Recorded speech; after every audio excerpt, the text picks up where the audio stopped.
All right, guys, this next guest, man, one of my favorite interviews from last year just because of how real he kept it and he didn't duck any questions. He's a lyrical beast and he's become a close brother of mine. I'm talking about the one and only Diabolic.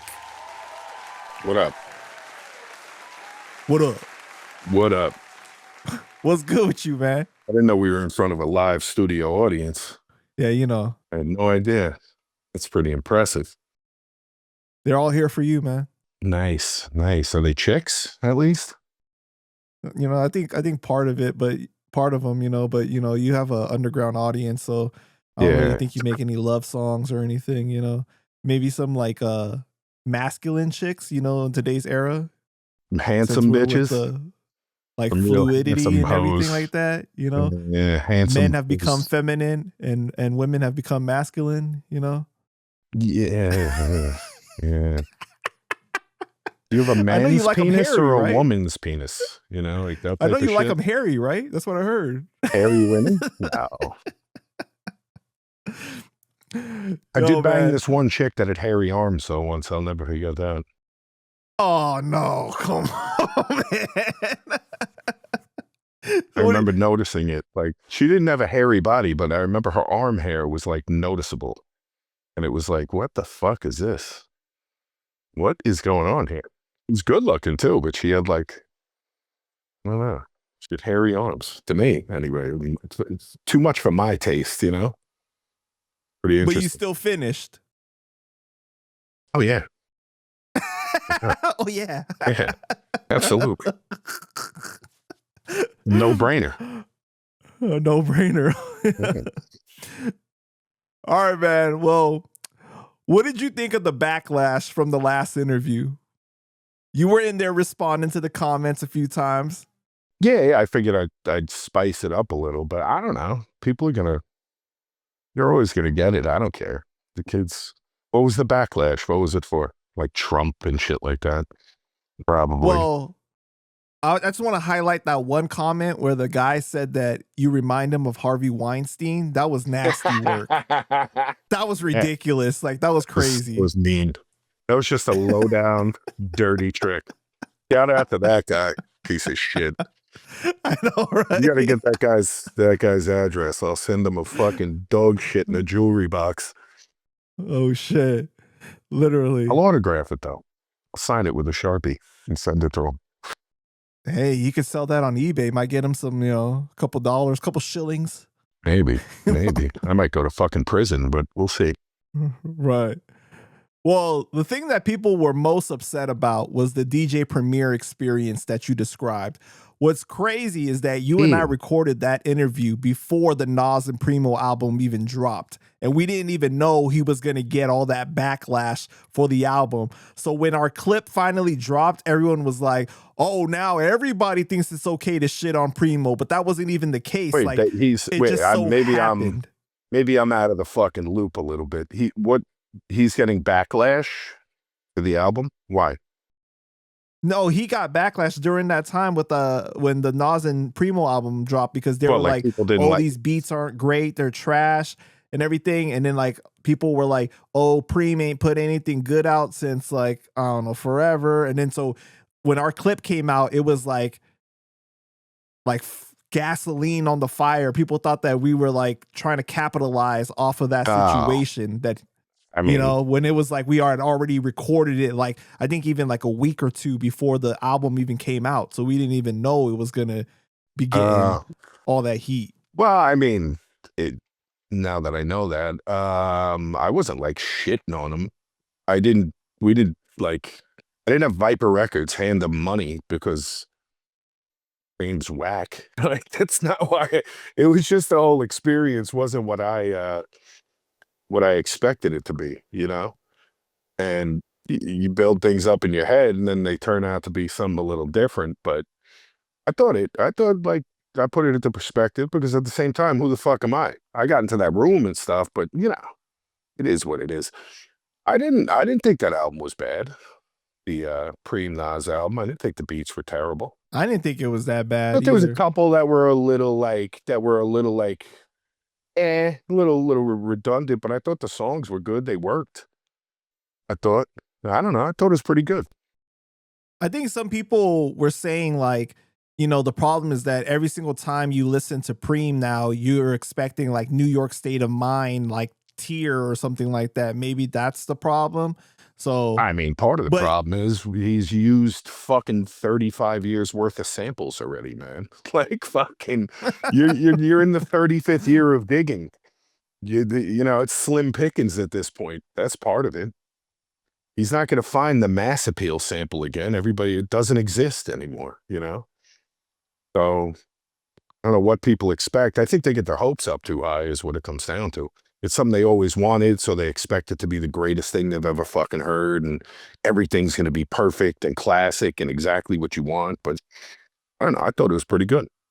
you know, I think that like even in your response and in the way that you told the story, I don't think that you were disrespectful by any means. It's just that like, you know how people are, they're very like overprotective of the people they idolize or like the celebrities they like and stuff, you know, so they're just like automatically like going to be like, oh, he gave you the treatment that you deserve because you're a nobody and your skill wasn't up to par and all this stuff. But it's like, I mean, my skill was definitely up to par, but I mean, he treated me how he treated me. I don't know. I just didn't like it. You know, it worked out, but you know, it sucked.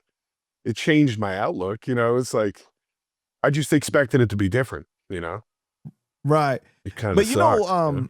a lot of people love that song, that Diabolic Sound song. So they were surprised. They were like, what?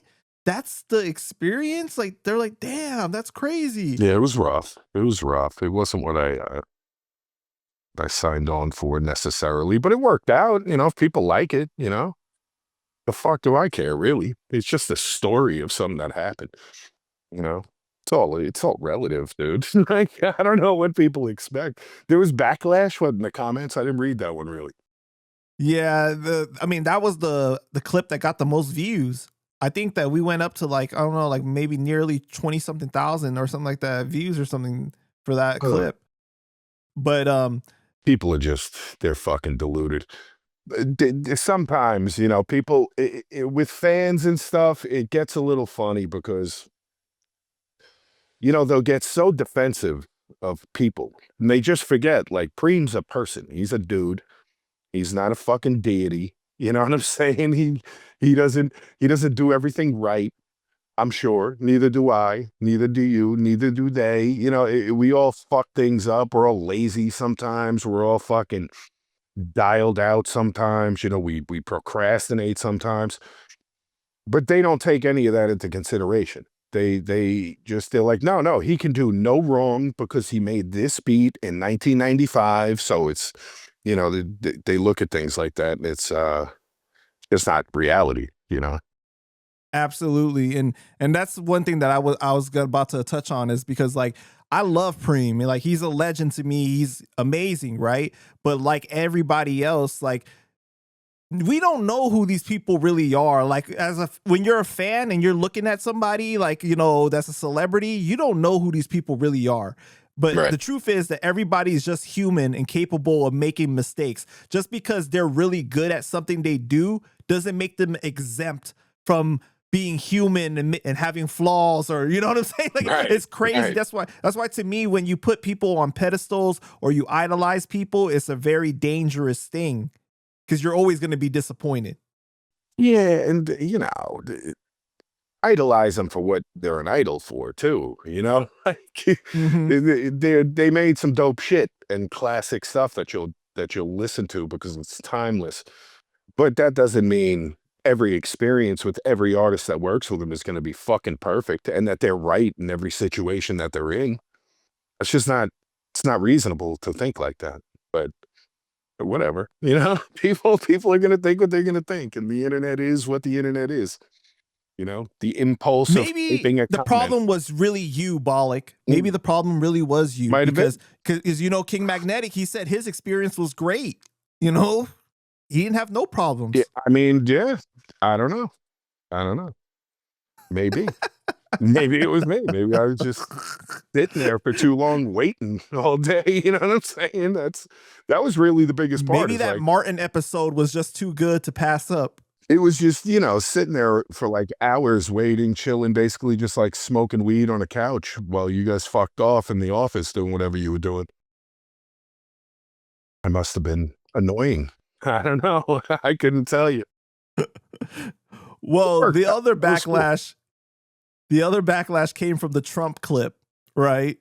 Cares. And people were Who cares? really upset about that. Oh boy, shocking. Shocker. They're really upset. Jesus Christ. That guy's hilarious. Stop it. Find the humor in the world. Enjoy yourselves a little bit. Maybe you'll get some perspective on things, you know? All right. So after our interview, I interviewed Poison Pen, and he chose to spoke on the Talib Kweli situation, which he never did before. Right. Man, roll the clip. My only thing, this motherfucker was like, that made him look weak. I'm like, bro, you in Long Island, New York, okay? Some two Brooklyn motherfuckers called each other, just happened to meet up at LA, and I pull up on this motherfucker at his house in LA to inform him that you my fan and we should side shit. How the fuck that make you look weak? Yeah. I'm just saying. Am I bugging?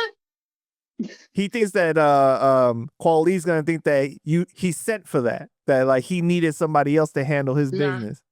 I mean, that's not the case. So like that's not the case. He just happened to call me because we have a rapport. I know him. That's the person I consider a friend. You know what I mean? Like if my man's like, yo, I'm gonna pull up, whatever, like, and you know ain't nothing sweet. So I don't make like, you ain't call us for help, motherfucker. I volunteered my help. But that's a lesson that you learn as a man. I will not volunteer my help in that fashion no more, because it got me not talking to two people that I both consider friends for years. Like, I was trying to resolve shit and end up on bad timing with two people that I thought was I still consider my friends. And I'm like, bro, how about I lose out? I ain't been in none yet. But I can't fuck with y'all if y'all on, if you know what I'm saying? So anyway, that's all it was. You know what I mean? So cool. I told Tom, we had the conversation. And that's all my issue with it. Like, you make you look weak. I'm like, yo, bro, you want crack? How the fuck that make you look weak, son? Like, I put up to that man's fucking house and had a conversation about you. How that make you look weak? That's the most backwards thinking I've ever thought. I've ever heard. But that's the only thing. I was like, yo, bro, you bugging out, son. You bugging out. What did you think of his response? I thought it was good. Yeah, I watched it. Yeah, it's pretty much what happened. I still hold he should have like maybe choke slammed him because Penn's into wrestling. When he was at Kweli's house, I'll hold to my story on that he should have done a wrestling move of some kind, maybe a clothesline from across the living room, possibly. That would have been pretty cool. He could have tack could have done like one of those flying kicks off the couch, you know? But other than that, I thought it was pretty good. Aside from the lack of beatings that were handed out. Well, he said that the only issue that he really had with what you said was that you said that Penn made you look soft by the way that he approached the situation. And he said that was dumb because how did he do that? He said he didn't do that. He was just basically concerned friend that, tried to de-escalate a situation. Yeah, no, that's what it is. And I mean, maybe my choice of words wasn't, I should have elaborated on what I meant, but I knew it would get used against me. You know what I'm saying? It's basically what it comes down to, and it did. So that's really what it was. It's like them going there and nothing really, being ironed out completely and stuff, or no beatings being thrown around. Like, I knew it would come back to bite me, and it did, because, it was talked about, Right. Well, he did admit that he told Kweli, like, yo, my man Bollock will fight you if you want to do that instead, like in the ring or something like that. And he didn't want to do that. No, he didn't. That I mean, I appreciate Penn offering that, but we all know that's not going to fucking happen, right? It wouldn't happen. It would have been fun, though. I would have done it. I'd even be down to, like, slapbox, you know, so you don't get fucked up too bad. Just smack the shit out of them. But no, I mean, that's old news, dude. It was fun while it lasted. I kind of miss Kweli on the internet, though. I miss him on Instagram and stuff. He's not on Instagram or Twitter anymore, right? No, because he's a nasty little dipshit. He gets kicked off the internet. He's a rotten little piece of shit. He gets banned. You know what's so funny about you? I kind of miss that guy, you know, and stuff, you know, that's old news. Yeah, but he's a dipshit. Like, it's like in the same sentence, in the same breath, you're like being nice, then all of a sudden you go into an insult. Well, like, no, I was just saying, like, he's a rotten little shit on the internet. He's a rotten little bastard, and he's always talking nasty to people, and he gets kicked off the internet more than I do. I got kicked off Twitter. That was easy. Getting kicked off Twitter is easy. Getting kicked off Instagram, that's...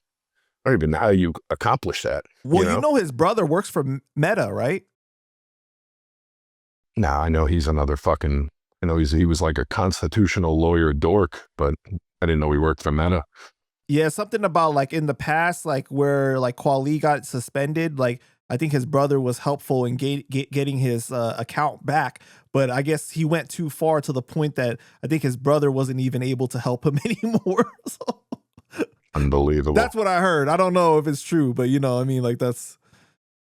I miss going into under his little pictures there and making fun of him and shit. It was fun. Every now and then I would just pop up every 6 months or so. I'd be like, oop, nerd alert. Here we go. Fucking dork. You know what's crazy though is that a lot of the people that commented on our video about that, like they were like, yeah, I'm black and I just said I disagreed or something like that. And he called me a Nazi too. You know, like, so it's like, it's not just white people that he's calling Nazis. It was like everybody that disagreed with his opinion about the situation. Yeah, he's a fucking nerd. So that's what he does. But what are you going to do? It was fun, though. It was fun while it lasted. Now it's a shame. When you diss Kweli, you had said that he's known for hiding behind girls, right? Yeah. There was a particular situation and a girl he hid behind and abandoned that is quite famous. Do you want to reveal who that is, or you want to leave that, you know? Yeah, it was Kelis. I don't know what club he was at, but a fight popped off in the VIP area, and fucking Kweli fucking hid behind the girls, one of whom was Kelis, and he milkshaked his way right out of that fucking bar as quick as he could get out of there. Wait, it was a fight chicks. With him and somebody else? No, it was just around them, involving people in the general vicinity. I don't know who. I wasn't there for it. Somebody I know was there for it. Oh, and they told you that happened, that he was hiding behind Kelis? Mm-hmm. He was hiding behind the girls, dude. That's the type of man we're dealing with. So then he left the spot, and what happened then? I have no idea. I didn't care. I just heard he hid behind girls. That was enough for me, man. I was like, oh, Jesus Christ. I thought that he like he ended up abandoning her, right? Like she was looking for him after or something like that? Oh, yeah. She hates him now. She hates him. That I heard after, but yeah. She hates his guts for being a fucking sissy. And, like, ditched the girls, hid behind them, and then ran away. That's crazy. that's I don't know, dude. I was telling the truth, man. I put that shit in that diss record because I knew he would know. Nobody else knew what the fuck I was talking about, but I knew he would know. Why didn't you want to reveal it at the time? When you did the diss, like, why didn't you want to say it was Kelis? Like you left it so that it was just... Didn't I say Kelis in the diss record? Did you? Pretty sure. Huh. Pretty sure I said Kelis. Oh, well, you didn't elaborate on the situation, right? Nah, I just said you hide behind girls. You know, but I used Kelis as the girl. Right. I forget how I worded it, you know, whatever I said. But he's a fucking dork. That's what he does. Let me see. Hides behind chicks. Oh, yeah, wait, you did say, you said you're too busy finding Kelis to hide behind when there's beef. You're too busy with the scene telling lies in your tweets. Okay, so you did say her name, but you didn't elaborate on exactly what happened in that situation. Yeah, but yeah, that's crazy. I wasn't gonna get into story time about Wally being a bitch. I did enough of that. You know, he's a fucking nerd. What are you gonna do? It's okay. You don't got to be tough. He just talks so fucking reckless to people. It's wild, man. But you said that you're down to squash it with him, right? Yeah, sure. Why not? I don't care. As long as he has some whiskey to bring you. Yeah, or not. Yes, sure, or not. Don't care. Either way, I'm down. I'm not. Sure. Like, at least it was a good battle moment for you, though. It was fun. Yeah, it was pretty fun. His response was garbage, but I'm getting used to that. All right, so you were at one time a very big Eminem fan, right? I mean, not particularly. What do you mean? What is that, like a thing? People think that? I thought Eminem. That you said that like he was like an influence of yours at one point. Oh yeah, he was an influence of everybody's, but I mean, I liked old Eminem, like underground Eminem a lot. Mm-hmm. He was fucking like the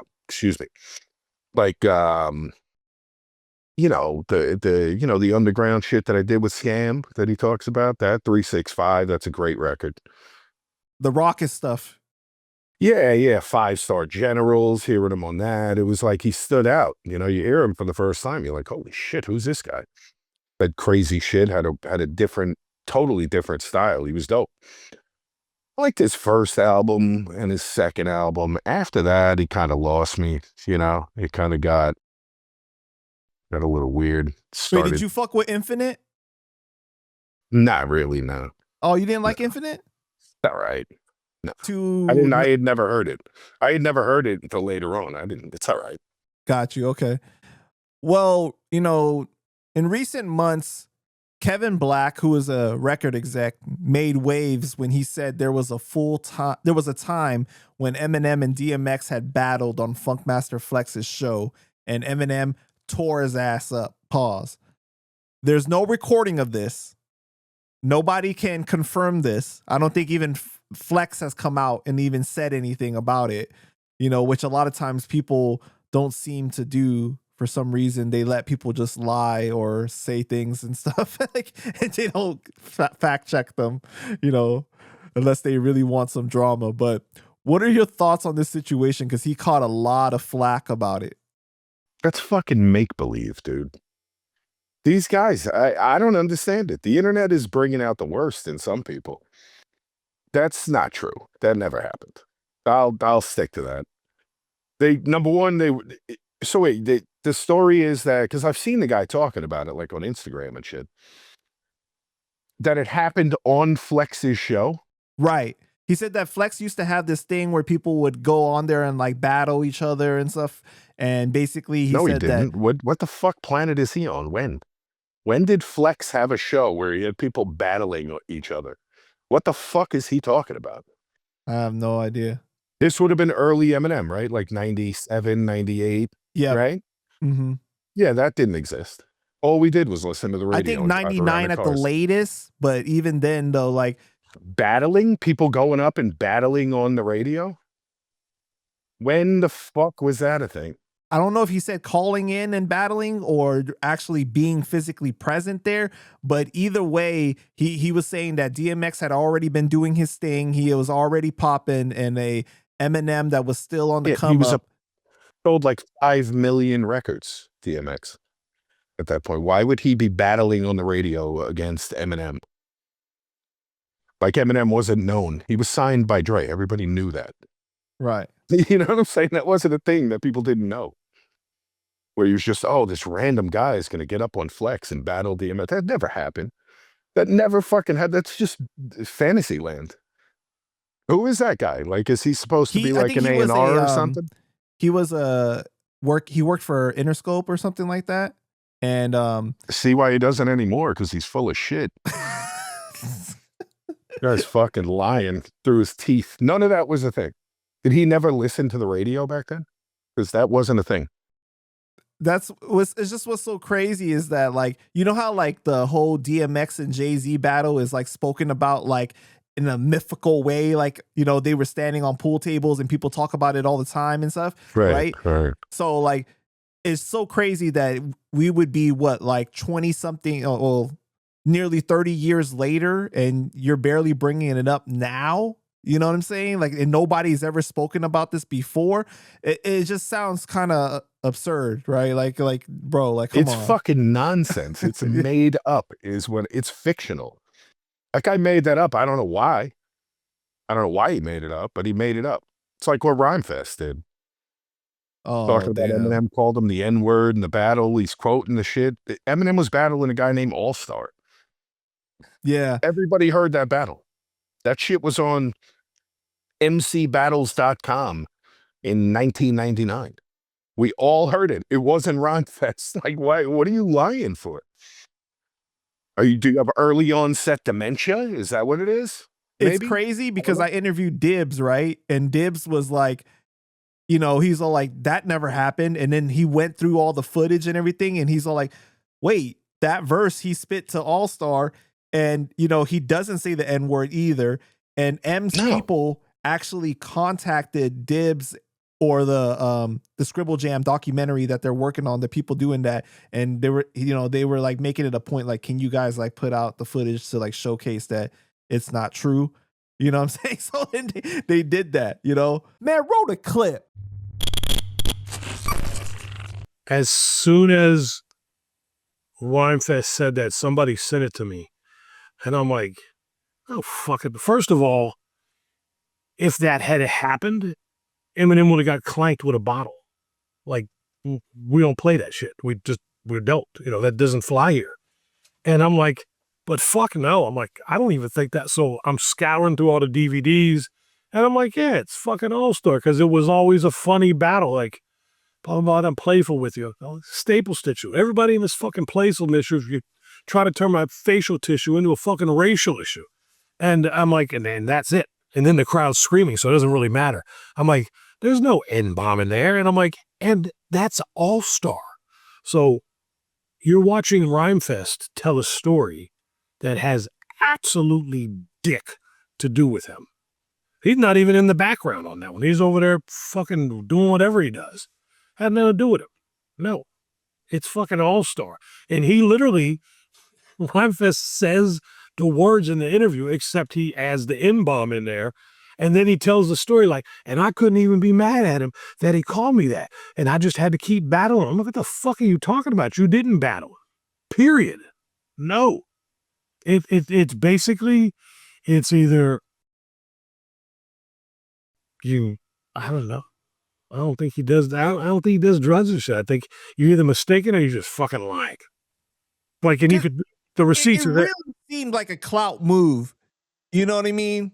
But would you do a clout move on a thing that you should honestly know exists online on 1,000 fucking YouTube videos? Like, it's an Eminem battle. It's fucking everywhere. Yeah, I don't understand why you're lying, because none of what you said was true. You weren't even the guy he was battling what you're claiming happened. And what you claim happened is recorded. The audio has been available for like 28 years. That audio has been out for 27, 28 years on the internet. More than that, because I was 97. So it's nearly 30 years. Yeah, but you didn't really, it wasn't really, I don't know if it was on the internet yet. But I'm pretty sure I heard that for the first time, 98, 99 on the internet. Yeah. Which I barely used, but it was on there. You could click audio with dial-up, it would load up, it would buffer, and you could listen to the audio of that battle. And none of what he said was true. None of it. It's documented. Not a single part of that story is true that Rhymefest is talking about. And I don't understand why he would lie about it. It's so easily researched. I get if you were the one that was actually in the battle and you just like misremembered like him saying the N-word or something like that, that would be a little bit more like understandable. But fucking break. But when you're like not even the one that was in the battle and you said that, that was so wild to me. And he has his own Eminem story to tell too, because he did battle Eminem. So he could have told that story, but like it was so crazy. Like, why do that? to the level of a accusation like that too. You know what I mean? Yeah. In these PC times. Well, that's why. He ran for office in Chicago. He's a fucking communist, kind of. So, you know, they lie. It's kind of one of their tactics. But I don't ask me why you do that. I don't know. It's fucking mind-blowing to me why I don't know. It made me dislike him, and I don't want to. Like, I was like, this guy's a fucking dick. Why would you do that? Why would you lie like and you beat Rhymefest and won $5,000. That's right, I did. Yeah, we got to remind him that. Now I'm glad he got no money, and I had all the money. I took all the money, and you got no money. Now I'm glad, because I see where your head's at. What's next? He's going to say that about me? I remember when I wrote in the comments one time on his post or something like that, I'm all like, what about the battle between you and M80? And he said, who's M80? And M80 got so offended by him saying that because he's on M80's first album and they did shows together and everything. They have pictures together. Like all this stuff is so funny. And they actually had a back and forth online like previously during like the pandemic where M80 was about to go beat him up and stuff. So it was just like a whole thing where he like pretended like he didn't know who M80 was. And it was like, wow, bro, like you definitely know who he is. Like here's like all the receipts and everything. So. Yeah, maybe that's kind of a tactic people try to use too sometimes. Yeah, when they're like so like above people, somebody, they feel like I'm above you. You ain't above shit. Like you wrote some things that are famous, but you're not famous. You know what I'm saying? Like I don't know what you think you're above. You did some cool shit over the years, but you know you kind of ended up like everybody else. You know. Is it true that it annoys you when you're compared to Eminem? No, not really. There's worse people you could be compared to. I thought I heard somewhere you say that, like it's annoying to you to be compared or something like that. Maybe you didn't. I think the top 20 white rapper lists, I think those are fucking cheesy.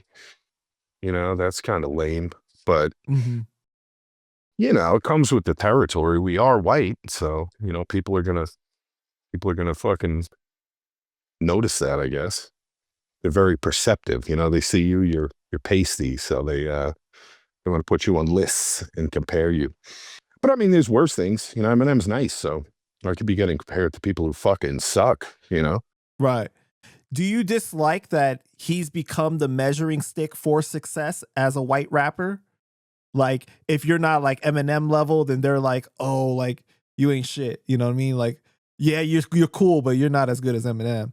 Like, that kind of thing. Well, I mean, we all ain't shit then, I guess, because he sold more records than everybody and continues to be like the most played artist in the world to this day. So regardless of race, right? So, yeah, it doesn't really matter. We're all kind of fucking whacked then, I guess, you know? You know, I mean, what are you going to do? It is what it is, man. Yeah. You know, it's cool. I don't know. It's, you know, it's low hanging fruit though. When people do that, it's kind of like, I agree. You know, at this point, when somebody says something like that, you're like, yeah, whatever, you know. I don't even take them serious because they're not clever enough to come up with something cool. Like, you remind me of Harvey Weinstein. You know what I'm saying? That was a good something insult, funny. Like, I can't even come up with a good one. But, you know, it is what it is. It's worse things. All right. The song 12 Shots. How did you come up with the concept for that song? I stole it. I stole the concept, kind of. How? From Lou Cypher. All right. Lou Cypher, he never really ended up pursuing his own music that much. But he had this idea where he wanted to do a song more like a club, you know, like a commercial type of song where, you know, he's going through the night and talking about all the different things he's drinking through the course of the night. Right. But it was supposed to be more of a poppy type thing, but it never came to fruition. So I was just thinking of shit to write one day and fucking, I was like, I hit him up. I was like, yeah, I'm stealing your idea. but I'm doing it different. And then I did that. What did he say? Oh, he didn't give a fuck. He was all for it. He was like, nice, go for it. He didn't give a shit. Like, I'm going to do something like that.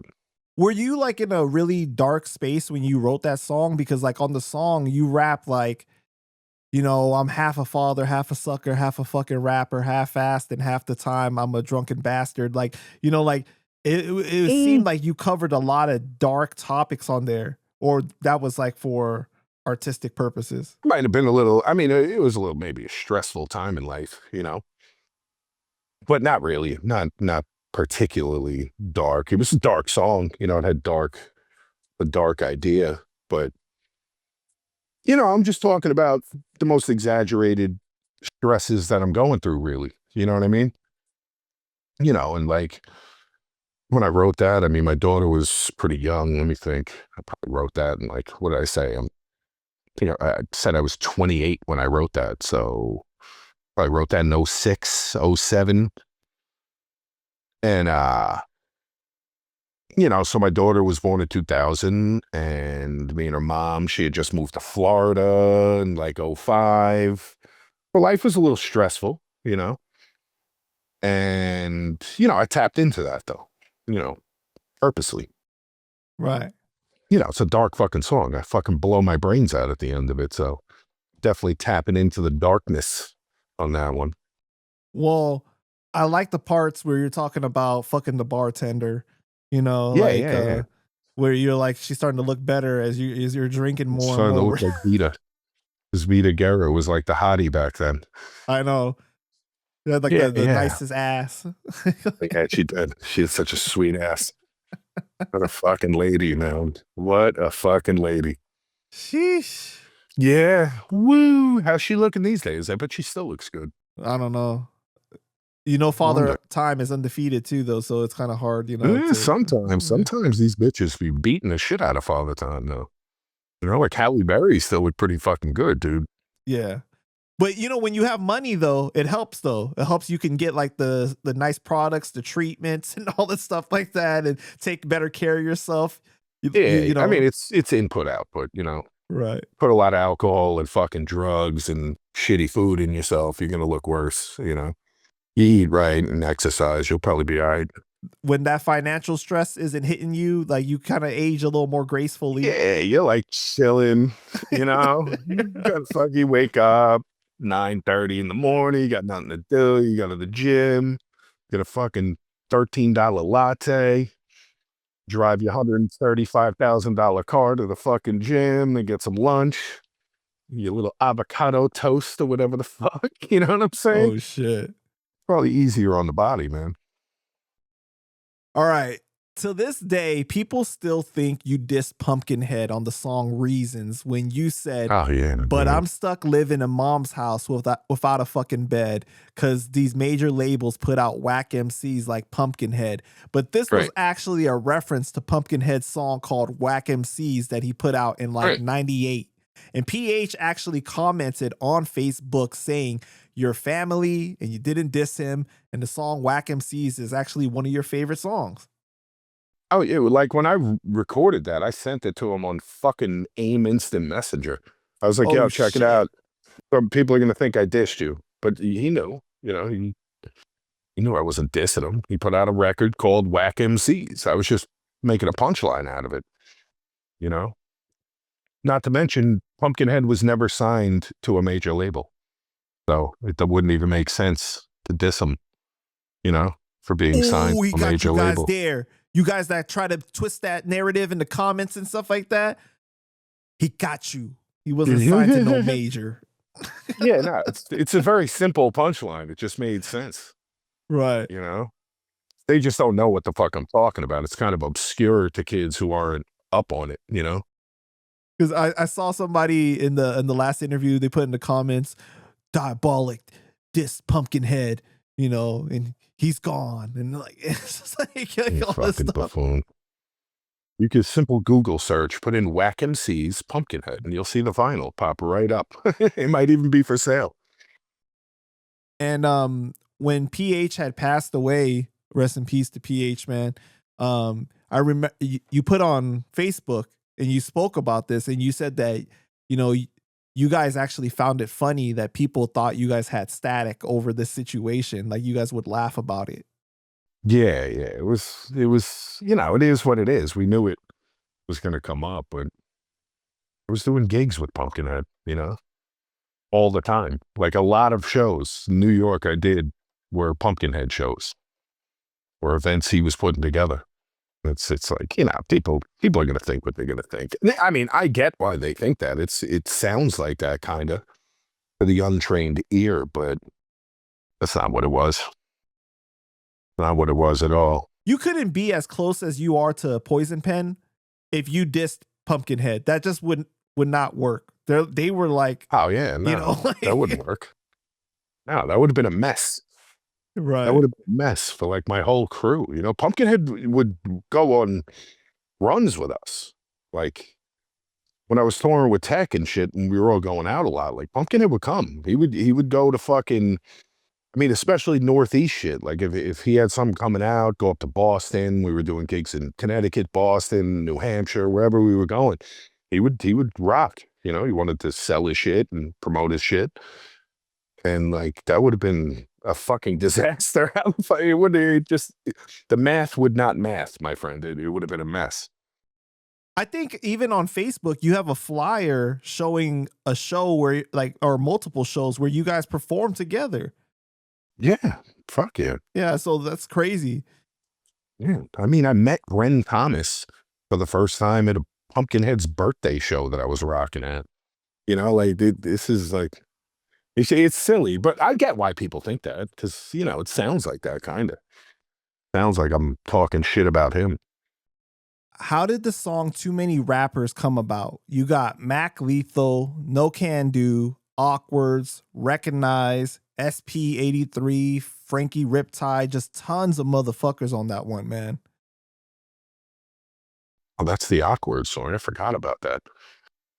It came together because Awkwards is a pain in the ass. I'll tell you what. What? Shout out to Awkwards. That was an Awkwards song. Fucking, that was, Jesus, that was a long time ago. I'm thinking about that. I used to call my mom's house back then. That was a long fucking time ago. And he would bother me, bro. I mean, yo, not for nothing. Awkwards is the guy who made me get on Facebook. He made me get on Facebook. And MySpace, for that matter. Like, we used to talk on the phone. I had met Awkwards at Rocksteady, I want to say 2000 or 2001. Probably 2000. Whatever year he lost in the finals of Rocksteady, Awkwards. I met him there. He came up to me and he's like, hey, Diabolic, what's up? Awkwards. I was in the finals. Lost in the finals of Rocksteady. And then we were cool after that. We exchanged numbers and shit. And, but yeah, I say he's a pain in the ass because he kept breaking my balls to do that fucking song. But it was harder to record back then. You know, it was like, there weren't as many home studios. I had to go to the studio. He would call me and fucking bust my balls all the time. Yo, come on, bro.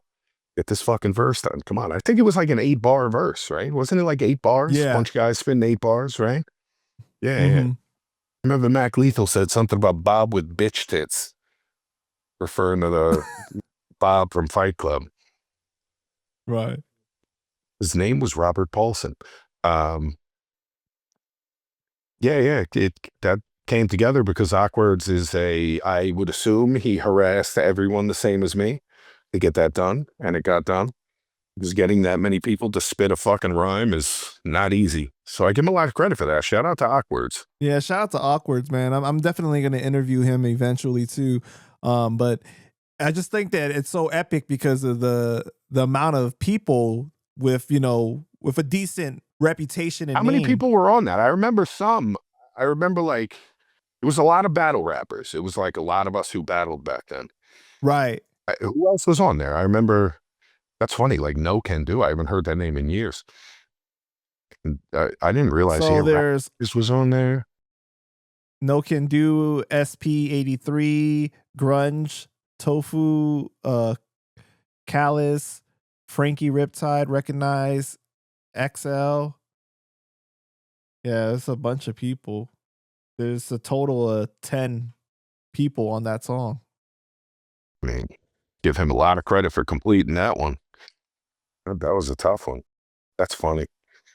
That's a blast from the past. I forgot about that till you said it. I haven't heard that shit in what year did that come out? 2002, 3, 4, something like that? It's an old ass fucking song, dude. It says 2007. Wait, no, How that's about on that? the collabs mixtape. Yeah, that you put I out, don't know. right? So I put out? I'm not sure They when didn't the put out a actual song. collabs mixtape. Well, that's what Genius says, so I don't know. Genius? What? Wait a second. That must be a fan thing. Somebody's being a capitalist off my name over here. Look at that. The capitalist song. Taking all my collabs and spelling my name. Look at these kids, these clever sons of bitches. Yeah, I don't know when the actual song came out though. Okay, it was old. It came out before 2007, I'll tell you that. Definitely. Yeah, fucking Awkwerds, man. I haven't talked to him in a long time. I hit him up not too long ago to see how he was doing. Somebody asked me about him. It might have been you. Mm-hmm. You might have asked me about him. So I hit him up. I don't think I heard back from him. He doesn't play on the internet as much as he used to, you know? Yeah, shout out to Awkwerds, man. Definitely was really had a pivotal role during that grind time era, you know what I mean? He had some pretty epic battles. Yeah. I mean, he's been around. He was around like he pretty much started battling when I did. Right. That's when I met him. Like within the first year of me being out there. You know? I gotten a little bit of a rep out here. And then like if you were battle rapping, you'd hear about the other kids who were winning battles. You'd hear through the grapevine, you know. Somebody would see it on a message board or some shit. Oh, this guy's supposed to be dope. So you all kind of knew who the other players were. But he was right there. It was like he made moves though. You know, because a lot of times back then it was hard. Like him coming to Rocksteady, that's a big fucking deal. He's from Stockton, California. You know? Right. So Stockton it's like, is pretty cool. Pretty cool. They smack the shit out of people up there. Stockton slap, right? Isn't that the Diaz brothers from up there? Yeah. So coming out to battle at Rocksteady is pretty cool, friend. So since our last interview, you, Tech, Penn, the whole team pretty much did a show together. How was it performing together again? It was good. It was, you know, we've done it a lot of times, so it wasn't that weird at all. But it was a long gap though. Yeah, but you know, Tech actually did a couple of different joints. That was pretty funny. You see, I was kind of like surprised, but it was cool. It was definitely cool. It was good to see people, you know, out in the wild again, doing our thing. I had fun. It wasn't too far from where you live too, huh? No, it was like 20 minutes away. It was fucking beautiful. That's the best part about it. It was easy, right in the middle of Long Island, right where I like it. Nice and easy. Straight shot down, fucking 110, right to the spot. Good to go. It was fun though. We had a good time. That's good, man. Circle came out. CF was there. Akia rocked. It was a good night. We had a good time. Didn't Nightwalker show up and stuff? Like a whole bunch of people showed up backstage too, right? Nightwalker wasn't there for that one. There was a bunch of people there. Yeah, there was a bunch of people. Thinking who was there that night. Man, Jamar Milton was there. He came through. Bub Styles was there. Chubbs. There's a few people. DJ Static was DJing.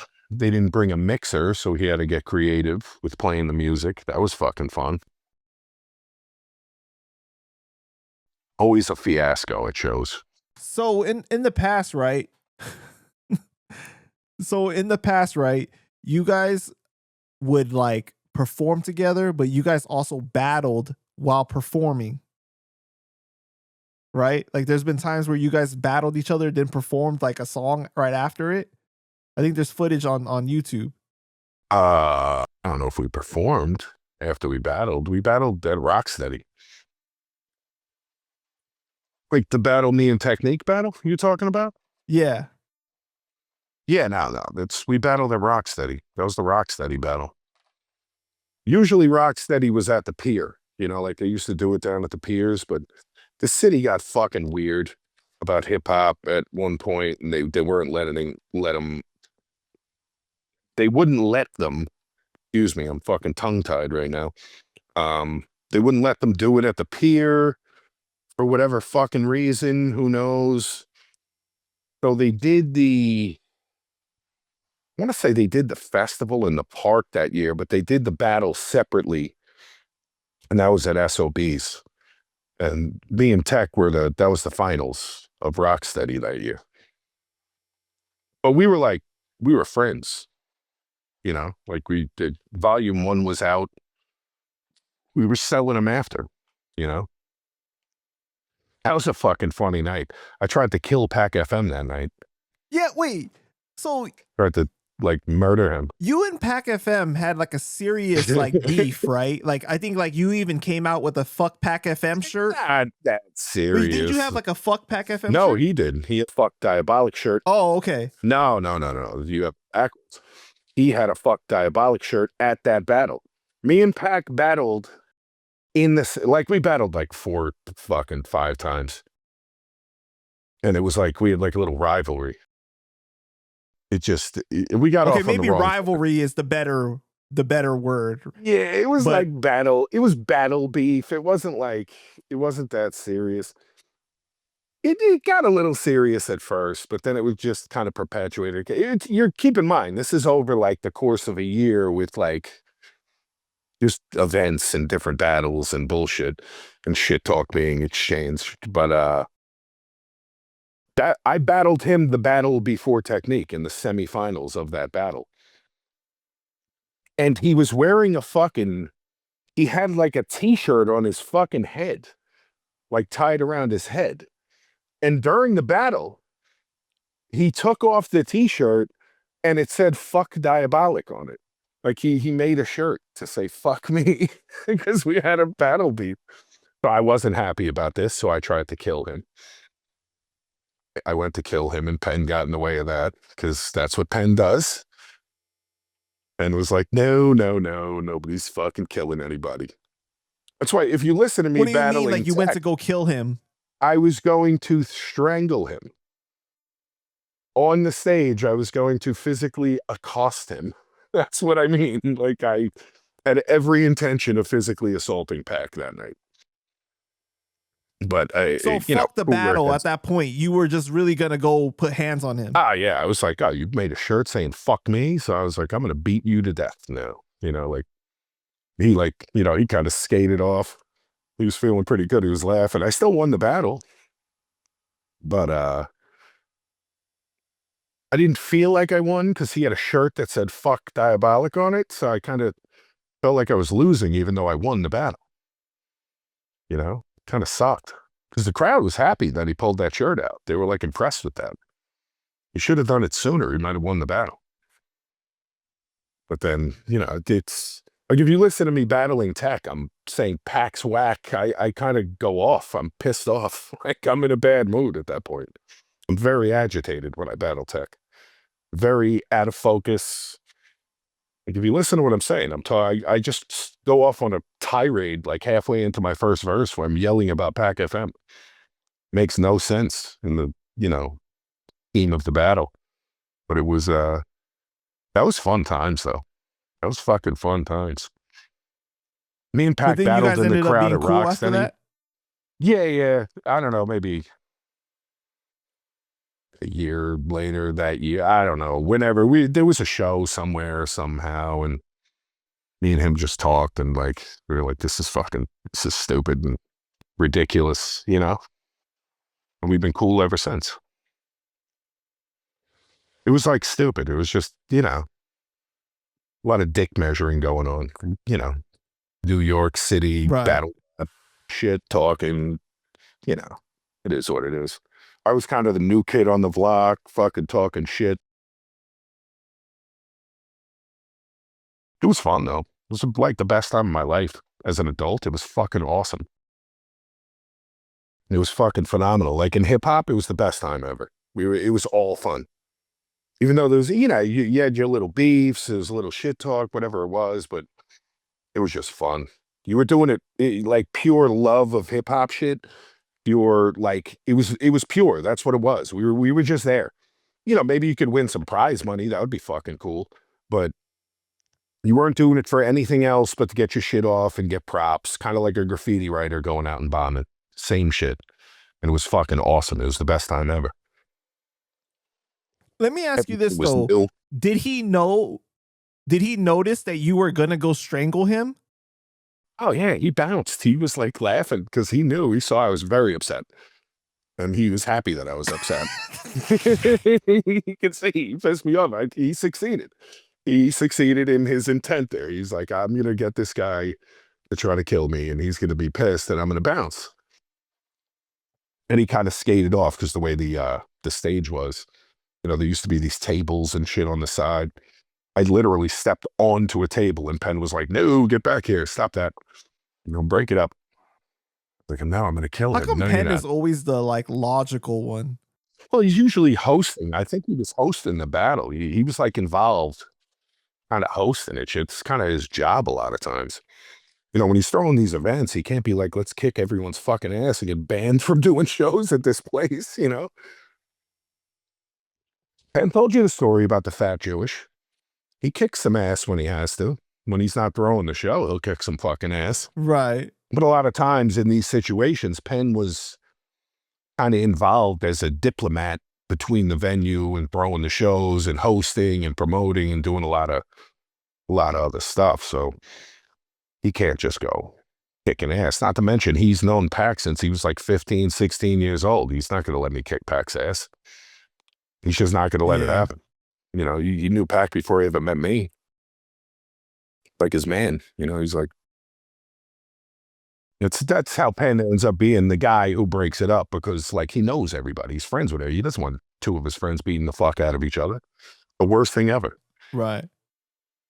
Before our first interview, I had asked Icon, like I was like, yo, you got any good questions for Diabolic? And he said, ask him about his beast with PackFM and just a lot. So are you sure it wasn't that serious? Because I mean, like, it seems serious if you're just gonna go choke somebody, man, you know. Well, I mean, he pulled the shirt out. It was serious enough. I mean, I did this. I had the same effect on him at Rocksteady. The year that I met Okwerds, whatever year that was, 2000 probably, right? Uh-huh. This is when like the onset of the battle beef started, you know? And this is before I had ever met Block McCloud or Pumpkinhead. You know, it was like when I was new on the scene, but I was getting known, you know? I had won a couple battles and like people knew me, and me and Pac had like a little thing. Literally, I heard he was talking shit, like he thought he got jerked, so I told him to go fuck himself, and it just turned into like a little battle rap beef, right? And then we're in the crowd at Rocksteady, you know, on the pier. That's like, there's like 5,000 people at this fucking thing. It's awesome, Rocksteady. And he rolls up on me, and I'm by myself, right? He runs up on me with like Pumpkinhead, Block, Mecca, Blitzkrieg, Tone Deaf is there. I didn't really know these guys at this point. And he comes up like talking shit, kind of. And I guess Penn was there, and Penn's like, all right, you guys got to battle then. So we battled, and I mean, we battled like 4 or 5 times, like I said, but this one, I really obliterated him. I bodied him bad. And what's the score between you two? I won every single one. But this one in particular, I made a reference to the girl he was dating. I forget how, but like she somehow knew our boy Manifest, or Manifest might have hooked her up with Pac at the time, the girl Pac was dating back then. I don't fucking know. Who knows? But I made a reference to the girl, you know. And he did not like it at all. That's how the battle ended. And he like put his stuff down and was gonna try to like come at me. And I'll never forget Penn's like, no, he went, no. And Pack's not a very big guy, but like, so Penn just kind of picked him up with one arm and was like, no, and just kind of walked him away. Nah, it was fucking funny though. It was a good day though. It was good. I mean, and that moment probably wasn't good for him. I got him pissed off, but then that's how it kind of took on a life of its own into him later on that year, pulling out the fuck Diabolic shirt and shit. It was a good time, man. Well, I say it was like the best time ever. It was fucking fun. Everything was eventful and things were popping. It was great. Right.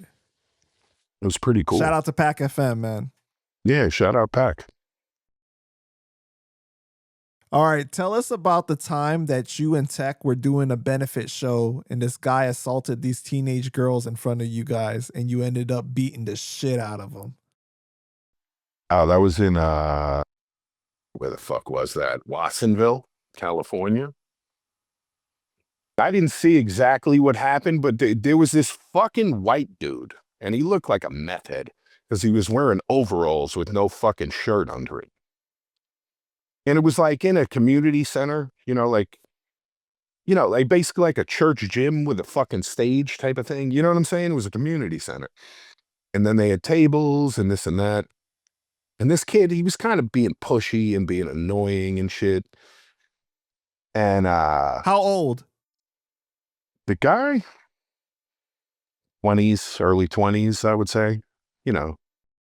Okay, so it's not a kid. It's like no. He's probably 21, 25. I don't know, whatever he is. He's cracked out of his face. He looks like a mess. I remember he had blonde hair, no shirt and overalls on. I'll never forget that. He looked like a fucking meth head. And I didn't see what happened, but there was like, there was children at this thing. Like it was a daytime event thrown by the Brown Berets. It was a benefit thing we were doing. There was a lot of people from the community there. And we were like signing shit, taking pictures, hanging out. And the kid did something with some like where he grabbed some, I don't know, 12, 13-year-old girl in some fucking way. I don't really know. But he got fucking punched in the face multiple times. Then he got yoked up because they had security there and shit. And the Brown Berets were pretty large Mexican kids. They would do security kind of. I'll never forget this though. Technique jumped on this kid when we got him on the ground because we yoked this bitch ass. We fucking power slammed this kid into the floor. Then Tex got him and they're like, the kid's wilding out because he's clearly a junkie. And fucking Tex got this kid's fucking leg, right? I shit you not, Tech broke this fucking kid's ankle. He just went ba-bang, twisted his shit and busted his shit. He busted that kid's shit holding him down. And it didn't faze that kid that much. That's why I say he was a meth head. But that kid ended up getting dragged out by the cops and fucking thrown in the car. We never saw him again. But he got whooped up pretty good. He walked away with a broken fucking leg and shit. I'm telling you, it was funny. It was pretty funny. In the past, you said that what happened was that he walked up and he grabbed like one of the girls' asses and said, I want to fuck your face or something like that. That's what I heard, but I didn't see that necessarily. You know what I mean? That's what was told to me. And I'm like, all right, fuck it. We're going to kill this kid now,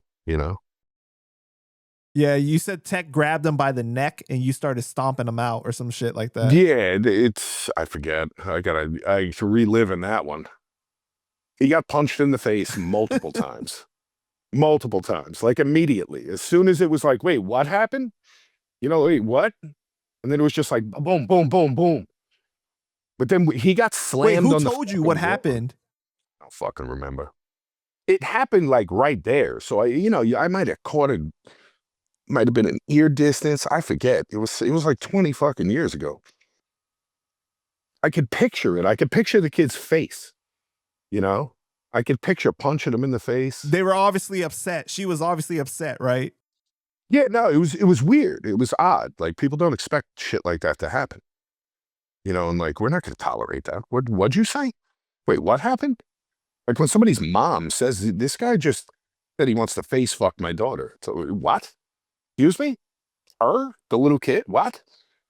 Bang. You know, it doesn't last long. Tech grabbed him. It happened fast though. It was fucking funny.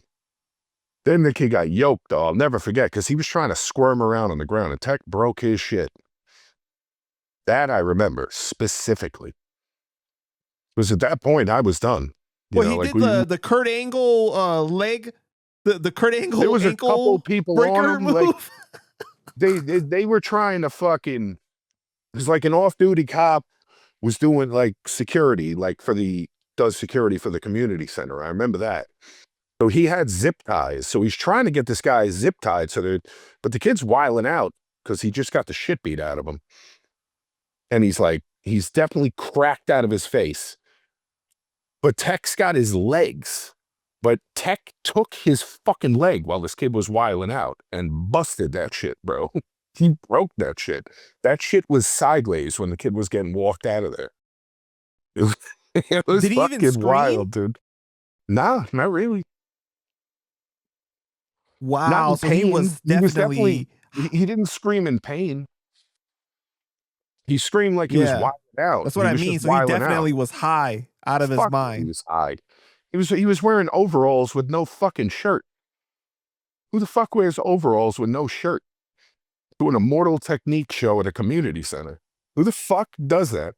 What kind of man walks in there like that with children around and shit? It's not like he was doing it like he was right. You know, all tatted up, fashionable, doing some slick shit. It wasn't like that. It looked like, you know, you took him out of a fucking trailer park in Arkansas.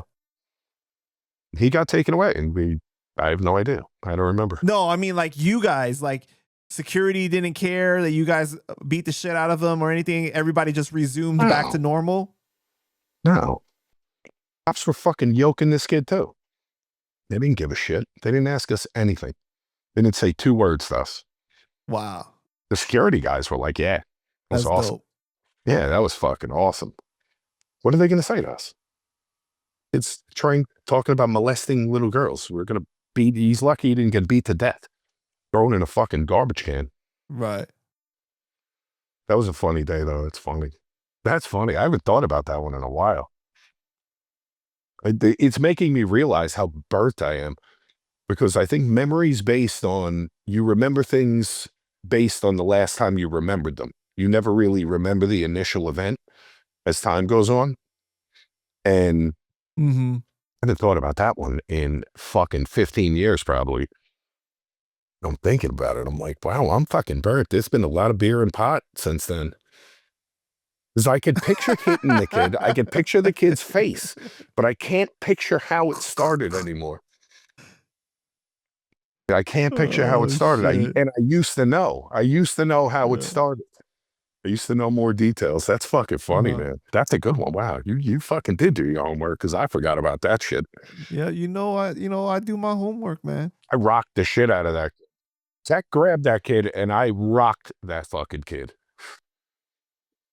From behind the table, I was just like, ba-bang. Fucking rocked him. And you didn't want to put him through the table? No. There was like children there. There's people online. Like, we just kind of set it on them. So it was like, wait, what? It wasn't like we walked up and took him to the side. This was in front of everybody in the middle of a fucking gym, you know? We had just performed. Were people terrified? I don't. Probably some of the children might have been a little put off by that, I would think, but I don't recall anybody giving a fuck, per se. Like, it was well-deserved, you know? It had to be dealt with. He got arrested. He got taken out. That guy's probably fucking dead. He probably went to rehab about 35 times and died from fentanyl or something. Gives a fuck. Did the girl thank you guys after for beating him up? Yeah. We took pictures with them. The mom and shit. I remember that. Yo, goddamn. We did. We took pictures with them. They were like very appreciative. I mean, not for nothing. It's a little jarring. I could see how it would be jarring, the violence of stuff like that for a child, you know, especially a girl. A boy too, though, that age. But in the grand scheme of things, it's good for them to see that for that reason. You know, when it's justified and other men step up and are like, that's not going to be tolerated here. That's a good view of the world for a child to learn. That there are good people out here that will defend you. You know, so you don't think it's all jaded and there's just meth heads trying to face fuck you running around the world. You know what I mean? Getting away with it. You know, just my take on it. I'm not a big fan of violence in front of kids, but for the right reasons, kids can deal with it. Right. So I interviewed Swave recently, Swave Sevah. You got any crazy stories with Swave? Oh, yeah. I don't know what I'm supposed to talk about, though. What did Swave talk about? What did you guys talk about? Well, you know, you're going to have to wait and see that. He didn't talk about you, though, in the interview that crazy. Did he? Did you guys talk about what happened up in Bellingham, Washington? What? Oh, man. What a night. We were on tour. I have a couple stories from that tour, actually. Now, we were in Bellingham, Washington. State of Washington. And funny enough, I'm pretty sure, if I'm not mistaken, at least at the time, fist fighting was legal in Bellingham. Like if two people agree to fist fight and you get into a fight, as long as you don't hit them while they're down, it's not a crime in Bellingham. What? Yeah, it was a thing. Like, all right, so we'll just leave that there. All right, so we do a show in Bellingham. I forget the name of the venue. It was a good show. It was packed out. It was me, Tech, and Swave. Trying to think who was DJing that run. I don't know if Joe or Static was doing that. I'm not sure. I don't remember who else was with us on that run. That was like Rock the Bells days. We were out west. We did a bunch of gigs. Neither here nor there. But we do the show, right? And I go backstage into the room. We had, you know, we're on this tour. We're traveling around in a Sprinter van and shit. So we're breaking out backpacks to change clothes when we get to the venue sometimes and shit. We didn't even have a hotel room yet. We didn't even get to our rooms. We just went to the venue. And Wave had his backpack in the backstage area. And he had a watch that he had won from something. It was some kind of watch. It was pretty cool, you know, not a Rolex or something, but it was pretty fucking dope little custom fucking watch. I think he might have won it battling or for an event he did. I forget what it was, but it was still in the case. You know, it was like in the packaging. And that's in his bag. And I went backstage randomly at one point after we had performed, because it's after the show was done. And there's some fucking kid in there in our backstage area. Just chilling. He's all drunk and shit, chilling in there. And I'm like, yo, who the fuck are you? What are you doing in there? Oh, chill, man. I'm like, get the fuck out. I booted this kid right out. I was like, get the fuck out of here. Then Swave comes in and he's like, who the fuck is it? While I'm kicking him out, I kicked the fucking kid out of the backstage. It leaves. Swave comes in and he notices his bag's open, like someone went through his fucking bag. Swave goes and checks his bag. His fucking watch is gone. So I book it right out of that fucking room to find this kid. This kid is out the front door and up the block, right? Now, Bellingham, it's kind of like a Long Island town, you know? It's like bar, restaurant, bar. It's like a strip, you know? So I run up a couple blocks. I find this kid with his friends up on the corner. And, oh, our boy Demix was with us. He used to do merch for us and shit. And he's with me. He follows me out to find this kid. I catch this motherfucker and I grab him by the back, horse collar his ass by the back of his shirt. And I'm like, Demix, go get them. Go get Swave and them. Go get them. And I make him and his little couple of friends. It was like him and two of his friends. I'm like, you ain't going fucking nowhere. Kid's all fucking drunk and shit. Kind of acting like a tough guy, but a pussy, you know, kind of like half and half. So Swave comes up, Penn comes up. Chino was there too, actually. Chino was there. That's right. Chino was on that run with us because now it's coming back. And Swave walks up. And I mean, Swave's a pretty big boy, you know. Swave's a little shorter than me. He's a pretty big guy. He's a tough motherfucker. Swave can go. So Swave starts interrogating this kid. He's like, yo, where's my fucking watch? And basically pocket checks him. And when Swave goes to touch his pockets, the kid protects his pocket, like trying to hide it. And he's like, yo, move your fucking hand. And he fucking goes in, pulls his watch out. And Swave just goes, he looks and he's like, you motherfucker. And he fucking drops this kid, right hook, right to the fucking jaw. Drops this fucking kid. Hits him a couple more times. And then one of his other friends kind of runs up. And Penn just, I mean, Penn's a big boy, he's a little chubby. But that's a nimble fat man. I'll tell you right now, because he moved like a fucking cheetah. Had this kid up against the wall and was like, had him like this. Like he was working a heavy bag on this kid's fucking ribs, bro. Fucking text going into the kid's hood. It was fucking crazy. Chino's like choking some kid. I punched a kid. Then one of his other friends is like, yo, no, he's had enough. He's had enough. And Swave goes, oh, that's your man? Bong, join him. Drops that kid. And then we just walked away and it was perfectly fine. Wow. Got the watch back. Yeah, it was fucking funny, man. Wait, how old were these kids? I don't know, in their 20s, you know? Okay, I have to ask because then people are going to be like... College, 21, 22, 23. They're not children. We're not beating up little kids. Okay. I would have kicked them in his ass if they were 16, you know? Flicked his ear and kicked him in the ass and told his parents. But fucking, these were people out drinking at the bar, getting fucked up and stealing. And they got beat up. It was a fucking funny night. I'll never forget that though. Swave's like, oh, that's your man? Oh, join him, he said. He said, join him. Knocked him cold the fuck out. It was funny, and that's how it ended. Wait, so how many of them were there? I stopped 3 of them and ended up being like 5 or 6 total. Kind of a couple girls, like, you know. But, oh, so it wasn't like you guys jumping them. It was like an evenly matched amount of people, pretty much. Well, they didn't fight at all. They just got beat up.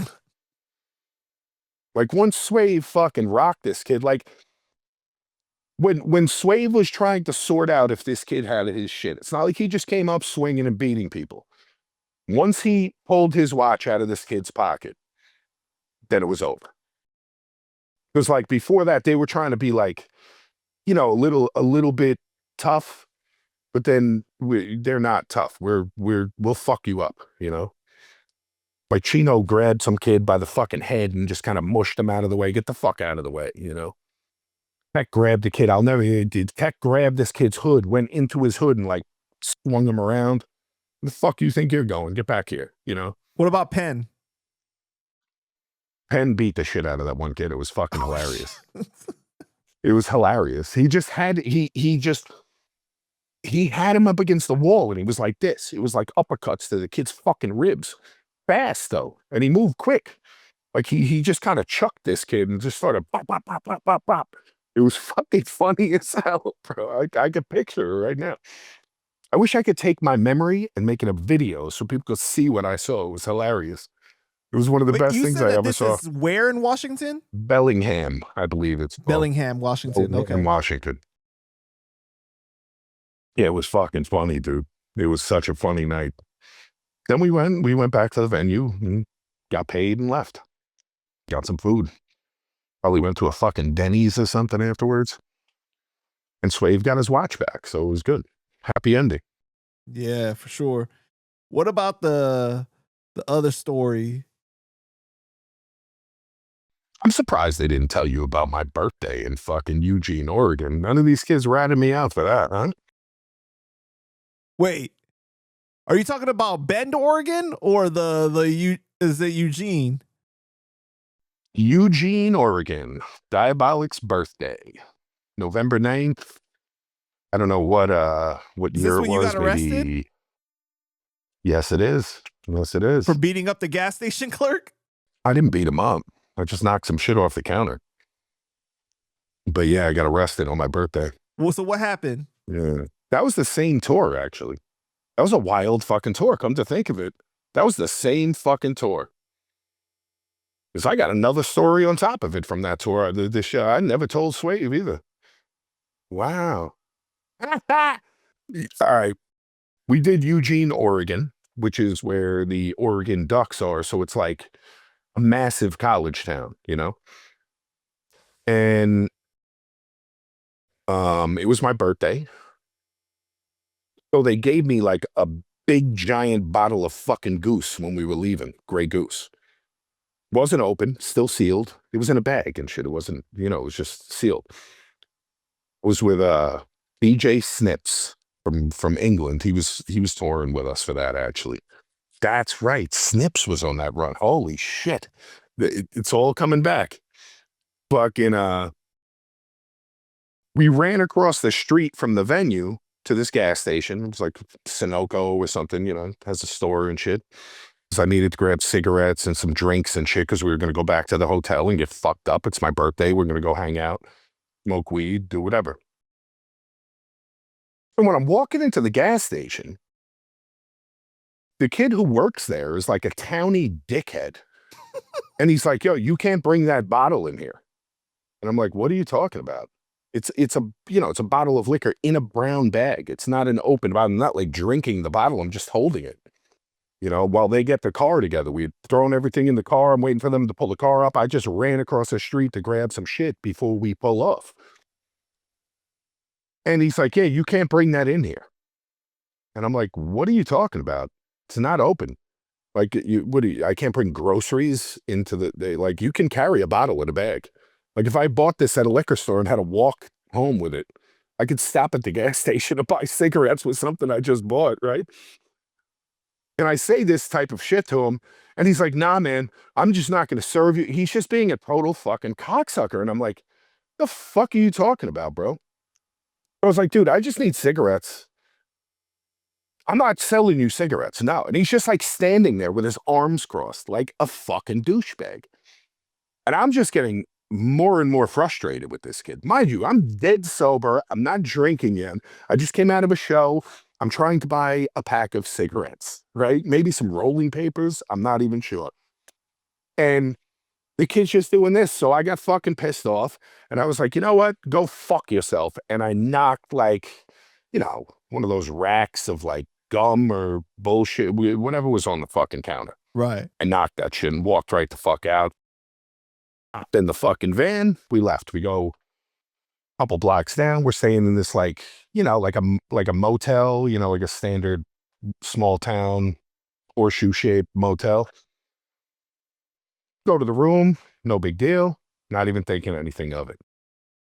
About 15 fucking minutes later, a fucking SWAT team. And when I say a SWAT team, I mean a fucking box truck that says SWAT and men with fucking full tactical gear hop out, going room to room looking for me. Holy shit. I shit you not. I shit you not, bro. So I take all my weed out of my pockets because I had a bunch of weed. You're out west. They used to give us weed all the time when we were performing. Like at the merch table and shit, kids would be like, yo, here's some weed. Or take all my weed and my shit, take my wallet, put it in my pocket so I have my ID. Because I'm like, I'm going to jail. You know what I mean? So I leave all the shit, walk out of my room. I was like, I think I was in the room with Swave. I was like, Swave, I'm about to go to jail. So come get me if you can. And I walk out and they come running up. And I said to them all, I was like, yo, you think you brought enough fucking guys for me?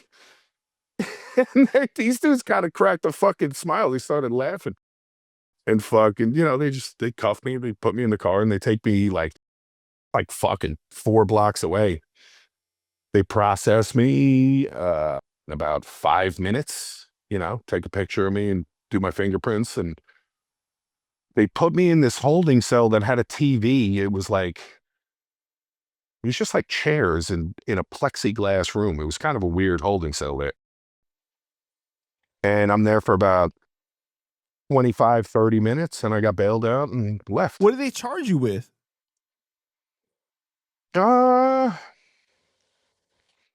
Definitely disorderly conduct.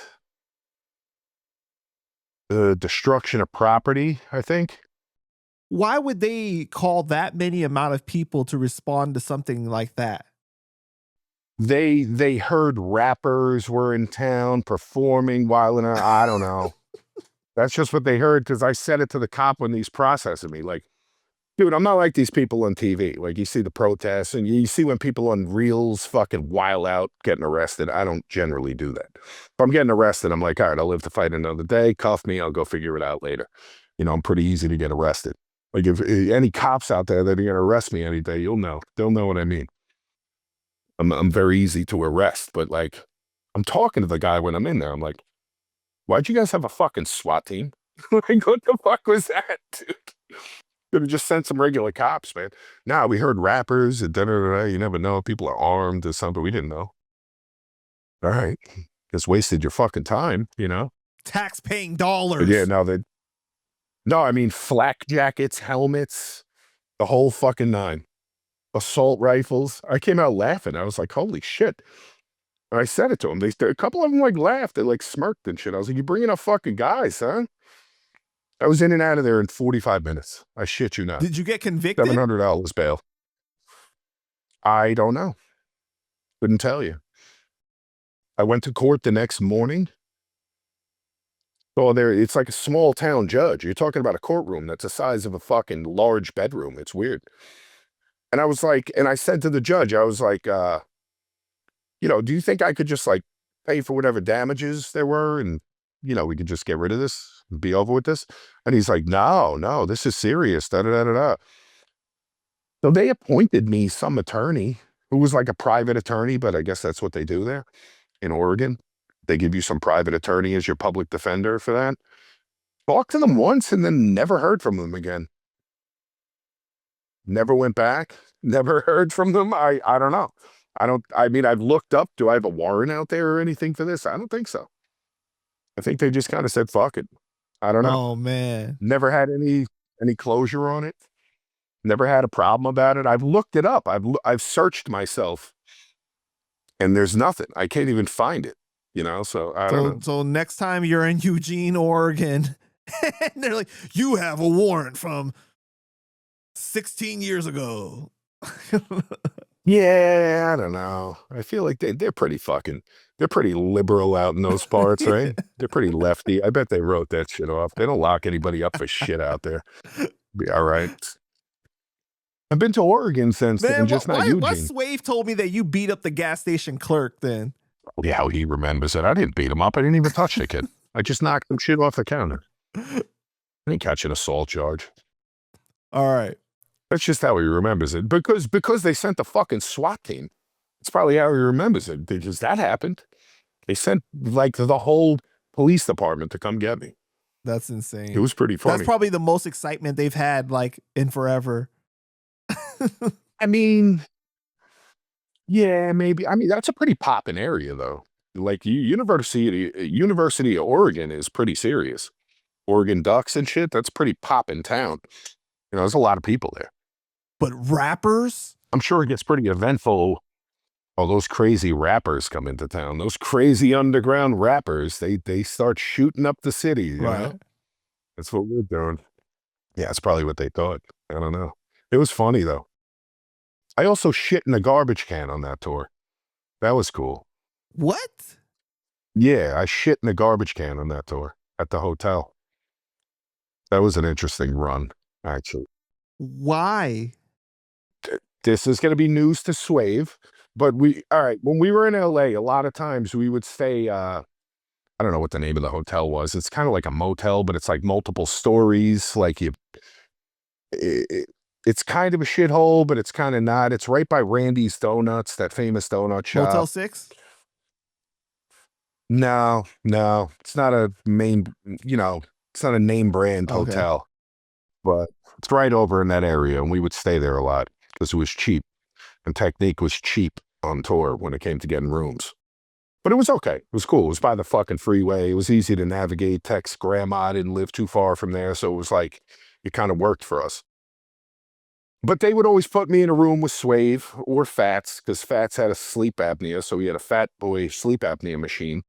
So my snoring, which I also have sleep apnea, I've come to find out, but like I would just snore like a motherfucker. And Swave would fucking, he was so stoned and slept like right through me snoring, they would just stick us in a room because we would just smoke weed and I'd smoke cigarettes. Swave didn't give a fuck. So we would room together.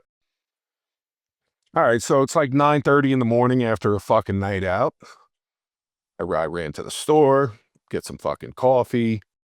And when I'm getting back to the room, I realize that I have to shit and the shit is going to be muddy. So I'm rushing back and getting into the room, putting my key in, getting into the room like I'm going to shit myself in a second. You know, the low stomach pain, the whole nine. I'm dying. I'm like, oh, fuck, I got to get in here. And the bathroom door's locked. Music's playing and Swave's in the fucking shower.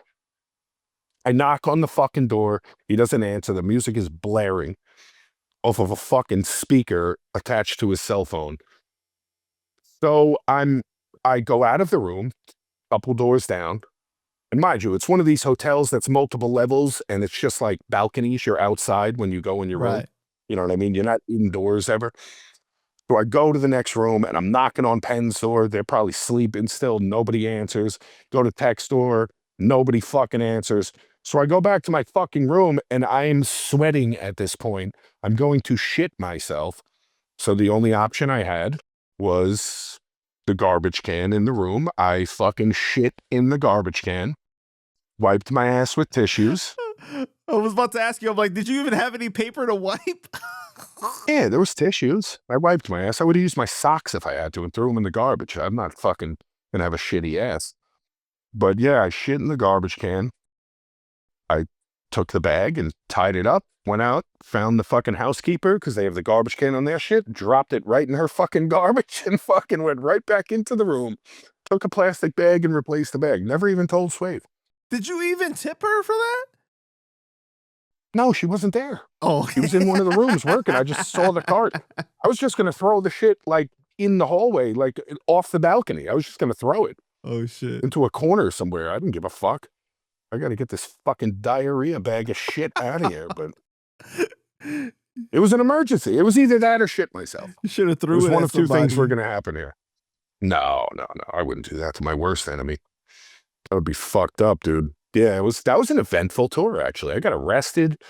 We beat up some kids in Washington. I shit in a garbage can. Never a dull moment with Rebel Armz. Yeah, I think, yeah. Southpaw might have tried to kill G.I. Joe on that tour. What? Yeah, they got drunk one night. It just like, it turned into like a drunken dispute. But yeah, in our room, he tried to kill Joe one night. Disaster was there. I'll never forget that. Yeah, Disaster was at the room chilling. It was funny. You want to tell that story or nah? It's nothing. I don't even know why. It just happened in my room. Like me, Swave, and Disaster were chilling, smoking weed. And fucking, it was like, you know, it was probably 1 o'clock, 12 at night, something like that. 11. Actually, no, it might not have been that late, but like they had gone out. Joe and Southpaw had gone out and got fucking wasted. And I don't know what happened, but it turned into like some bullshit, like where Southpaw wanted to beat up Joe and just drunken nonsense. I have no idea why. But Southpaw like attacked him in my room. It poured into my room and he had him like by the shirt and like lifted him up and shit. Southpaw's a pretty big boy. And like I had to physically pick Southpaw up off the ground. Fuck it. No, you're not doing it. That was the one time I broke up some shit. It was funny. That was a funny night. I remember Disaster's face. Disaster's face was like, what the fuck is wrong with you guys, man? It was funny as fuck. Was this before Swave and Disaster battled?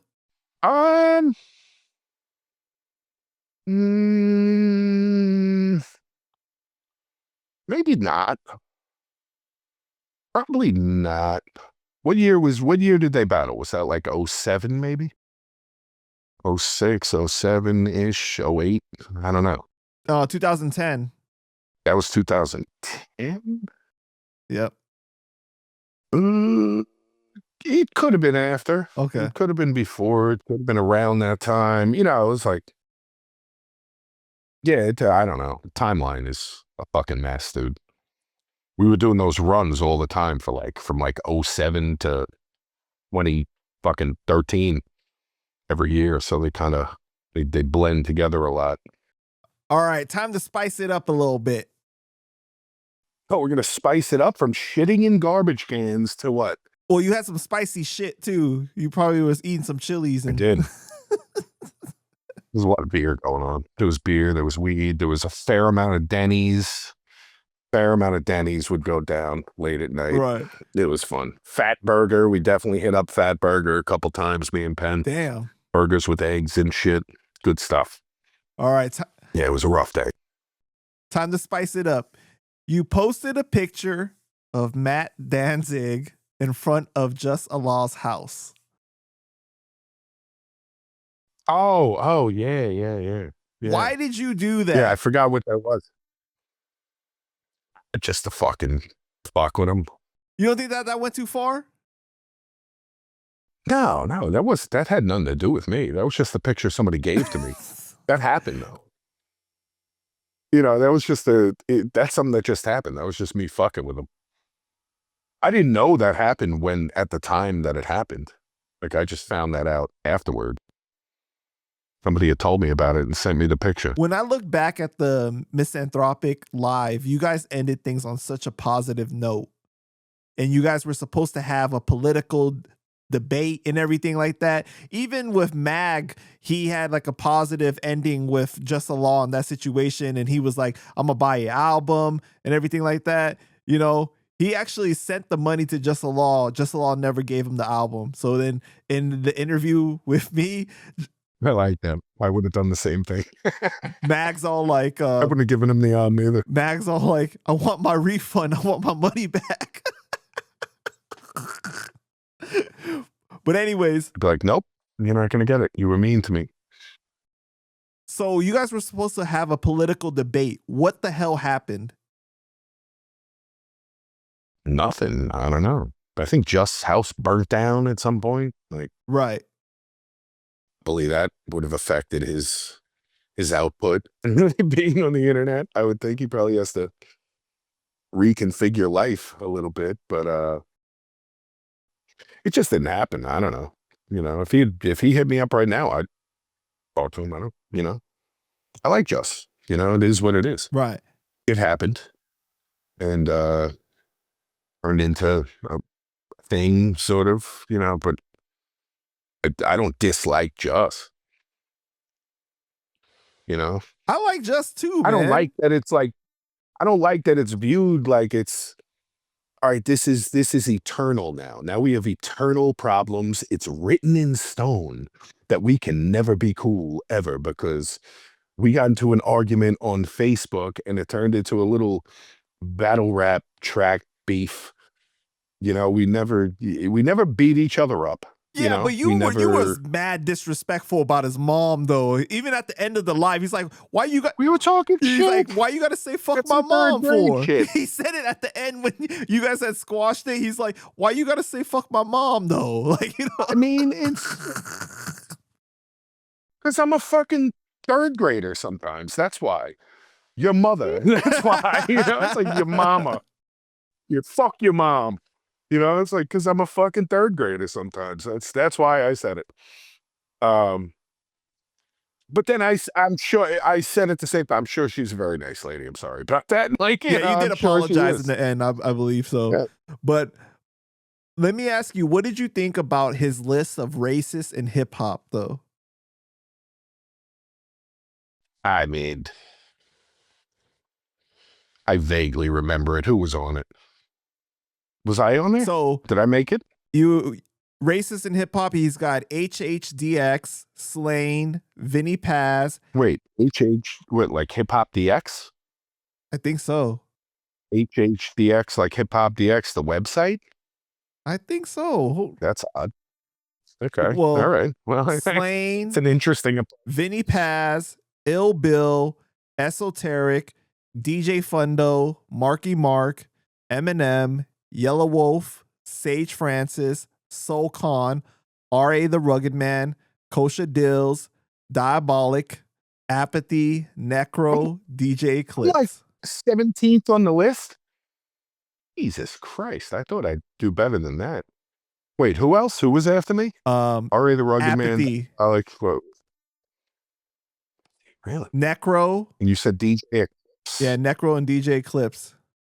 So basically every white dude who's done anything in hip hop. Pretty much.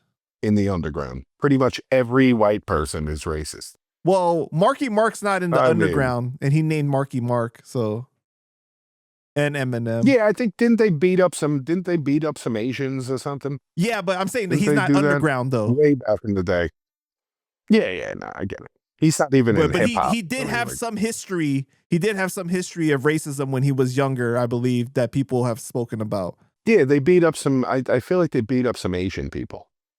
I think it was Asian. But he people. also like would use like the derogatory term of the N-word and everything like that, like, you know, with the hard ER and was like real hate crimey with it, I believe. I think people have said in the past. I'm not sure. Yeah, the old Boston whites, you know, from the 80s. What are you gonna do? It's how they were raised, I guess. I don't know. Well, you remember that whole situation with Mag? Marky Mark.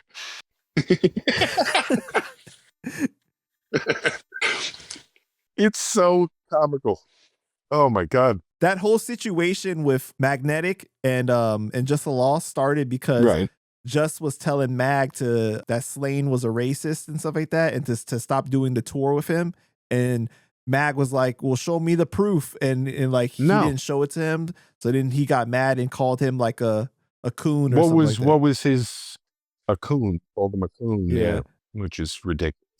But why is he racist? What did he do? What's he doing to black people? Well, remember there was that footage of Slain battling the kid in like California or something like that. Well, he wasn't battling, but they were like in Hollywood and he was like rapping, and then the kid starts battling him and starts talking about his girl and shit like that. Then Slain ends up like slapping him a couple of times and stuff.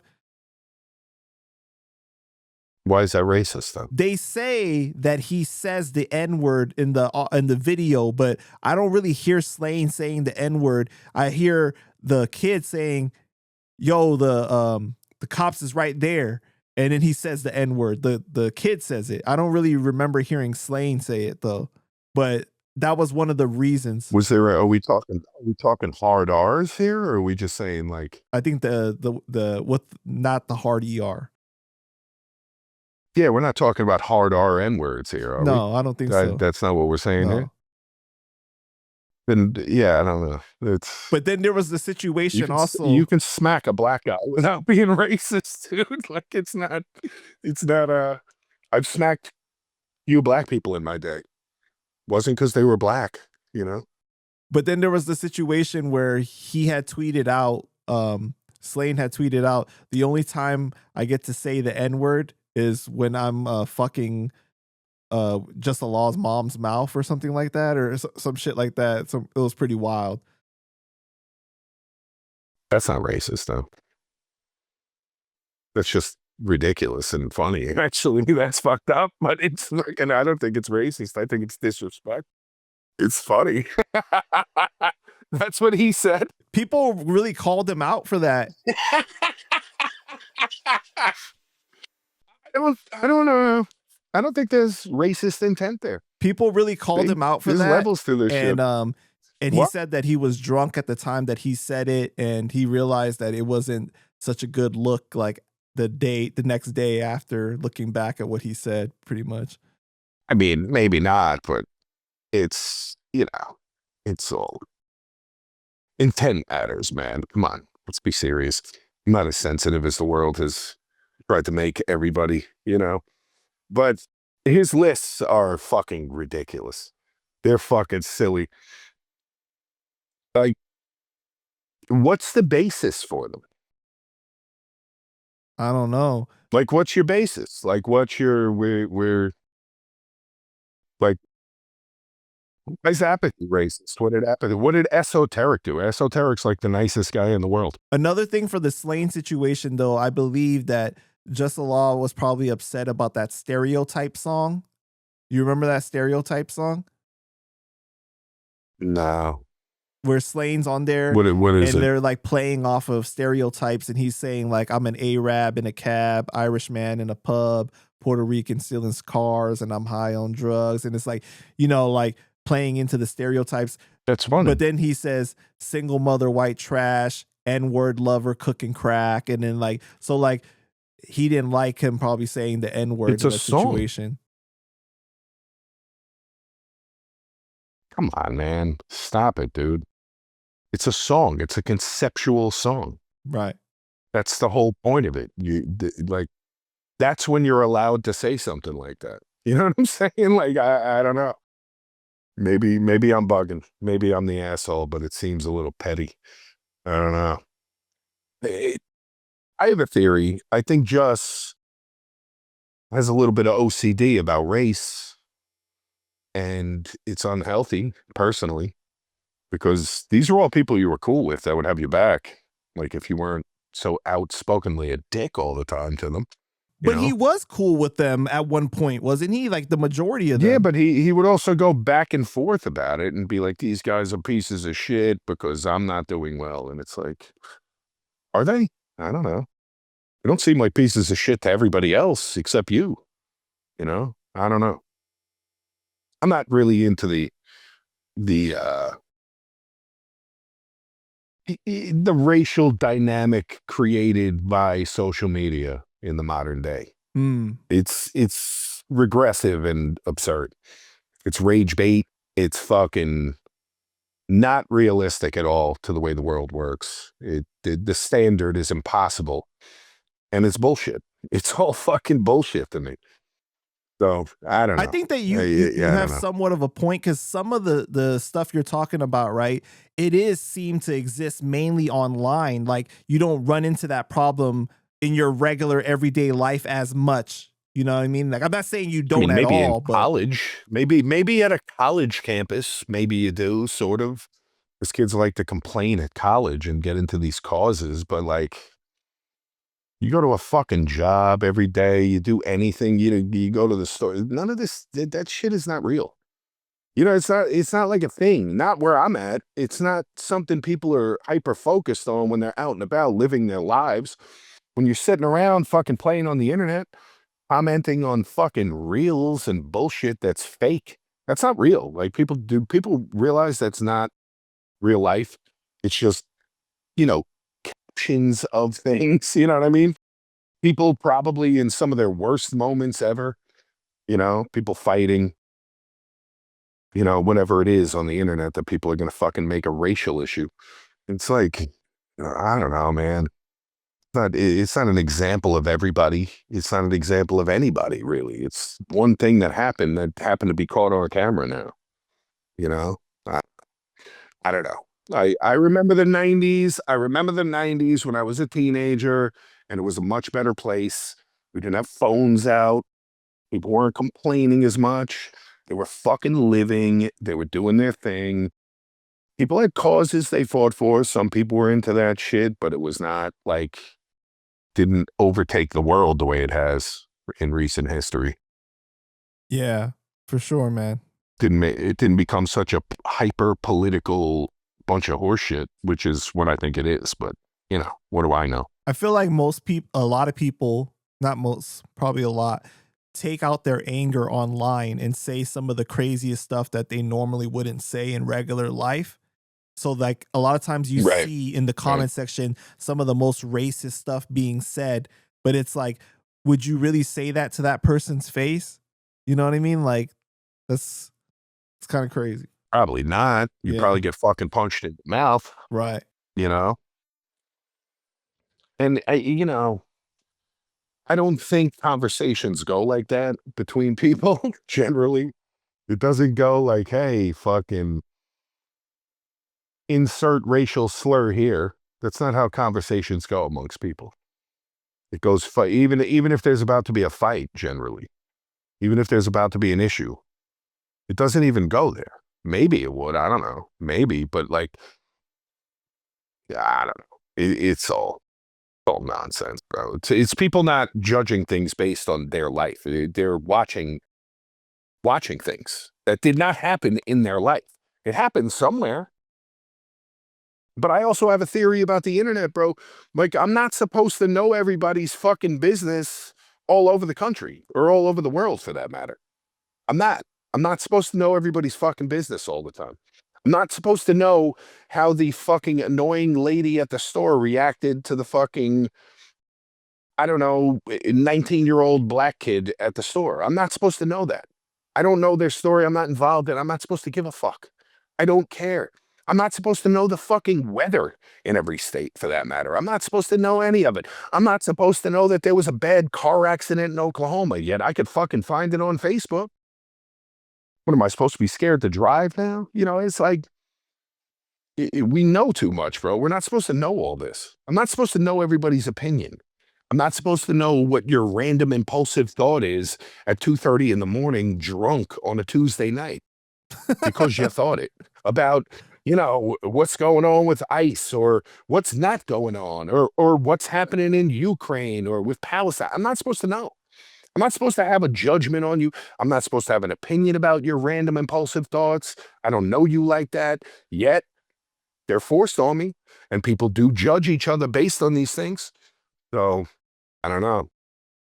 I feel like it's an unhealthy world we live in that way. I feel like it fucks people's heads up, gets them over emotional about things that aren't really even happening to them.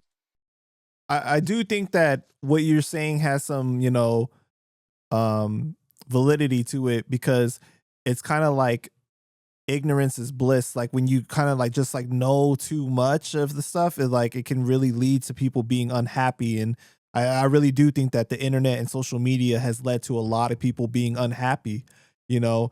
And especially people don't live life anymore, man. They watch life. They don't live as much. They don't go out as much. Or they're too busy trying to capture it, you know? Right. They don't live it in the moment. Like, I mean, dude, I watch, you'll see, you know, I'll get into these little vortexes on fucking, on Instagram or something, where I'm scrolling through, I'm doom scrolling through the fucking internet, and I'll get into Fight World, which is hilarious to me when people are punching each other. But I'm looking at this shit, and I'm like, yo, not for nothing. There's a lot of people with phones out, nobody doing shit. Like, the last thing I think of if my boy is getting into it with somebody is pulling my phone out to document it. Number one, that's evidence. Absolutely not. You know what I mean? Like, it's insane to me. Like, they're not even really experiencing what's going on around them. They're filming what's going on around them and looking at what's happening right in front of them through their fucking camera and commentating on it like it's a baseball game. It's insane to me, and it makes zero sense. I don't know. I feel like you're not really living. Like, it's also wild that people are more likely to pull out their phone to record rather than to call for help too, like in emergency situations or when something's going down. Fuck yeah. Yeah. People are like, somebody got fucking ran over by a car. You're filming. You're not using your phone to call an ambulance. What the fuck are you doing? What, are you, insane? Dial 911 on that same phone that's in your hand. It's like people at concerts, right? They go to a show, and they're at the fucking show, and they got their phone in their hand watching the show through their little cell phone while the show's right in front of them. Instead of jumping around, whiling out, put your phone in your fucking pocket, experiencing it and having the memory of actually living it. They're filming it so they could put it on the internet and show people what they didn't even really experience. If that makes sense. It's kind of insane. An insane thing. Absolutely. Pretty cool, though. Interesting. What did you think of the whole King Magnetic versus Vinnie Paz beef? And I'm asking you because you were present, especially for the Misanthropic Live, where, you know, he touched on it a little bit. I don't know if I made that part. I don't know if I was there for that part. I might have come in later, but I didn't like it because I'm friends with both of them. I didn't really know what it was about, really, when it was going on at the time, if that makes sense. Mm-hmm. I kind of heard whispers of it, sort of, didn't really ask, didn't, I don't care. You guys are having static, what it is. Doesn't affect my day. But releasing the track later on, when it was kind of already done, I thought that was kind of pointless a little bit. Well, But it wasn't done because it kind of got reignited when he released the track. That was when he was saying that. Well, the track was old though. The track was track Yeah. was older. I know that. The track was older. It was like, I feel like those are spontaneous things. Either they happen when they happen, or you should just let them die. But that's just me being analytical about it. But I don't know. It is kind of awkward when people you're friends with are beef, and that's kind of weird. I never really thought about it because I've done a fair amount of beefing with people that were friends with the people I was beefing with, and now I'm kind of like putting myself in their shoes, and it's a little fucking awkward to watch. Now you feel like Poison Pen. Yeah, I kind of feel like I felt like Poison Pen when I was beefing with PackFM and Kweli. I feel like Poison Pen. Right. Except I don't like wrestling, so kind of feel like Poison Pen. I feel like Poison Pen if he didn't like WWE and the Royal Rumble and shit. You never had a conversation with Vinnie or with Mag about that situation? No. I don't think so. I don't think I did. Maybe afterward, probably with Mag. Definitely not with Vinnie. But maybe briefly, I don't know. I didn't really care. It is what it is, People are going to have their little issues, Right. Yeah, I mean, I definitely do. So I've had run-ins with other rappers and shit. So what are you going to do? Happens. So you think that he shouldn't have put out the diss track? I wouldn't have. Or I would have done a new one. Really, really got it popping. I thought the diss track was a little too fun. I'm a little more of a fucking, a guillotine kind of guy. Like bring out the guillotine, the firing squad. I thought that one was a little more fun. It wasn't bad, but it was a little too fun for my taste. And can we tell the people what happened when you reached out to Vinnie to ask him to do an interview with me? What was the exact quote? Fuck. I sent it to you. What was the quote? What was it? Cut I'm off a little my burnt balls. right No, now. he didn't say that. He said, I'd rather something No, though. it was rather, it was good though. Shit, I can't look it up because I'm on my phone. Fuck. Yeah, he didn't want to do it. I'll say that. And I told you that going into it. I was like, I don't know. I was like, I can ask him. But I could tell you he's not going to do it. He doesn't want to do things like this. He doesn't like speaking to you. He doesn't know you. You're a very nice guy. Sure, he'd like you, but he does not want to do it. It was basically he'd rather, slide down a razor blade on his nuts into a bucket of lemon juice than do the interview. If I'm paraphrasing, he didn't want to do it. Sheesh.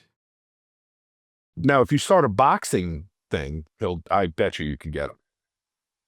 You're asking, we're talking about boxing. You said that it wasn't like specific to me necessarily. It's just in general, he doesn't like doing interviews. No. He doesn't want to do that. He doesn't want to talk to you about hip hop.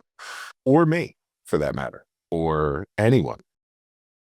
Vinnie's funny, man. He doesn't he just wants to keep to himself and do his thing and be left alone and chill. It's it.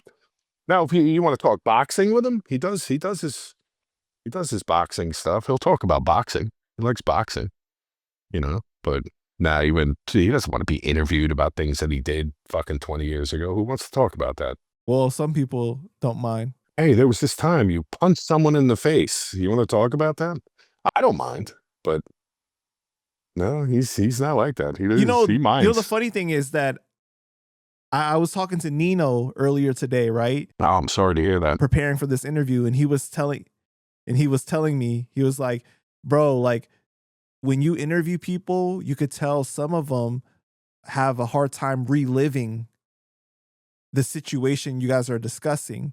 And so like it's kind of hard for them to talk about, you know, because they kind of want to leave it in the past, but like you're helping create a time capsule, and it's good, but it's difficult for some people more than others. Yeah. I don't know. I don't know why. I don't mind. Fuck it. I have no shame in my game, though. I don't really give a fuck, you know? Mm-hmm. Some people, you know, some people don't like talking about themselves, you know, either. That could be part of it. You know, like talking about things they've done or you know, just telling stories about times like, you know, I mean, I've shot the shit with Vinnie. He'll talk. It's not like he's antisocial like that, but in some ways he is, you know, maybe with strangers and shit. Right. You know, he doesn't want to be like talking about that shit and documenting it. Who fucking knows? Everybody has their reasons. But yeah, you'll see that. You'll see that. Some people are a little more reserved with talking about the past and, you know, old beefs and static. Dude, I mean, some of this shit is like, especially with hip hop stuff, not like we're out here talking about like the I don't know, does Vlad have the mafia guys on there, the guys who were in the mob? That's a little Right. different. I think that's fucking insane. Some of these guys, some of the rats and shit that are on there, and they're talking about it, glorifying it, and I'm like, that's a little weird. But like the stuff we did, it was petty. You know, I punched a few people in the face, had some rap beefs, nothing serious. Nobody got shot. Nobody got stabbed. People got insulted, maybe. You know, it was like we did some drinking, found some chicks along the way. You know, it's like, it's fun. These are fun stories. And it's stuff that people that are interested in what we were doing would be highly interested in hearing from us. Like how it actually went down, what actually happened, our recollections of it, because sometimes our memories fail us, you know? A lot of times, actually. I mean, you reminded me of shit that I'm like, it's like coming back now where I'm like, damn, holy shit. I haven't thought about that in so long, man. Right. And it's, you know, it's pre-social media, pre-camera phone stuff where it wasn't as documented. So it kind of only lives in lore.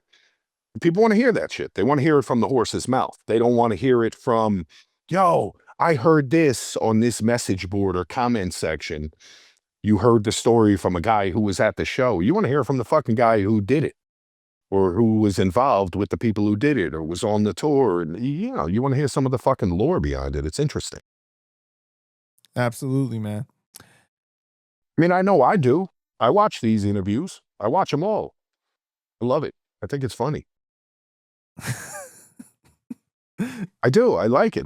Even I had no idea some of the stuff, like some of the Sage Francis stuff and Mr. Dibs. I was like, wow, this is fucking interesting.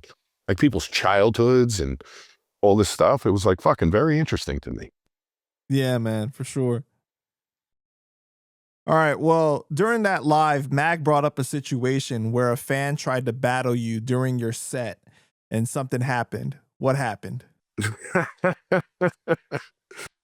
Up in Syracuse. That was a fucking funny night. We did this show. It was my man Mace Windude put this show together for it was his birthday. So he got this kid to book me, Mag, because he's friends with both of us. And you know, I'm doing a set. Great night. We're having a blast. And this fucking random dude, it's like he kind of reminded me of Marv One a little bit. He was kind of a chubby black kid, big beard. But he comes up to the front of the stage and he's like like talking like he wants to battle, and he walks up the steps to the stage and gets on stage, and I'm about to kill this fucking kid. I'm about to kill him. And somebody else comes up, maybe Mag, somebody comes up and is like, yo, get the fuck off the stage now. You're going to die.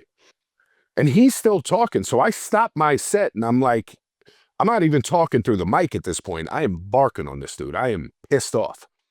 I get immediately pissed off. That's happened to me one other time, and I fucking threw the kid off the stage by his throat in fucking Lansing, Michigan. And fucking, I don't take well to that shit. Fucking, the kid's talking like, nah, yo, I battle. I'm like, yo, motherfucker, I'm up here working. I was like, what the fuck you think this is? I was like, this isn't playtime. You know, I went off. And I fucking spit dead in this kid's face. It landed straight on his fucking beard. Like, in his beard. Holy shit. And I'm like, come up here. I'm going to fucking kill you. And then, you know, it turned into like a little bit of a fucking ruckus. But nothing really happened after that. And I continued with my set. Pissed off. Finished up. And we went about our night. I think we talked to the kid after the show out front, but I wasn't being very friendly to him. Like, he came up like, no, I didn't know. I mean, yeah, all right. Get the fuck away from me, basically. Like, I was not happy with this dude at all. But yeah, I spit on him. And he's a fucking, if that kid ever sees this video, he's a fucking bitch. Because if anybody, I don't care if I was right or wrong. If somebody spits on me, bro, I am going to fucking Ray Lewis that motherfucker off that stage. I'm going to fuck somebody up.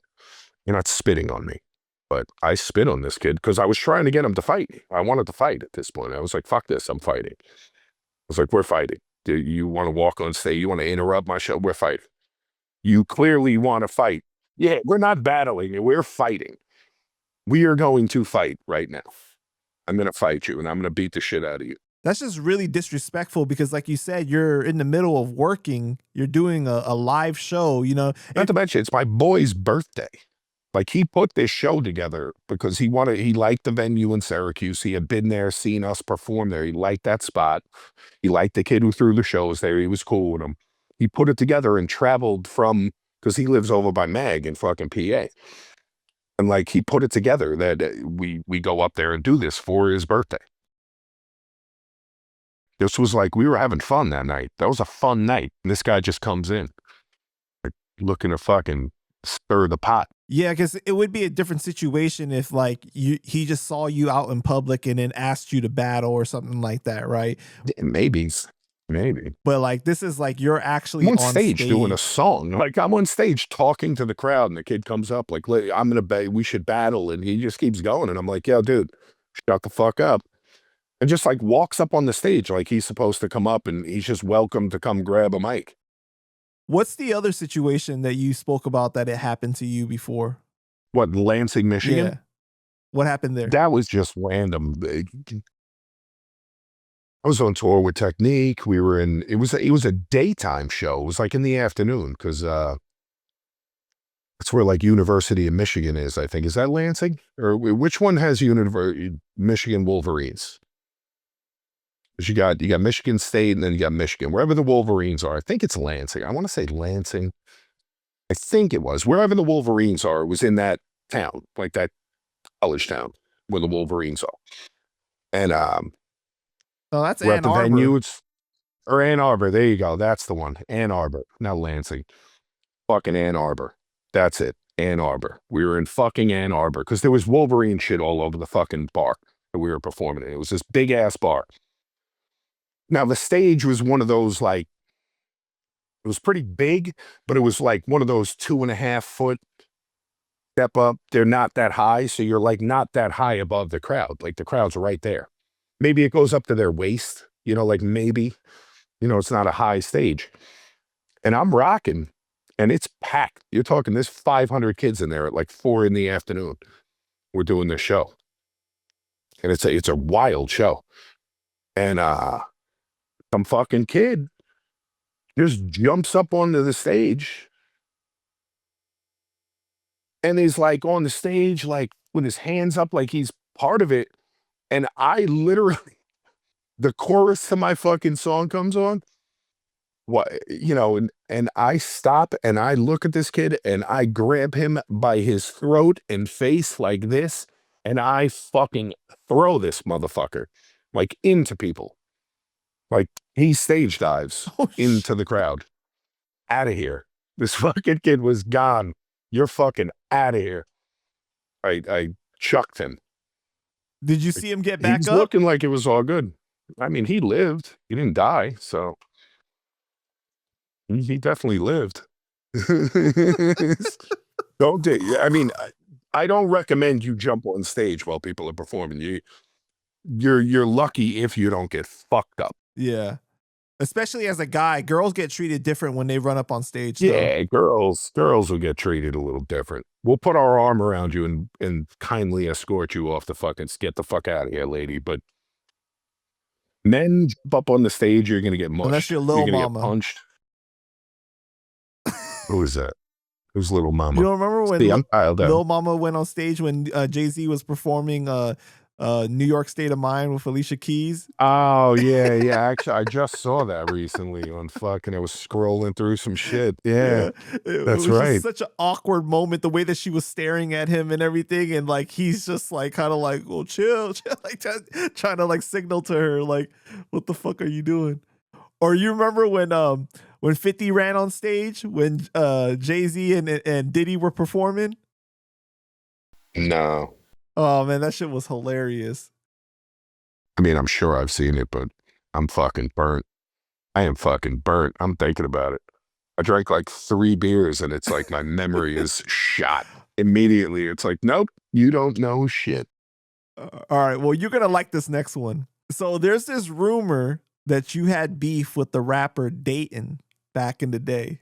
He's a Christian rapper now, but he was heavy in the underground scene and was running with Nems back then. I know who Datin is. Well, I know who Datin is. I never had beef with Datin. I heard that you would go on message boards and talk crazy about how much you hated him and you didn't think he was that good at all. Did I? Maybe. I mean, I was a hater at one point, competitively. But I don't remember, like, I don't know. I think he was a part of a crew. I remember he had ridiculous, like plucked eyebrows, though. I do know that. I remember that, but like, you hated the man because he had plucked eyebrows? I know what that's from. No, he did. He used to, like, his eyebrows looked very chiseled. They were ridiculous. But no, he there was like an MC challenge at EO Dub, and like Stronghold was in it, and I was the 6th man. Like it was a 5-man battle, and then you have a 6th man if you need a tiebreaker, right? So I was the tiebreaker if you had a tiebreaker, and they tied Datin's crew at the time. I remember this. And I came up for the tiebreaker. They spin the wheel. I had to do an acapella, and I fucking murdered it. They won. And then a couple days later, there was a recount, and Stronghold lost. I remember that, where I was like, fuck those guys. This is ridiculous. You know, like, what do you mean? We won. I was there. We won. How do you recount the scoring after there's a tiebreaker? I don't get it. I know it had to do with the whole battle situation, though, that you lost or something, and you seemed really upset about it. I never lost to Datin. I never lost to Datin. No. You lost to the crew. We didn't lose to the crew. We won that night. But you said the recount said that you guys lost, right? Yeah, that was days later. Yeah. That was after the event was done. Like, we won that night. Like, I won. Like, it wasn't a battle. You were just, you got a different category. We were the tiebreaker for the judges to score for the team. It was all different categories, freestyle, performance, you know how the MC challenges go. Right. You freestyle, you pull shit out of a bag sometimes, whatever it is. I was the tiebreaker. They were tied. It was Stronghold. What was his team? What was his crew again? I don't remember off the top of my head, man. Team something, or I forget what it was. I don't remember having personal beef with him. I don't even really know him. I wouldn't say I had beef with them. Why, people think I had beef with them? Yeah.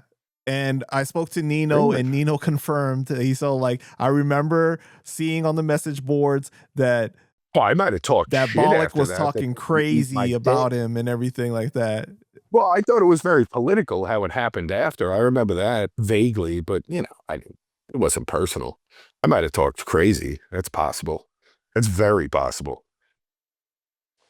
But he looked ridiculous. He had ridiculous eyebrows, and fucking that's what happens when you guys cheat after we already won. Come on. We just cheated and we already won. Like I was there, we won. You were there, we won. And then somehow a couple days later we didn't win. Because people started talking like, oh, you have to rescore the event because we won. What the fuck is going on here? We won. Well, man. Like it was a victory. Like it was celebrated. We won. And then all of a sudden we didn't win. I was like, wait, what? Yeah, they checked the scoring. I was like, what do you mean the scoring? What is there, a fucking algorithm? What do you mean?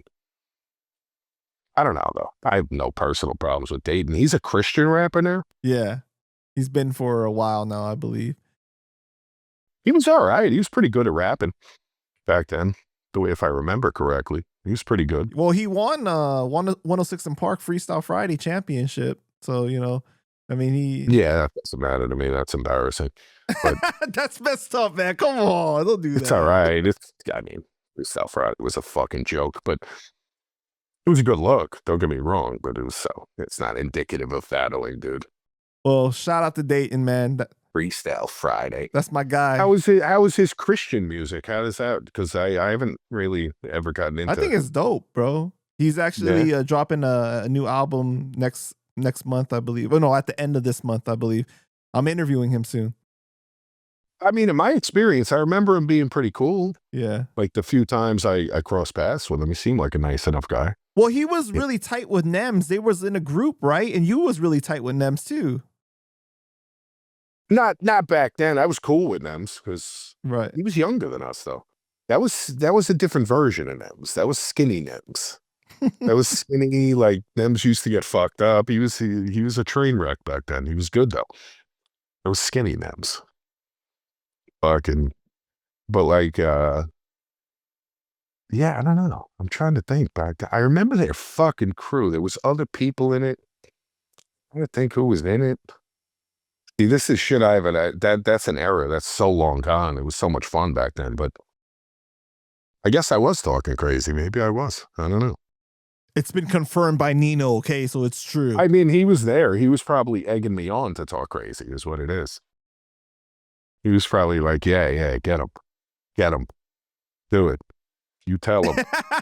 No, Nino said that he's cool with Datin, though. He said that's his guy. That doesn't mean he wouldn't fucking get me to talk shit because I'm fucking funny. I was hilarious on message boards. Oh, man. Dude, we invented trolling, me and Nino. Yeah. I don't know if he told you that, but me and Nino invented trolling. How? Like, it wasn't called trolling. We just invented it. We invented trolling. There was this kid Apollo on the fucking rapmusic.com message boards, and we trolled him before we even knew what we were doing. We had catchphrases. We had all kinds of approaches. We just trolled him. Wait, why were you doing that to him? I don't know. We were bullies. I don't know. That's what I was just about to say. Look at you. He was a cheese dick. He was kind of a cornball. It was early, like, he would come on promoting. It was like, it wasn't genuine, whereas the message board, that's where you communicated. So if you came in there like, yo, check this out, I'm doing this, blah, blah, blah, blah, blah, and you approached it like you were branding something, people would look at you like you're a dickhead. And fuck this guy, It wasn't really like that. It was a place where people actually went and communicated. It was almost like you were spamming the board. You know what I mean? If that makes sense. Right. So you would just get treated like a dickhead. So we just would tease them and shit. But we invented trolling. Then it became trolling. A lot of beefs happened from the message boards and like ended up in like actual physical altercations though. It can happen. I mean, I'm sure before message boards, beef started over the phone sometimes, Yeah, but this was like typing and like people don't know what you look like a lot of times, or like, you know what I mean? Or don't know your tone. And it's like, it's a little different versus like, most likely if you're talking to someone on the phone, you're probably going to like know each other somewhat. Right. Maybe. But I mean, somebody could conceivably, in theory, start beef with me over a fucking text message if they say the right shit. Not now, but in the past, they might have been able to get me going, or I'd Yeah. want to punch them. It's a form of communication. I don't know. You could probably get me to beef with you over smoke signals if you say the right thing. Oh, what that motherfucker say? You see that? You see that? 3 puffs, 3 fucking puffs of smoke. We're Through gonna Morse fuck these code. guys up, bro. Get the bow and arrows. We're going to get these motherfuckers. Through Morse get the code. Torpedoes. Yeah, Morse code. Go get the fucking torpedoes ready. We're taking these guys out. We're gonna fuck these guys up. You see that? They lit 2 fires. Smoke signal. You see that? 2 fires. They're telling us to go fuck our mothers. Why did you have such a problem with the Fresh Coast? I heard you were dissing Ilmac on the forum, saying you'll slap him and other people and stuff like Well, that. See, all right. Nino has a hand in that. I know he's friends with Ilmac these days, but we trolled. I swear to God, we invented trolling. Through the message boards and through AIM Instant Messenger, we would troll these kids, bro. Ilmac was like a young kid. It wasn't mean. Ilmac was like 16 years old back then, bro. We weren't gonna smack him. But we would fucking tease him and shit. We would just fucking break his balls. Well, I heard that you were really against like all West Coast rappers pretty much. Like you was like, we're better than you. No. We'll take all you out pretty much. And that was just competitive shit. Partially because they had the Fresh Coast shit. Right. They were like unified. They were like fucking, yeah, we're the shit. I was like, fuck you. This is where the whole thing with Lush happened, right? Yeah, kind of in that era. Yeah, kind of. Yeah, they were like unified and had like a thing, like, oh, we're the Fresh Coast. And I was like, fucking suck my dick. Yo, fuck your coast, bro. What do you mean you guys are the best? Fucking blow me. Oh my God, man, you wild, dude. Plus, it was fun though. It was like I didn't really care, It was like I came off worse than I actually meant it to, is what it is. Cause like there was a kid back then, Bo Rat was his name. Like the movie. Right. I don't think the movie was out. I think that was just his name. I think this predates the movie. And he's a typical fucking white boy Cali kid, skater-ish type of dude, Really nice guy, turns out. But like, I would fucking rip into these kids on the boards sometimes, man. And fucking, I ended up meeting him at the Super Bowl battle in Boston. He came out for it. And I was talking wild before that battle on there. I was like, don't even bother coming out. I'm taking that money. Suck my dick. You guys are wasting your time. Save your plane ticket. That's mine. That 5 G's, that shit is coming home with me. I was talking crazy, right? And I ended up like talking to him at the paddle, and like, I'm a way nicer guy in person. You meet me, I'm like way nicer guy. And we talked, and I kind of felt bad because he's like, nah, I'm like a big fan of yours. And like, he's like, I thought you fucking hated me. I was like, oh man. I was like, nah, it was really just, like opposing football team talk type of shit, Like, fuck you. But off the field, we're cool. We can get beers and smoke weed and shit. It's kind of like that. But yeah, it was fun. It was fun. The Fresh Coast. I'll never forget that. That shit was funny. But they were a little gassed, though. How did they respond to you? They just talk shit back? They fucking hated my guts, I'm sure. I'm sure they hated my guts. It's funny. I was talking to Lush, and Lush was like, his description of what happened is not what happened. He didn't go into detail about what exactly happened because he's saving it for our next interview. But he did tell me though, he's all like, it's not accurate. What I said? Yeah, about how like, I mean, that's how it seemed. That's what it seemed like he said. I might have it might have been a huge misunderstanding. Totally. It might have been. But then again, keep in mind, Lush can say that, but Lush gets fucked up. And he was definitely getting fucked up back then. So, I don't know. Lush typing and Lush talking are not all that different. It is. It's you gotta decipher it sometimes. You know what I'm Don't saying? do that to Lush, man. Come on. Shout out to No, Lush, I'm not saying man. he's like retarded. He's a smart enough guy, but like his way with words is his own. You know what I'm saying? Don't do that, player. Yeah, you know what I'm saying? You got to decipher what he's talking about. And I was like, Hey, player. it may have been just a huge misunderstanding. It may have been, but I don't think so. I think Nino said that they did tell you, or he did tell you that you had to check in, and you were like, "Fuck you" or something like that. Yeah, like, that's what I thought he did. I'm almost positive that's how it went down. You know, I'm paraphrasing everything. I don't remember the paragraph he wrote, but right. I remember him saying that, and I was like, "What? I'm not checking in with you for anything. I don't care. You could be the clerk at a hotel. I won't check in. The clerk. I'm going right to my room. I'm not checking in or checking out. I'm going right to my room. Have my key waiting for me. Get the fuck out of here. What are you talking about?" Yo, that's the way I look, man. Yeah. He might have meant it like, hit me up. He might have just been saying that like, yo, let's get up, you know? Like Right. it really might have been that innocent. And I just took it. He's using like street slang and going over the top with it. I don't know. Wait, how much older are you than Lush? I don't think much older. Maybe a couple years. Oh, okay. Few years. How old's Lush? I don't know. Well, I mean, because like at that time though, I guess it makes more of a difference when you're younger, right? Like a little bit of an age gap. I mean, we were all anywhere from 20 to 24-ish. You know, like we were similar ages, you know. I guess he's born 1981. Yeah, he's 3. He would have went to high school with me. I would have been a senior when he was a freshman then. All right. What happened between you and Desaurus back in 2014 when you guys were going back and forth on Twitter? No, what happened? You don't remember talking that? shit. I mean, vaguely.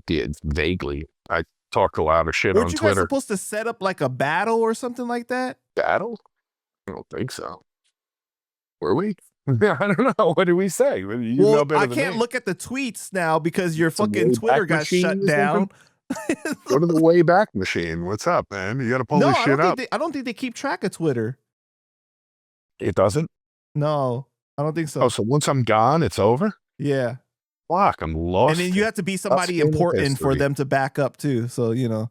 I thought I was pretty important. Felt pretty fucking important back then. I don't know. Me and Desaurus always butted heads like with the internet like that. Like we would fucking butt heads. I think it was when Disaster and Math had that altercation. Because I didn't like that. That fucking irked me.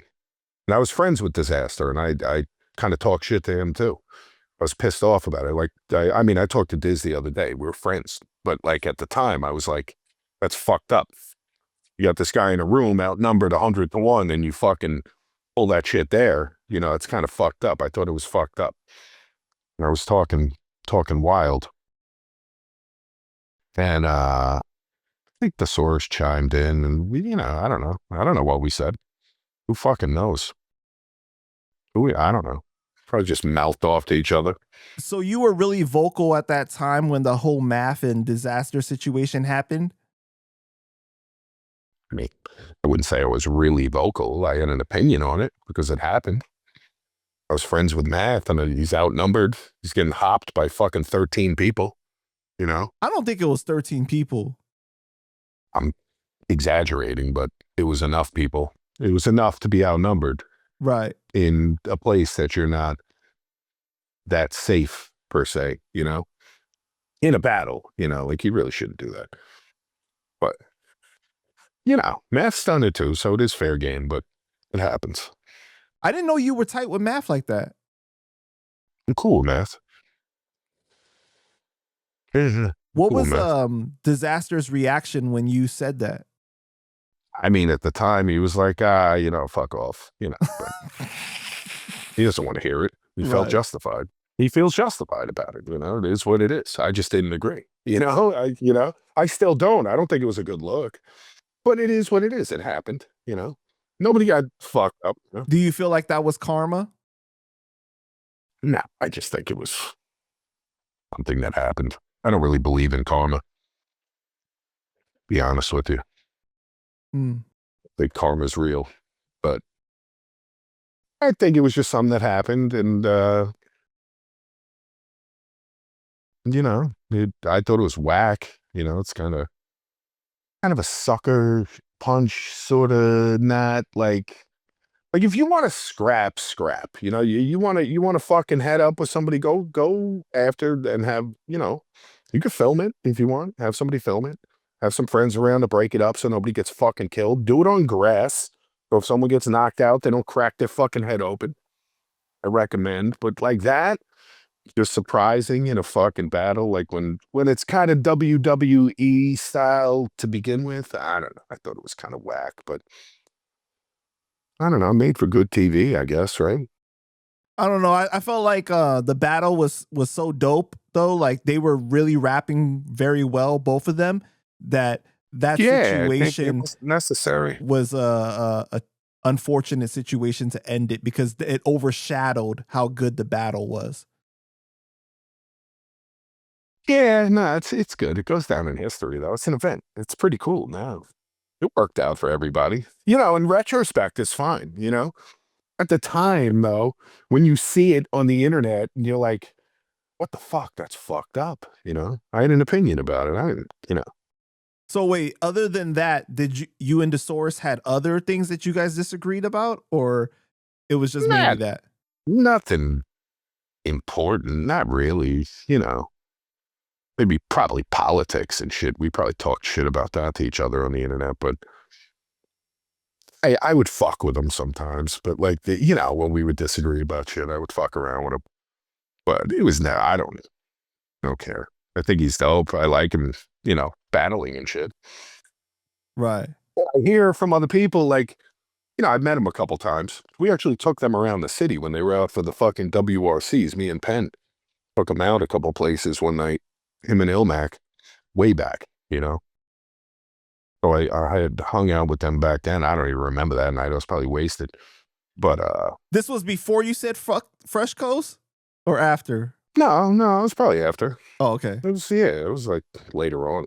That was like the internet. It wasn't like fuck the Fresh Coast. It was like fuck all you guys. I'm gonna murder you all. We're the shit, you're not type of thing. Just dick measuring, general. But I hear he's much cooler off the internet, Which is cool. I don't care. I think he's cool. Seems fine to me. Do you think, We don't have to agree, on Twitter. We're not supposed to all the time. Right. I didn't grow up in the sandbox with you. I don't gotta keep up a rapport with you on the internet. We're allowed to argue. Like, not fucking ridiculous to do. People argue on the internet. It happens. What happened with the Project Sleeper Cell with Apathy? Oh, yeah. Well, I discovered that he was gay after he wanted to do it. So I was like, I don't know. He wanted to change the name of it. No, he wanted to change the name of it to the Rainbow Coalition, and I wasn't down with it.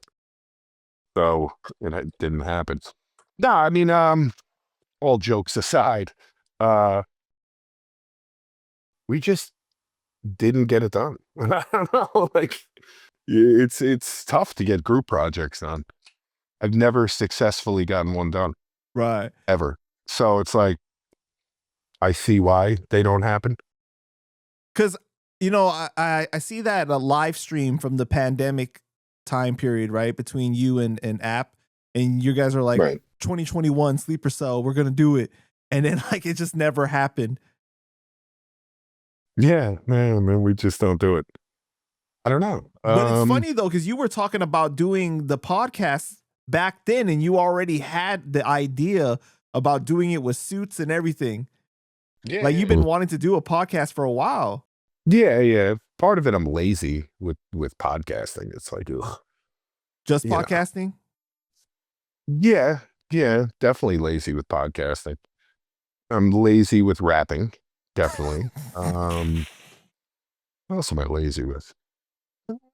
Cleaning. I'm a little lazy about cleaning, but other than that, I do things. But I mean, it's tough because all right, Apathy's always doing something. Like he's always working on some shit, Mm-hmm. and he's probably got ADD, No, he does. He definitely does. right? And ADHD then, though. or whatever that is, the thing that makes you do other shit when you're doing one thing, whatever that thing is. I probably have a touch of that myself. I'm also myself a little retarded, and I'm an epic First step is admitting it. procrastinator. Yes. I'm an epic procrastinator. So I'll like put things off, and I'm also very picky when I start doing something. So it's a perfect storm to like take a while. So like we would put shit off, and in a lot of ways, me and Apathy don't agree on beats. Mm. Like picking out beats. Like he'll be like, yo, this is fire. And I'm like, I don't know, it's a little too jazzy for my taste, kid. I'm not trying to make a Tribe Called Quest album here, but you know? And then I'll send him some shit I think is fire. And he's like, I don't like this kick. Because he makes beats and shit. He's fucking picky. Like, nah, I don't like these drums. And it's like, it's hard. It's hard to put things together. You know? Especially when we could just do shit ourselves and make money off it. Right. But I think, I mean, honestly, if me and him did a record, I think it would be ridiculous and people would purchase it a lot, you know? Absolutely. That shit would go crazy. Right. I think it would, but it's tough though. It's tough to get done. It's tough to get on the same page and then dedicate the time and, you know. And also you guys are at different stages in your life where you guys are older now. So you have like more priorities for stuff, you know, like if you guys did it when you guys were younger, maybe there's more of a chance. I mean, the idea we fucking talked about doing it. It was when I dropped my first album. It was like fucking 16 years ago when we talked about doing that. Oh shit. That's what we discussed it. Wait, so why the name Sleeper Cell? It was just, we were thinking of names and we threw a few around, you know, and we're like thinking of ideas for one. And I said, what about Sleeper Cell? And he's like, yes. It was just, we were throwing ideas around and that one stuck. And how'd you come up with that? I don't know. Just thought of it. I don't know. Remember some kids hit us up. There was a group from like Alabama or something, some white kids. They were, you know, I don't know what they ended up doing, but they weren't really doing a whole lot. They're like, nah, what the fuck? We're the Sleeper Cell. And I was like, not anymore, buddy. Told the kid, I was like, not anymore, pal. You're shit out of luck now, pal. You're gonna have to change that up because we're gonna fucking outshine you real fast. But can you see it happening in the future? Sure, if I bother him enough. I don't know, maybe get him to snort some Adderall off a stripper's tits, possibly. Maybe he would he would be into it. Well, he's got ADHD. He's in a committed relationship. Thank you very much, Diabolic. Okay. What does that have to do with the stripper's tits and Adderall? You know? We're just trying to get him focused here. This girl can't be mad at that. Trying to get things done. Come on. This is work. Shout out to Apathy, man. No, I'd love to do it. I would definitely love to do it. I don't know. It's talk to him. Make him do it. Threaten him. Get some compromising information and blackmail him. Epstein him. Get him into it. You gotta Epstein him. Why is it gotta be me? Cause I'm not doing it. You do it. I'm the new kid you on got the block. Work ethic. You're out here doing work. You putting out videos and shit. You got to do it. You got work ethic. Me, I'm lazy and shit. I just admitted it. I have handicaps. Yeah, handicaps. Yeah, I have laziness and other handicaps. I'm also retarded, you know, as well. I just told you. Mentally handicapped. Mentally handicapped. Okay. What happened with Dead Rabbits? This was supposed to be a rap group with you, Nightwalker, Grim, and Bad Karma, right? No. That's not how it was. That's not what it was supposed to be at all. Dead Rabbits. It was, Dead Rabbits was not supposed to be called Dead Rabbits. I hated that name. Yeah, fucking Nightwalker. That's all Nightwalker's fault, by the way. Drinking, partying in Farmingdale at the bars with Nova and Cole. I was in California on tour, being a productive member of society, and these fucking assholes took my idea and turned it into Dead Rabbits. My idea was, all right, out here, you know, there's some pretty big shows, right? And honestly, I kind of felt like the local artists were never really represented, even though they could bring people into these shows opening up when there's a pretty big artist around. It would always be pay to play, and it was pay to play. It was basically, you know, if somebody threw, you know, $300-400 to the promoter, they opened up and they give them tickets to sell. You know the formula. That's how they do it. And I was annoyed by that, and like, I know all the local artists that are good. So what I wanted to do was call it the Local 51631, because the two area codes in Nassau and Suffolk are Nassau is 516 and Suffolk is 631. So it would be called the Local 51631, like a union, a crew, not a group. Wasn't supposed to be doing albums together. We're a fucking crew, and we can merch that up. We could have a union logo. It would be fucking fire. I thought it would be dope. Like union t-shirts, but hip-hop style. You know what I'm saying? It would be dope. And it would basically be us kind of strong-arming, making sure that some of the local actual talent doesn't have to pay to play to be on these bigger shows. That was the whole idea behind it. But I was on tour, and when this got started, I left, and Nightwalker drank about 300 beers and tequila and whiskey with Cole and our homie Nova and some other local talent, and it turned into Dead Rabbits, like Gangs in New York. And I was on the phone with him while they were there. I was dead sober. They are fucking drunk. It's still daylight in California when they're out hammered in Farmingdale, Long Island, at the bars. And I'm like, don't make any decisions till I get back. Don't do it. Just trust me. Nope. I came back, and a monster had been born.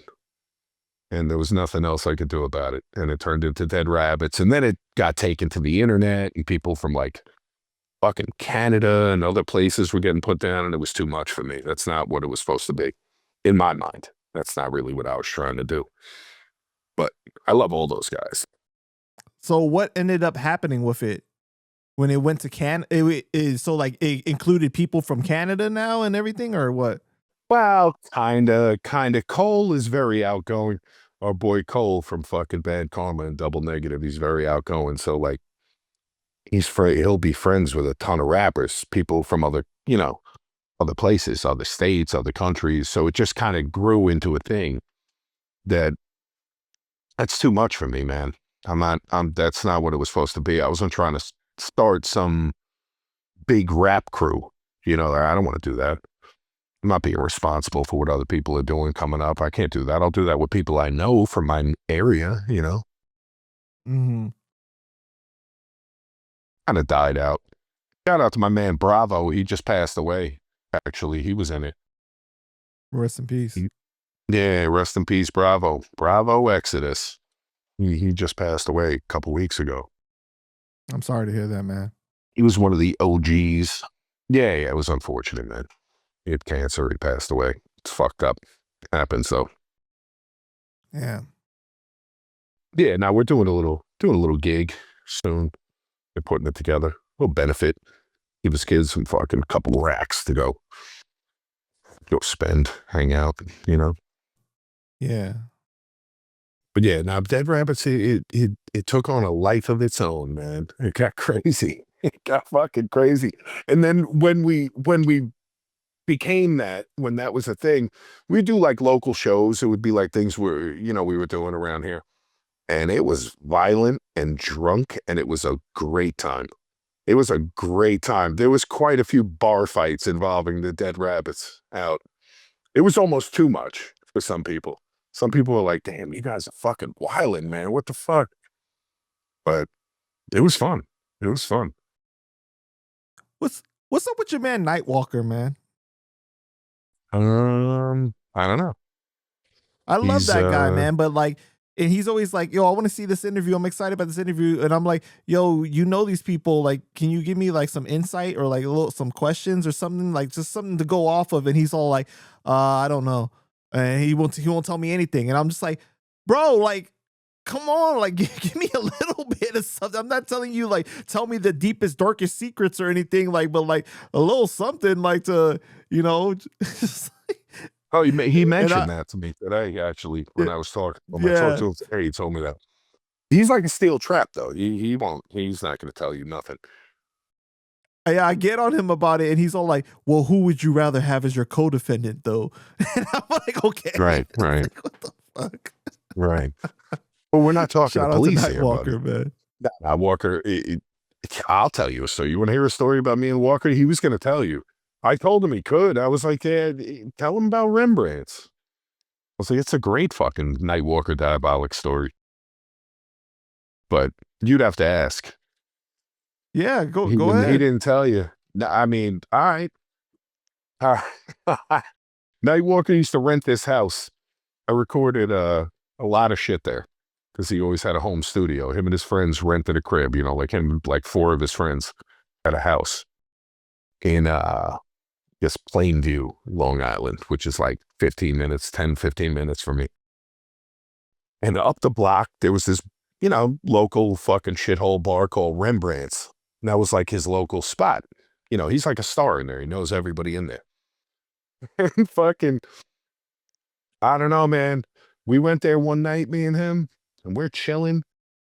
And for years, there was major gaps in that night for us because we remember we were drinking heavy. It was a night out. We were getting fucked up, and then we were going to go back to his crib and get more fucked up, which was around the block. And we were chilling with these chicks, and I'm sitting with this one chick who was not into me. I'm wingmaning for him with this crazy girl that he was trying to fuck.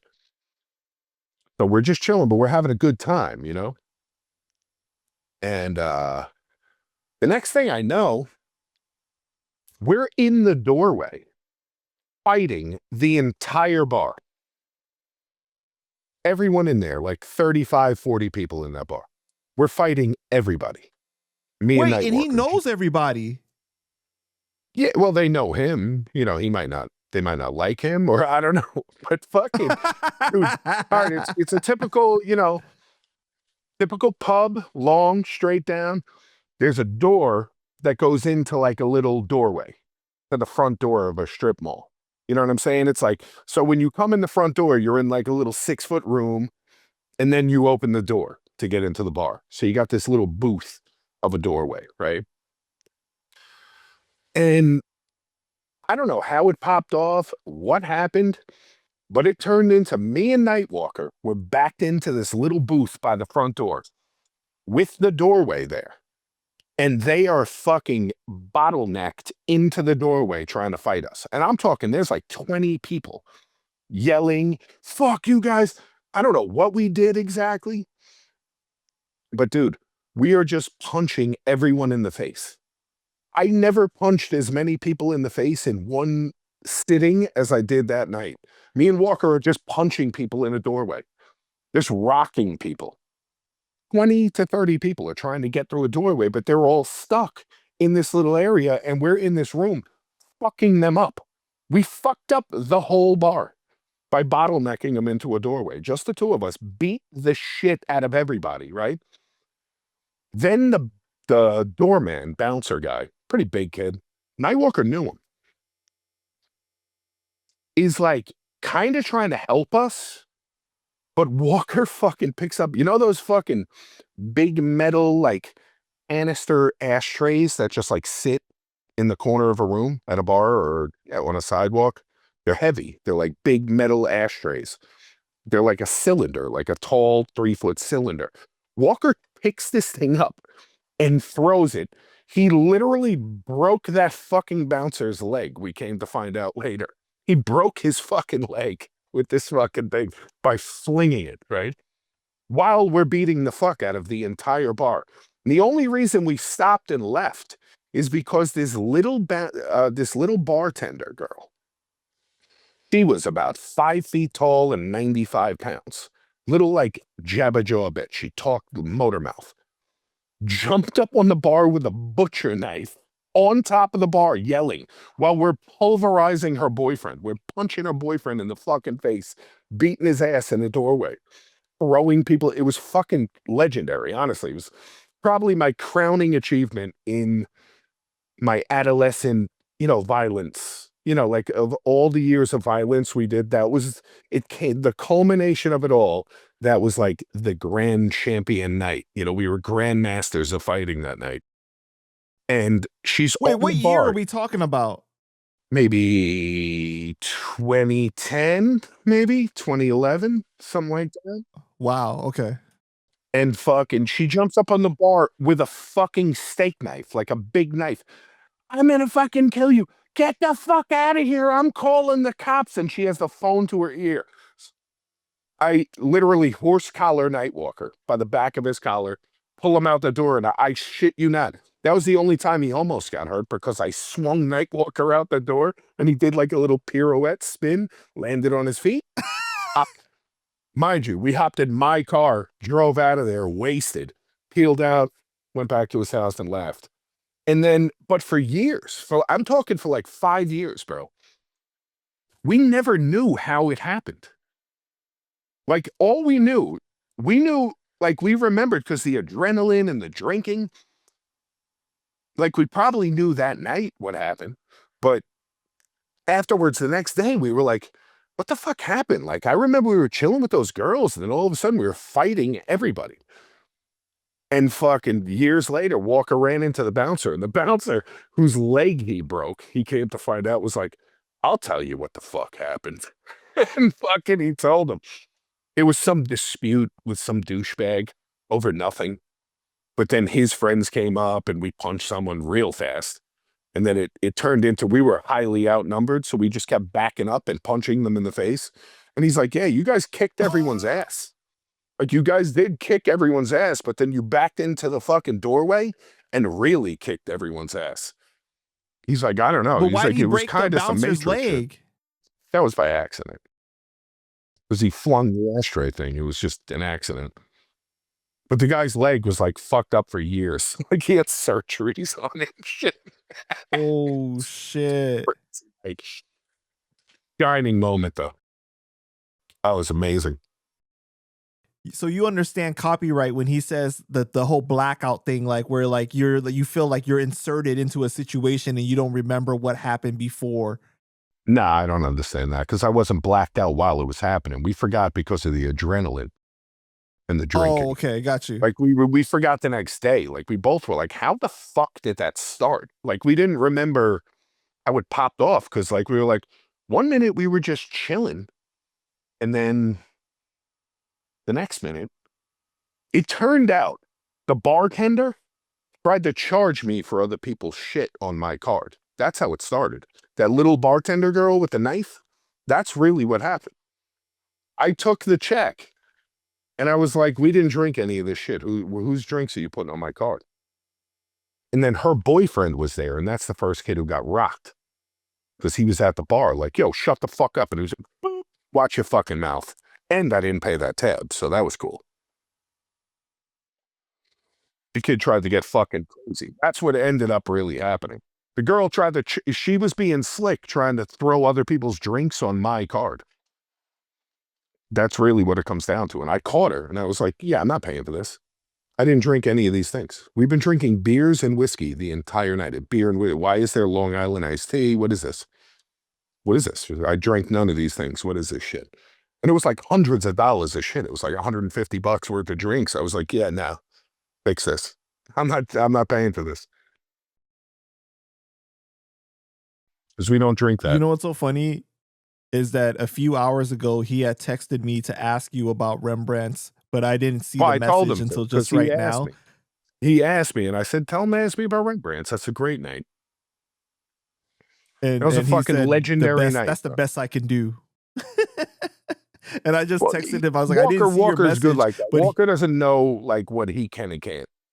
You know, like he's like, I don't know. You know, he's like, I don't know what's okay to tell him. I said, me? I'd tell him anything. I don't give a fuck. Tell him I shit my pants on New Year's Eve or something. I don't know. Not that I did, but you could tell him that. Gives a fuck. But I told him that you randomly brought it up and started telling it right now, and he started laughing. He's like, dude, me and Nightwalker, moral of the story, we beat the fuck out of the whole bar. We punched everybody that came for some. We didn't get hit once. Neither one of us got hit at all. wow. 30 people there was like 30 people trying to fight us, yelling, you know, like people in a doorway. Imagine a whole fucking town of friends. Fuck you. And we're just reaching, I'm punching over people. Bang, bang, grabbing kids by their shit, pulling them in, punching people, blocking people in the doorway. We beat the fuck out of them. All of them. We kicked the shit out of the whole bar. It was amazing. It was like the best bar fight ever. It was Matrix shit. Did you guys ever run into any of those guys you guys fought? Walker did. I didn't. Maybe. I don't know. Walker definitely did. Not me. That was like his area. Did he say what happened? I mean, he was well known out there to kick someone's ass, bro. In his town, he's known to fuck somebody up real quick. So it's not like anybody wanted smoke. But it was pretty well known that they all got the shit kicked out of them by me and him. Mind you, it happened all in like 30 seconds, 40 seconds. It wasn't long. We fucked you guys up. Like, we just fucked them up. It was a funny night, man. Because I remember we went back to his crib and like, I'm like, dude, did you get punched?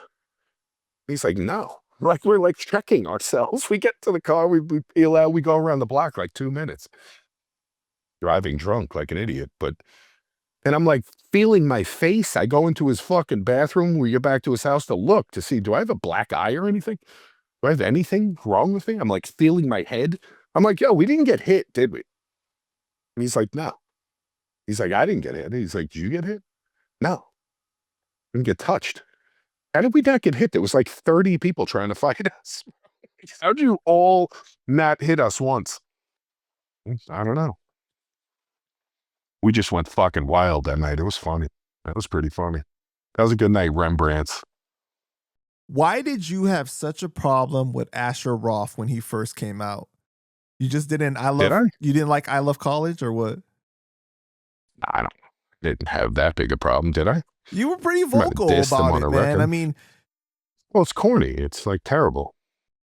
You said like Asher Roth will sell 70,000 copies in his first week, disappear off the face of the earth, and probably still owes money to the label. Probably true. And the guy asks you, you don't love college? And you're like, I love college, but I don't love rappers who imitate Eminem. I mean, this is what the games come to, though. And yeah, I mean, that's part. I definitely felt like that back then. It's a competitive thing, though. That's when we were all kind of more involved in the industry side of things. You're talking about somebody sucking Steve Rifkin's dick and like all this stuff like that. Well, it's the battle rapper in me just mouthing off. I'm mouthy. But like, I mean, I'm sure he's a nice kid. I wish him the best. But like gimmicky shit never goes over well with the people in it at the time that are, you know, grinding, trying to do their thing and be artists. Especially when you're young and you're competitive, and it's kind of corny though. That shit was kind of cheesy, man. Yeah, because you called him a clown, and then like the interviewer is like asking you like, do you feel this way about most new artists, or is it Asher Roth that strikes a nerve with you? And you're like, that's like the Vanilla Ice of this generation. It's a fucking joke. I just look at that as almost like a weird Al Yankovic doing hip hop records and making fun of people type of thing. In retrospect, that's a little harsh, though. That's a little harsh. My judgment was a little harsh because I was in it then. Right. You know what I'm saying? I was like, you know, now that I have perspective, you know, hindsight is 20/20 and all that shit. You know, using the hindsight I have now, still corny, but I understand why it exists and it has its place, you know. But I also felt like, you know, I'd equate it to Mace's shiny suit. You know what I'm saying? It's like, that shit was so corny to me, and it bothered me so much with the purist hip hop. Like, nah, it's supposed to be like this. You know, you get these ideas in your head and these like standards you've made for yourself that don't really exist. It's just what you believe in your hip hop religion for the time being.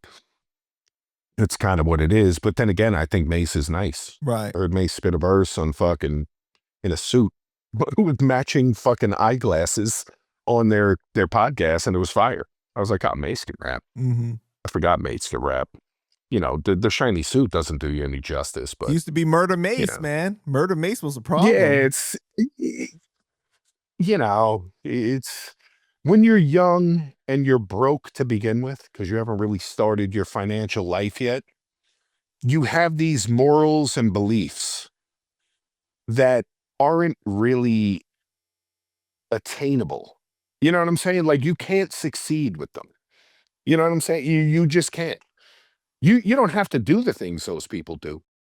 But if you're going to be in the music business, you're going to have to accept the fact that these people are in the music business with you, and you might have to cross paths with them and not be mean to them and fucking talk shit about them all the time, because they're just doing a different thing, and they don't look at it the same way as you. Hard to have that perspective in the moment when you're 22. You know what I'm saying? And you're an artist and you're about the craft and all these things, you know? Now it's easy for me. I look at it, I'm like, it's not so bad. Did you know that I Love College was produced by Apathy, like co-produced? Yeah, I knew that like years ago, but not when it was hot, when it first came out. Yeah, no, I kind of had heard rumblings of that. Oh, okay. But I knew he didn't get paid for it, and he got fucking jerked. Yeah. I would have liked that song way better if I knew Apathy got paid for it. I've been totally supportive of it. Would have never talked shit about Asher Roth.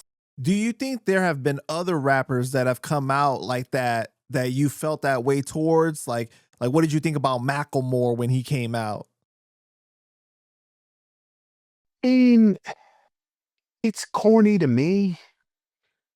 I'm also not his target demographic, you know? He can rap a little, though. So you look back at Asher Roth, Asher Roth is not terrible. You know, if you listen to his writing and stuff, like, he can put words together. It's not like he was terrible. He's way better than the kids now.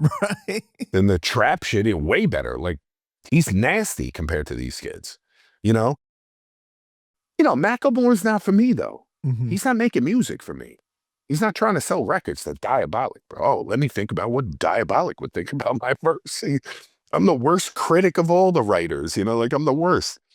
You don't want to do that. I heard that Macklemore was really like on some underground boom bap shit before he became super famous, like back in the Seattle scene. Yeah. He was really he was. He definitely was. I think they kind of got lucky. I feel like they somebody had told me like they had gotten kind of lucky with like some Pepsi commercial or some shit in Europe and got like $100 grand from it or something, and took it and reinvested it into what they were doing at the moment, like that thrift shop shit or whatever it was, and it just worked. You know what I'm saying? It just worked. It's fine, you know? I feel like he caught a lot of bullshit, a lot of PC horse shit. See, that's what happens when you play that game, though. Start playing that game where you tiptoe around and be real fucking cute with people's feelings and stuff. They fucking get you every time. What do you mean? They come and hunt. PC shit. He caught bullshit. I don't remember exactly what for, but they came for him too, because they always eat their own. The PC crowd, the woke crowd, they came for him too. Well, he had that song, Same Love, the gay song. Yeah, you know, there's always going to be something. I mean, that's pretty gay, but. And then he won that year the Grammy instead of Good Kid, Mad City, and then he. Oh, that was it. Yeah, that was it. He deserved a Grammy. Good Kid, Mad City's not a good album. What? It's not a good album. It's not a good fucking. I don't like Kendrick Lamar to begin with. I think he's terrible. Wow. All right. Well, I'm not here to Why change is your that opinion. so mind blowing? So it's. Why is that so mind blowing? He says nothing. Like that Drake diss, that may be one of the worst diss records I've ever heard in my life. Which one? And people act like it's not like us is terrible. It's a terrible song. The beat's whack. It's a terrible song. It's terrible. It's fucking terrible, and I don't get it. But then again, I'm not the one who has to fucking like it. So garbage. So whack. Good Kid, Mad City has Yabish. That's fire, because it's hilarious. You're looking like an easy come up, ya bish. That's hilarious. Because I used to call girls I dated ya bish. And that I appreciated. You didn't like any songs on Good Kid, Mad City? Well, there was one other one. I forget what it was called. But generally, I did not like that album. No. Man, he had some crazy joints on that album. That album's fire. I don't think so. He's a whack Andre 3000 impersonator. He's not good at rapping. Never thought he was. His voice may be the most annoying thing I've ever heard on a hip-hop record. Wow. I don't get the entire fucking world swearing to me he's amazing. I get why people like Drake. I don't get why people like Kendrick. I have no idea. No fucking idea. Never liked him. Very irritating to me. Wait, why do you like Drake?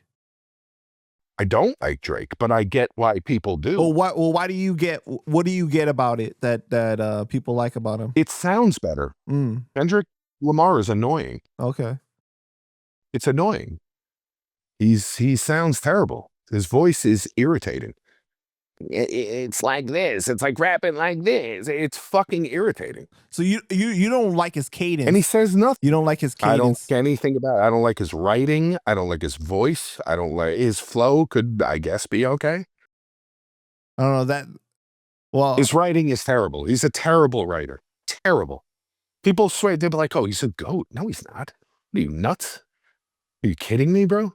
That's wild. Wow. His writing is, quote me something he said that's fire. Give me a quote. Give me a quotable Kendrick line. That's have you heard like, the song? Oh yeah, you heard the song "Money Trees," right? From Good Kid, Mad City. Probably. Or what about "Dying of Thirst" on that album? That song. I wouldn't even know. Sing About None Me. of it was memorable. I'm Dying of Thirst. That song is fire. Has a lot of substance. I don't know if it is. Song. Maybe it does. Maybe it does. There was one that was good. I forget how it goes on that album. I like the beat and shit. I don't know. I like the Yabish. The Yabish shit was the best song on there. It's the best shit on there. So with us talking about mainstream and underground and everything, right? In the past, you've said that you start hating yourself when you look at your fucking bank account, and then it makes you like wonder if you should have made that commercial music and everything. And you started talking about like how in the beginning, like it was easy to sell like 20 to 25 mixtapes, and then it starts to dwindle down as time goes on. Same thing with merch. And then like, there's a lot of people at the show in the beginning, then it starts to get smaller and everything. Do you still feel that way about like that you feel like you should have made more commercial music, or are you happy with how your career has gotten to this point? Yeah, I'm happy with it. I do okay. So I own my shit though. That's very important. Like all my shit I own, and I don't know what I did that worked, that made some people listen to me and give me a cult, but it happened, so that helps. And then, I know a lot of people like to talk shit now because they're losing at this, but they're like, oh, fuck Spotify. You don't do this, and Apple, and fuck yeah, all right. Those people pay all my bills. Straight up. I don't know what you guys are doing wrong. You don't have enough of the market share because you don't got enough people actually listening to you. You're just getting on playlists that don't pay, probably. I don't know. Well, I also think that people don't own their stuff, though. That's also a problem. That's a big part of it. You're getting paid out like fucking 10%, 5% of what the gross is. You're not getting paid properly. That's probably a big part of it. I liked it, like the peak of it for getting paid in the underground was pre-streaming, download-oriented hip-hop. You can make some pretty good fucking money then. You can still make pretty good fucking money now, don't get me wrong. You just got to produce more, which sucks. And I'm lazy, so, you know, doesn't really go hand in hand, being lazy and having to produce more. But the download, excuse me, the download-oriented era, like where it was, you know, $9.99 for an album, 99 cents for a fucking song, you can make a chunk of change then. You're talking about initially from iTunes, or you're talking about from your personal website selling direct to consumers? iTunes, like straight through iTunes. Oh, okay. Like when it was iTunes was the biggest platform. That was like really peaking out in the underground, being independent. You could do pretty fucking well on the internet then. Prior to that was probably better, obviously, when people were buying more hard copies and shit. But in the digital age, the peak of it, as far as taking home a nice chunky fucking check once in a while on your own, was definitely in the download era. But now, not for nothing, I get paid off these things every fucking month. All of them. Once a week, something comes in, whether it's Spotify or an Apple check or whatever Russian fucking platforms come in, they pay every fucking week. You get checks. And the more you make, the fucking better you do. You know? I have no complaints about it. I mean, it would be nice to have had a hit. That would have been awesome, because the publishing money can be fucking phenomenal and you could buy a house off that. But didn't happen. So, you know, it is what it is. You got to kind of grind it out in different ways. Wait, you're saying you didn't have lucky, a hit though. as In far this world, as like a mainstream? No, I'm talking about a hit. Yeah, like something that hit one time. All you need is one. You can make money forever. You could be getting quarterly checks that are fucking, you know, 40, 50 G's every fucking quarter. Shit, making you a couple $100 grand forever. a year off ASCAP. You could tour forever off of if one you hit. even want to. You know, you could be just, it could just be your fucking retirement. That's your pension. Make fucking 150, 200 grand a year just off of fucking ASCAP. You're good to go. It's a nice pension, you know? Didn't happen. So, gotta grind it out. But I got kind of lucky, you know? I was heard early. So I'm kind of grandfathered in a way, kind of, into hip-hop. You know, early 2000s, late 90s into the early 2000s. Like, I got heard and remembered. And then I didn't drop records during the 2000s. I had the mixtape out. I was touring. I was active. But I dropped in 2010. So the timing, not that I did this purposely, it's just how it worked out. Dropping a record for the first time in 2010, that was the download era. And that era of dropping didn't get forgotten. People who dropped, even people who made massive hits, you know, like Jaquan, everybody in the club getting tipsy. Nobody fucking remembers that guy because it came out in like 04. You know what I'm saying? Like that era got forgotten. Right. The 2000 to 2010 era decade is totally forgotten musically. Unless you're fucking underground, unless you're 50 Cent, unless you're Eminem. You know what I'm saying? The underground guys, they do okay because they kept producing through it. But coming out in 2010 initially into now, somehow it translated. I don't really know the physics of it, but it worked. Well, you know what's crazy though? Like Jaquan definitely got thrown a lifeline when Shabuzi remixed his song and shit like that. You know, and I don't even know who the fuck is Shabuzi. He's what a the fuck country is singer, but he remixed the Tipsy song, and you know, yeah, that's assuming Jaquan owns his publishing. He might have sold that. It's my boy Travis McFetridge. That's what he does. He buys people's publishing and collects for them, and until they recoup, they don't get shit. You know, like they might have sold their publishing. Yeah. Keep that in mind. Like a lot of those dudes did. A lot of those dudes sold the rights to their publishing for X amount of years for like 300 grand at the time. Not the best business move, man. I think he came out and said that, you know, they made a good deal. So he seems pretty happy. At least he got some money. I know he got like to perform, you know, with Shabuzi later on, like, I mean, 20 years after his Who the success. fuck is Shabuzi? What the fuck have I been missing? There's a country singer named Shabuzi? Yeah, he's a black country singer that just won a Grammy with And his name's Shabuzi? yeah. But it's amazing. It's funny though, because shit. like he actually brought Jaquan onto stage, like I think like last That's pretty year cool. or whatever, to perform. Are people hating on it?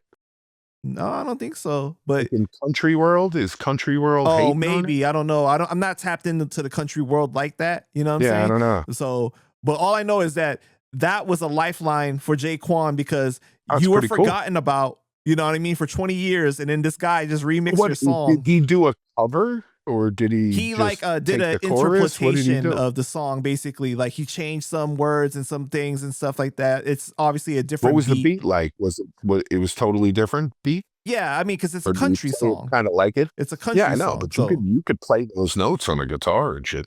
It's completely different, but like the words, he took some of the words and stuff like that, you know. But yeah, I mean, I loved that song at the time. I thought that song was awesome. Like when you were out at the bar or a fucking packed house and they threw on that song, everybody's wiling out. That was song a was great epic song. for its time period, man. A fucking great song. Yeah. You kidding me? It's a fantastic song. That's funny, man.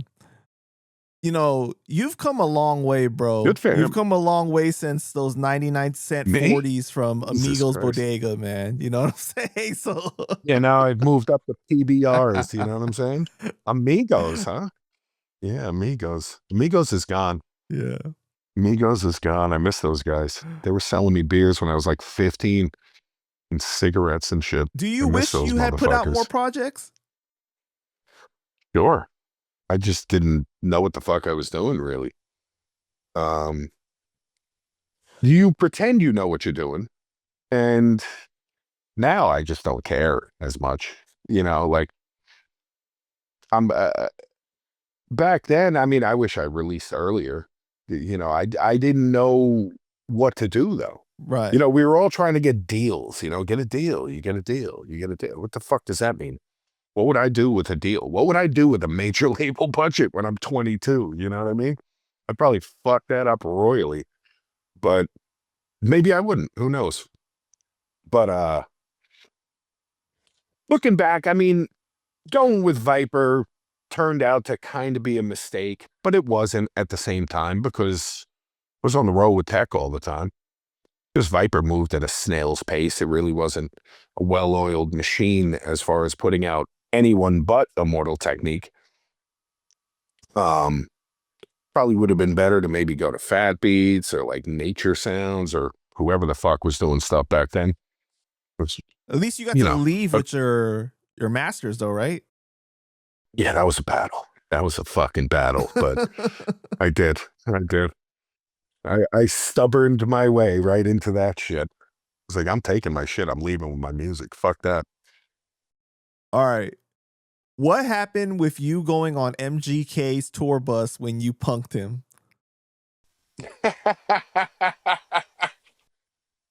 Oh boy. That's a fucking funny one. It was just a random thing. Were you a fan of him? No, not at all. You didn't like the wow boy. What?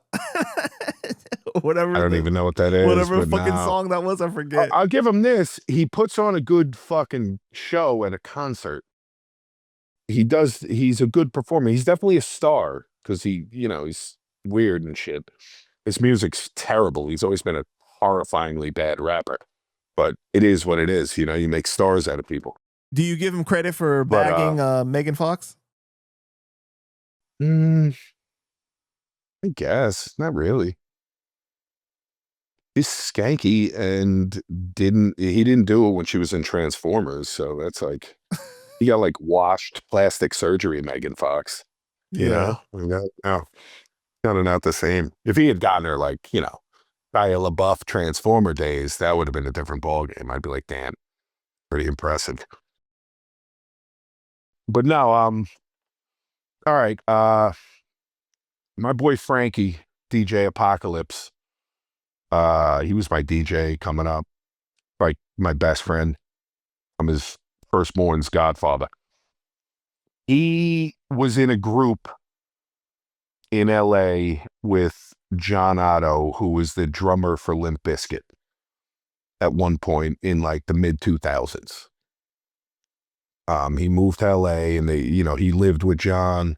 Actually, John lived with him for a little bit too. So I know John Otto, who's the drummer from Limp Bizkit. He played drums on my first album, on Liar and a Thief, on Riot. He played the drums. Right. And so Limp Bizkit was performing. There's a venue called the Paramount in Huntington, New York, which is Long Island. I live in Huntington Station, but you go downtown where all the bars are. Paramount, it's a top 10 venue in the world. It's beautiful. It's like, holds a couple thousand people. Used to be a movie theater or something. It's fucking beautiful venue. Limp Bizkit's on tour. They're doing a tour. So they're in Huntington, down the block. And MGK is opening up for them. And so we go there and we're just chilling. We're chilling backstage with John. Actually met Fred Durst that night. Surprisingly knew who I was. I was pretty impressed with that. Pretty impressed with myself. I thought I was pretty cool. What year is this? Fucking, I don't know, 2015, maybe 16. Oh, okay. So MGK is established at this point. Like he's like, oh yeah, no, he's got a fucking tour bus, dude. This is relatively recently, pre-COVID, but not that long ago, maybe 17. I don't know. Look up Limp Bizkit at Paramount. You'll figure it out. I don't know what year it was. But we're down there and we get fucking pretty wasted. We're all chilling, smoking weed, drinking, fucking hanging out backstage. And me and Frankie went out back to smoke some cigarettes and some fucking pot. Oh, it's 2014. There you go, 2014. Perfect. And fucking we're back there. And we're by the tour buses just smoking weed. And I see these fucking, he had like 3 people in his little tour manager, his little douche. And fucking, I don't know. I was a little drunk and being a bully, I think. So I walked onto their tour bus and I was like, what's up, boys? And they got very scared. They were fucking very fucking scared, dude. Did he recognize you? No, I don't know MGK. Why would he recognize me? Well, he could be down with the underground scene and know who you are. He doesn't give a fuck about the underground scene, dude. Even if he was, he wouldn't have recognized me because I just walked onto his tour bus and startled the shit out of their whole crew. I just walked right on there. I was like, what's up, boys? And I just fuck with them. And then his tour manager kind of came up and like put his hand on my chest and was like, yo, yo, yo. And I was like, boop. I just kind of pushed his arm down and was like, don't ever fucking touch me. I was like, don't touch me. Not mean. I was like, don't ever fucking touch me. I mean, I'm kind of a dick for doing that. Don't get me wrong. We were just drunk and I was like, yeah, you know what? Watch this. I'm going to go on this tour bus. I'm going to fuck with these kids. I was just fucking with them though. What was MGK's like facial reaction? Their eyes lit up and they were very startled. They thought they were getting robbed. It was pretty funny. Did you knock some shit over too? It was pretty funny. Nah, or you not took really. something. You took something from the tour bus. Yeah, I took something walking out. I was just fucking with them. I was just drunk. It was just a drunken thing I did. I shouldn't have done it, but I just kind of said to them, I was like, yeah, you guys should be a little more careful around here, dude.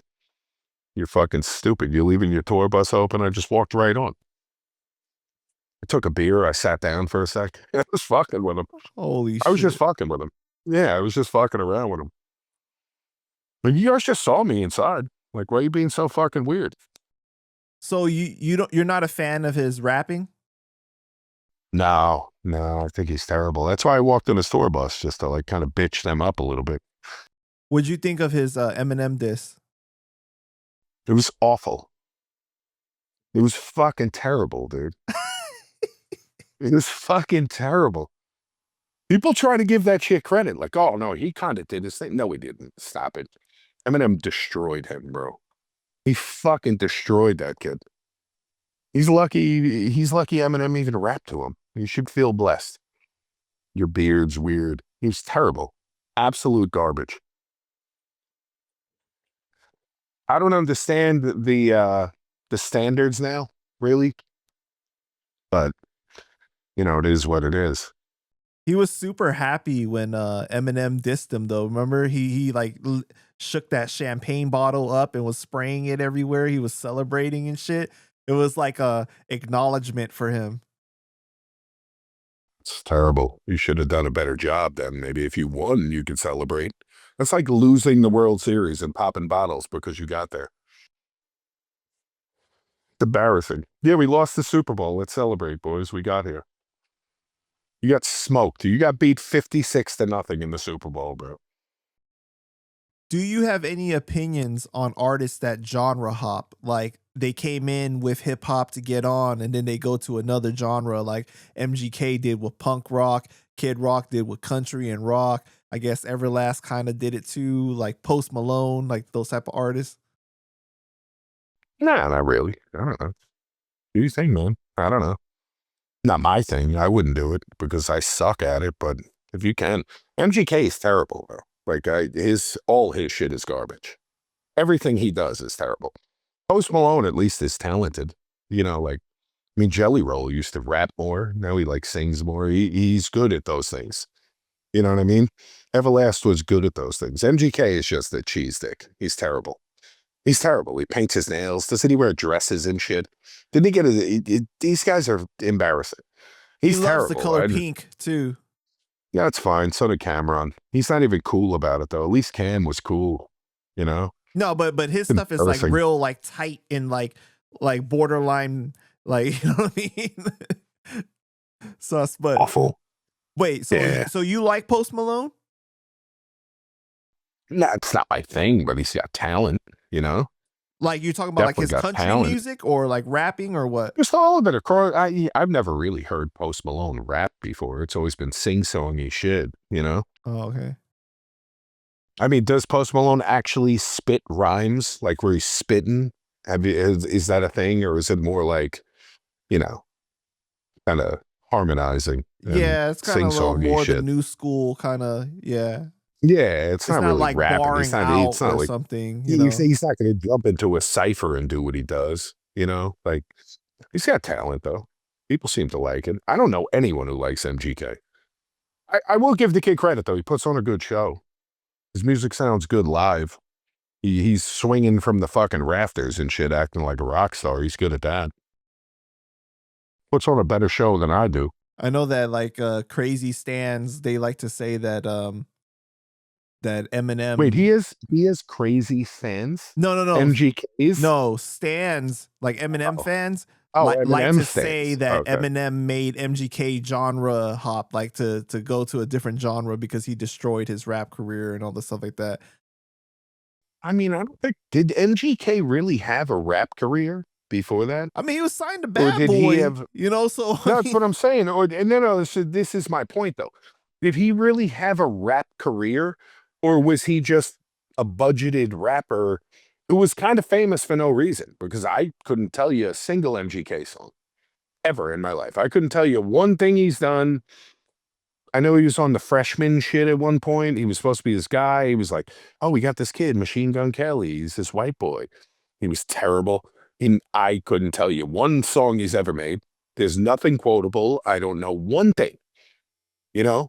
There's a lot of failures who were supposed to be good that I could name something they did. Not him. I don't know anything he did. So it's almost like he was just bred to be famous, which they do a lot now. You know? Well, maybe he was participating in some of them Diddy parties and stuff, you know? Oh, baby oil. Yeah, it's possible. Possible. They lathered him up. I don't know. I don't know, man. I'm just saying. Allegedly, maybe. I don't know, you know? But what about, I do think that Everlast definitely had talent. You know what I mean? So even when he was singing, doing the more singy type of stuff, though, you know, like what that it's Whitey like. Ford kid was fucking fire. What It's Like is a classic record, dude. It's a great record. What about Kid Rock? Yeah, I was never into Kid Rock, but he has some joints that I know that are fire. You know what I mean? Wasn't my thing. I wasn't into Kid Rock rapping either. It's not really my cup of tea. But he's got talent. He makes music. You see the star power, at least. You see like the... He can do it. MGK's never done anything. There's nothing memorable about him. Nothing. None of it. I don't remember anything. And I don't want to hate on the kid, but like, that's kind of why I walked on his tour bus. And I was just being a dick. Mind you, I was wrong for doing that. I shouldn't have done that. We were drunk and it was funny. And we laughed about it. And that was all it was about. But like, he's terrible. He's fucking terrible. Like, do something. Do something memorable. The most memorable thing he's done is be the dickhead who bounced with the girl in Bird Box. He took the car and bounced with the food in Bird Box and probably died. You never see what happens to them. They're dead in Bird Box. I think it's weird how he got all his tattoos covered up with like complete black ink. Like, did you see that? Like, now he looks like his skin's black almost. Like, it's weird. It's like a very weird... That's like a thing too now, though. Yeah. I also see videos of women getting tattooed freckles on their face like they're Annie nowadays. That's insane. That's a thing now. That's like a thing people do.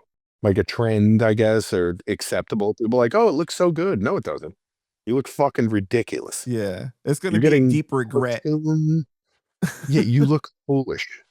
You look like a fucking idiot. If you're going to get a face tat, get something cool. Get a little pistol under your eye or something. I don't know, a dollar sign. At least be completely ridiculous. Even then, though, those don't age very well. You know what I mean? Like, as time goes on. Yeah. Like, probably not. They don't, but, you know. I have We the People tattooed across my chest. I don't know how well that'll age. Who cares? Well, at least you get to cover it up, though. Your face is your face, though, man. Yeah, I've never really understood neck and face tattoos, really. Yeah. Not my thing. Tell us about the time you were on a trip to Ohio and ended up at a 2 Live Crew show in a club in the woods. Oh. Wait, we were at a 2 Live Crew show? Wait. I don't know about that. I know we ended up at a strip club in fucking Columbus with Metaforce. Took us to the worst strip club where they wanted to kill us. I know that. We had 2 Live Crew show. I feel like, I don't think. What'd you hear this from Penn? Yeah, I did. Penn was talking about this?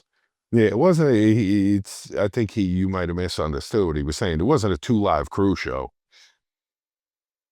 2 Live Crew might have performed at Ohio State too, because we performed at Ohio State in Columbus. Let me read you what he wrote.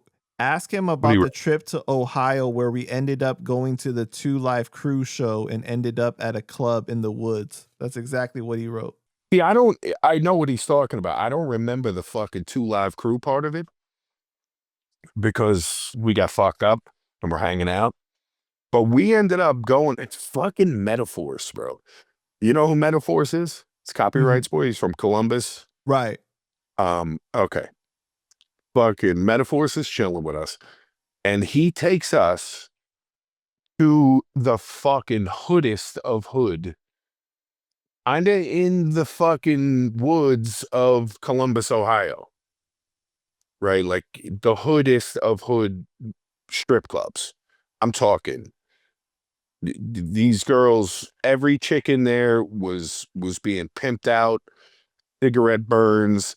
These were birds in this place, right? So we go there, and I don't care.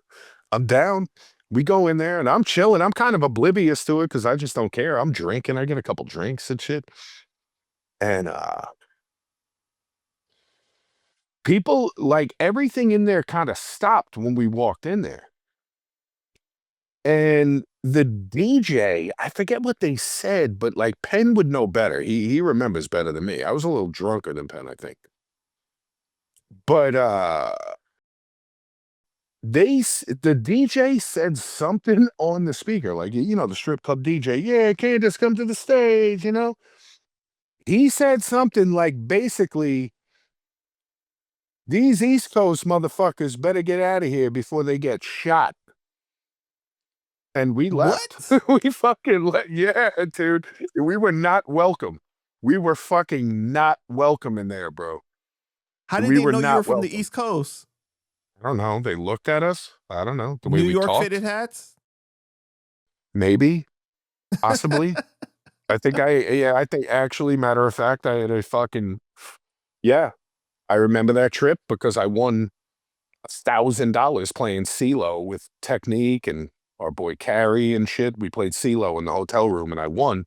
And I had a Mark Gastineau green Jets Michelin-esque throwback and a fucking green New York hat to match it with a shamrock on the back. So yeah, probably stood out like a sore fucking thumb in a bright green Jets jersey and a bright green hat with a shamrock on it. Well, why did they care about you guys being there, though? Their neighborhood, man. There has to be more to the story, man. No, there was nothing to the story. We walked in there and it was, don't stay here. People are going to kill you in here. We're going to rob you and murder you in this place. It was like that in there. Columbus gets a little rowdy, bro. People sleep on Ohio. Don't sleep on Ohio. The cities of Ohio, everywhere in there.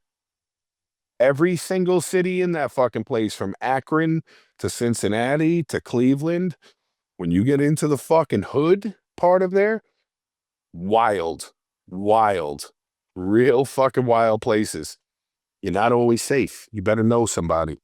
And Metaphors thought we'd be comfortable in there because he's from over there. We were not okay in there. What was Penn's reaction? Let's get the fuck out of here. Like clearly, you know, like, let's bounce. All right, let's go. We're out of here. Let's get the fuck out of here. I know you said the women fucking were talking a little to burnt and Metaphors. stuff. Yeah, they were kind of ratty, but I was down. Did I've they been to look those good? fights. Some of them look good, at least. No, not really. Kinda, but beat. You know, he's a street worker, bitches. They were stripping, man. They did not want us there, though. They wanted us out of that place, man. Immediately, like within 10 minutes, people were looking at us like, the fuck is this? Like we came into like we crashed someone's birthday party or something. It was fucked up. I remember being kind of oblivious to it, where Penn's like, yo, we might not be okay in there. And I'm like, we're good. I'm chilling. In every strip club in the country. Fuck that. I'll go here. No, I was mistaken. Let's get the fuck out of here. We're unarmed. What are we going to fucking do in here? We're going to get killed. It was fucking funny. That was funny. I forgot about 2 Live Crew, though. 2 Live Crew definitely performed. Wait, so what was your immediate reaction when you heard what the DJ said? You were just like, oh shit, like, let's go? I didn't even notice it. I didn't notice it. I was drinking. I was like chilling. I was tipping girls and shit. I was like, fuck it, I'm chilling. I'm at a strip club. I don't care where I am.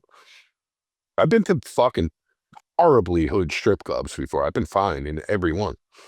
Everybody's there for the same reason. Some people are looking to buy pussy. Some people are selling pussy. I don't know. I'm just trying to look at titties and shit. I'll give tips. I don't even do lap dances in a strip club. I just like chilling, drinking beers and looking at titties. It's fun. Good ambiance, you know? But that was not the place. They were not into the vibes. The vibe was not right in that place. I don't know. They were not happy with us. They did not like us. It might have been gangland shit. I don't know what the fuck it was. What they thought we were, I don't know. But it was not good. Somebody didn't like us, and they made it very clear. People are, you're not welcome. So you didn't see anybody ice grilling you guys or anything? You were just oblivious. Yeah. I mean, I was kind of. I knew once, you know, within 5 minutes, yeah. But for the 5 minutes that I was enjoying myself, no, I didn't notice shit. But Penn was like, yo. I remember Penn being real stiff in there, and I'm like, what the fuck is wrong with you? He's like, yeah, this place is not okay, bro. This is fucked up. I'm catching bad fucking vibes in there. People don't like us. Tell us about the time that Poison Pen almost became Spider-Man because he got bit by a brown recluse spider and ended up in the hospital. See, I wasn't on that run. Because like the way it ran, like Tech it was almost like we were playing guns. Like Tech was the general and then we were the capos and shit. So me and Penn weren't always on the same tours. So I wasn't on that one because me and Penn had the same job, basically. Like we were like second in command. We kind of kept people in fucking check and kept things running smooth, you know? But I remember getting phone calls about that shit while it was happening. Penn's all fucking boop, swole up like 3 times the size it was and shit. He spent the day in the fucking ER and shit. What a fucking disaster. I'm very glad I wasn't on that run. Where did that happen? That happened in a hotel room? Who gets bit by a brown recluse? I don't know. That's what I was going to ask you. Is like, where did he get bit? I think they were in a hotel. I think it's just you're in a place. Maybe they were in Texas or Colorado or something. We don't have that shit. I love Long Island. We don't have brown recluses here. Maybe the sewers have like black widows, possibly, but we don't have deadly creatures here. Why? It's like hard to move. I think about it. I'm like, people are like, yeah, move to Texas. I'm like, I don't know. You got tornadoes and critters, bro. I'm not really into that shit. You know, like poisonous shit. It's too flat there. They might have been staying at someone's crib or something. They were somewhere. I think a hotel, though. He got bit by a fucking brown recluse. That shit was bad, though. It was brutal. I wish we had fucking... That was like pre-camera phones where people would actually take pictures of themselves. Because I want to see a picture of his gigantic, fat, fucking swollen arm and shit. It would have been a disaster. That's terrible. I'm glad he was on that tour and that didn't happen to me.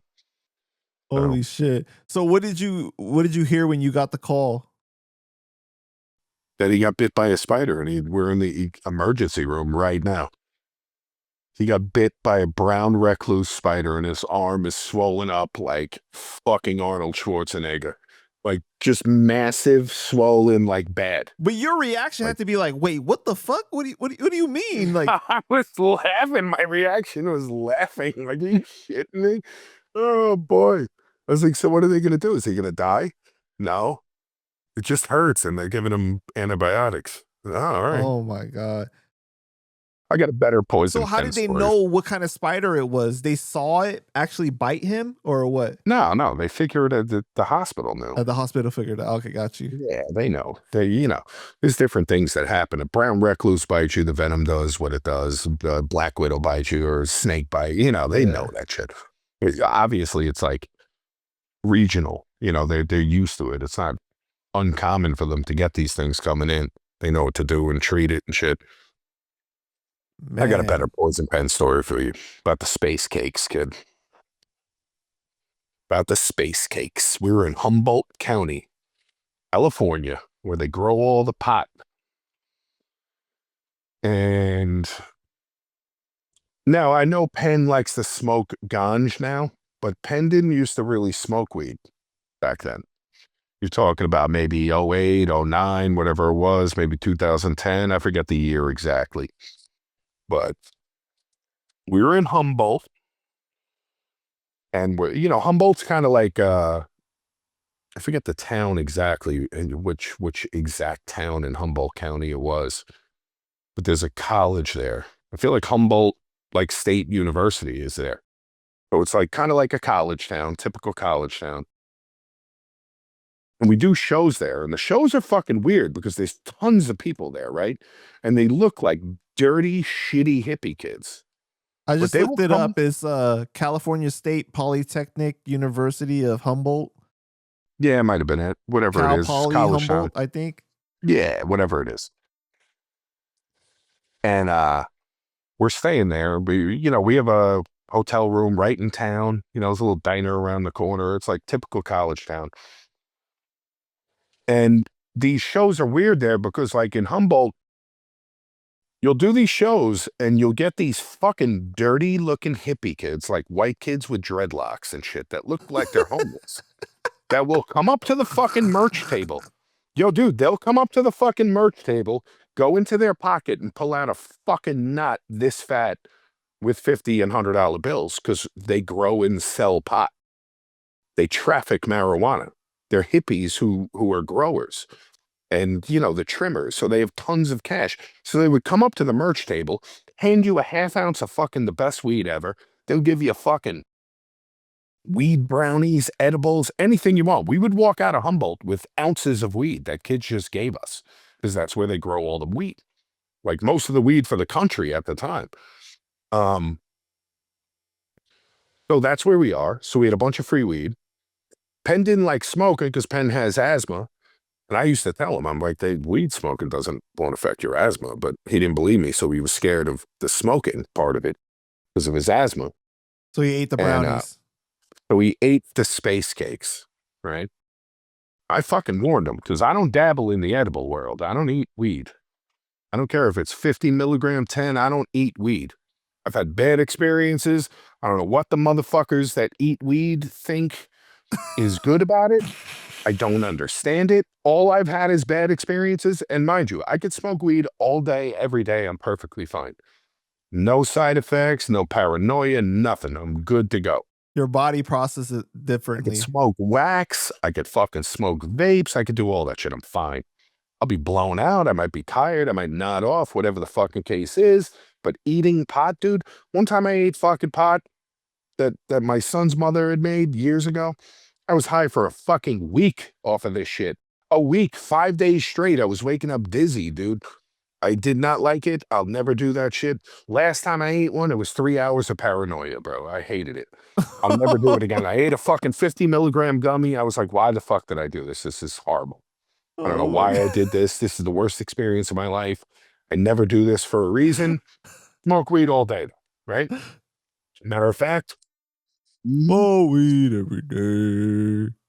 so Penn eats a fucking pot brownie. Mind you, he hasn't smoked weed in fucking probably 10 years at How the time. big is the brownie?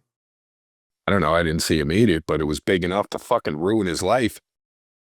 Oh, And- shit. No, it's the morning. You know, it's like 10 o'clock in the morning. He eats this fucking thing. We're at the hotel. And we go up to, like, right up the block to the diner to get breakfast. Wow, I look bald in this light. I'm not bald. Yeah, you do. You I got a have bad hair. receding hairline. No, not at all. It's all there.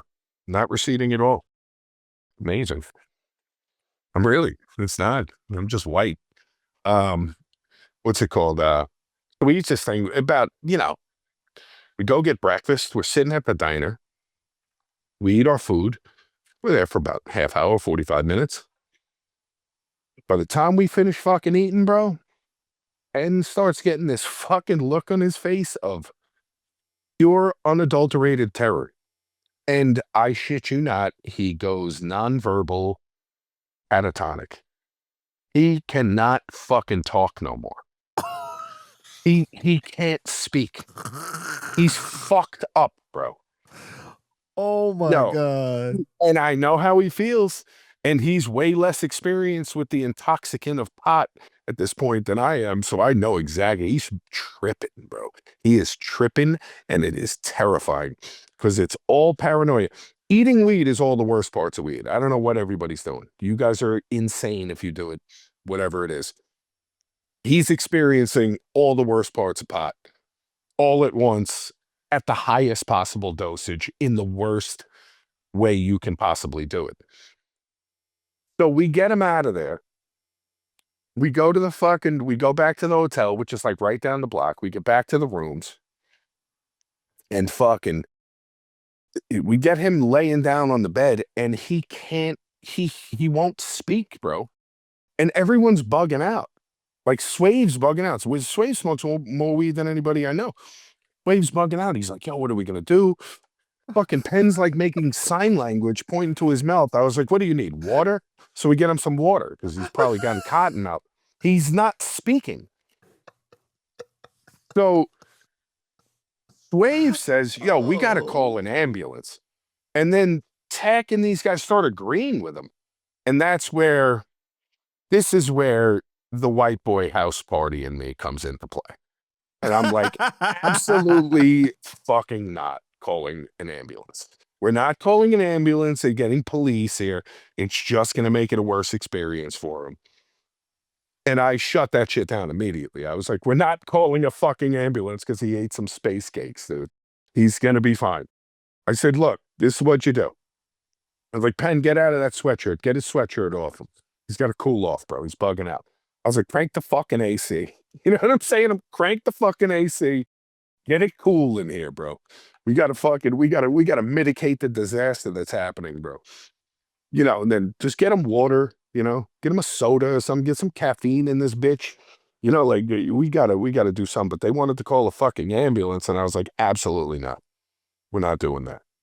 I've done many drugs over the years, psychedelics, where people are bugging out. You don't call the police. It's the worst possible thing you could do, dude. You're not going to make it any better for him. It's going to be the worst experience of his life. He's going to go to the hospital, not able to talk, tripping out. No, we're not doing it. But it eventually wore off, and he was fine.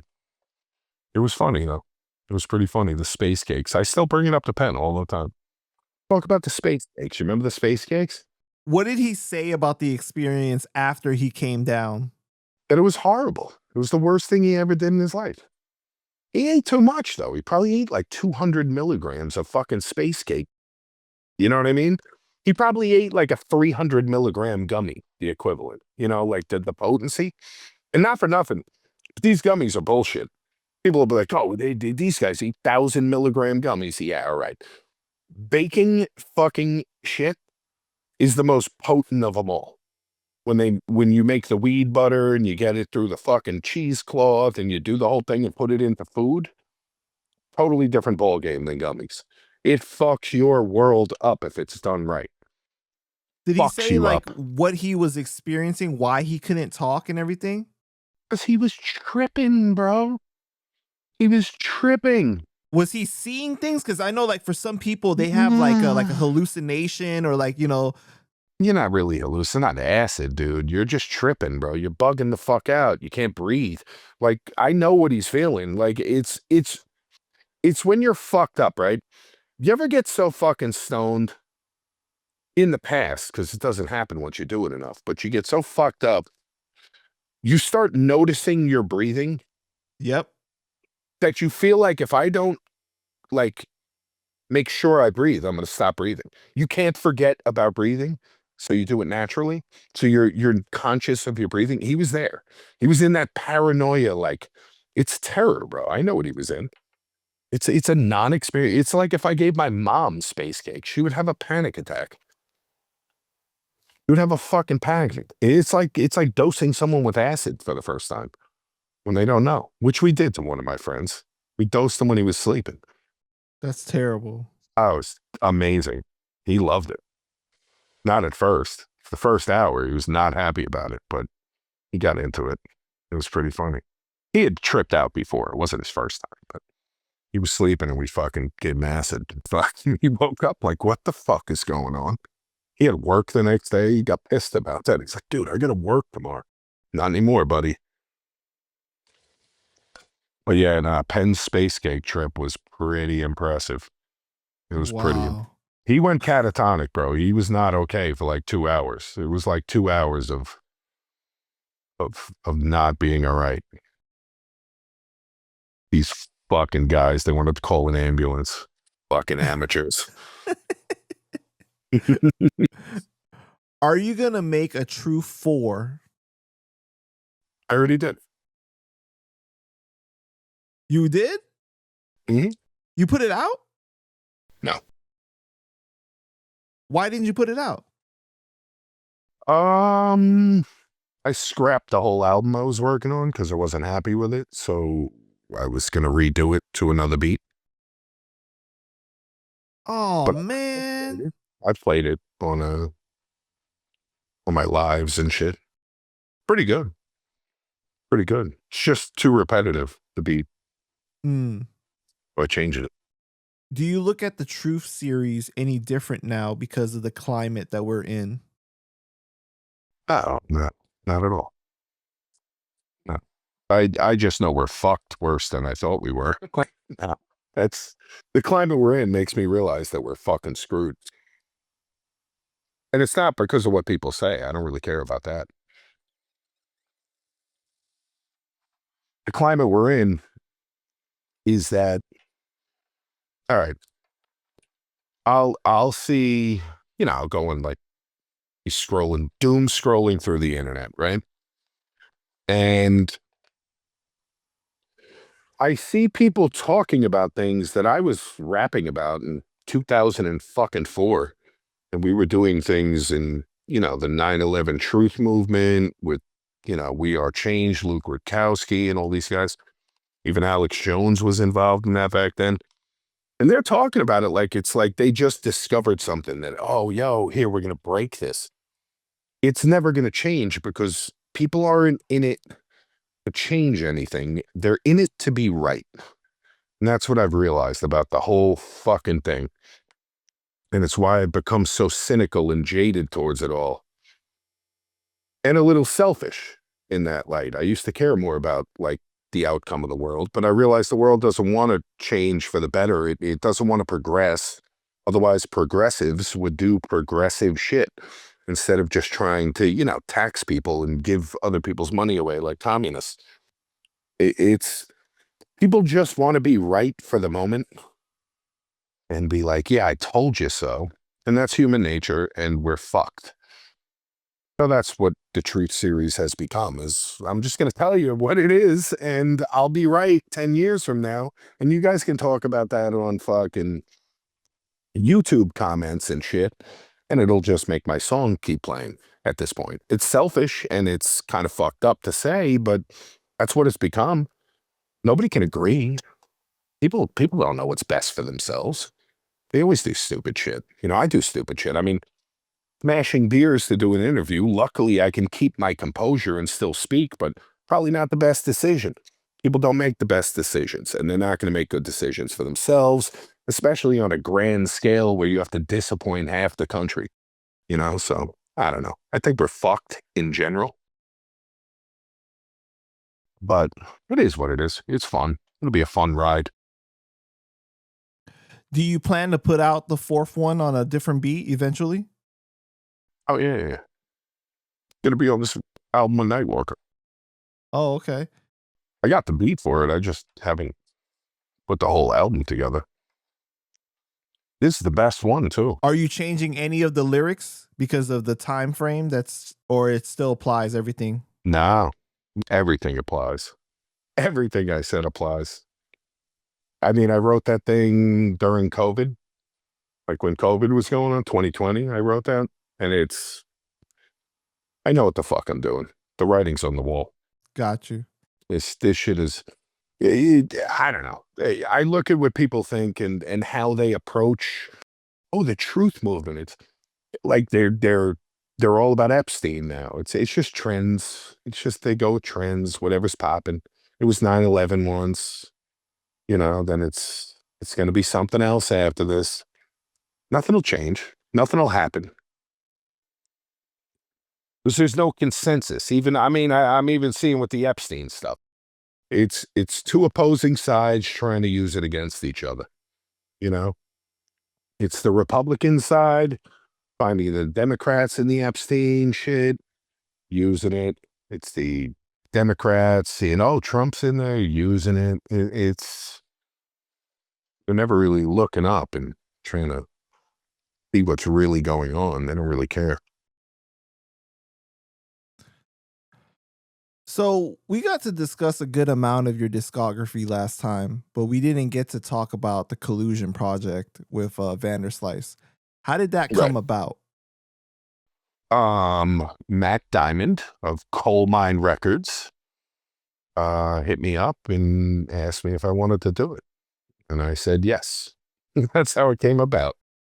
I'd known Vanderslice for a long time. Like, he was one of my first fans. He was at the first battle I ever did before he ever made beats and shit. But we knew we were cool. And Matt from Coal Mine, he what he'll do is he'll try to do projects like that.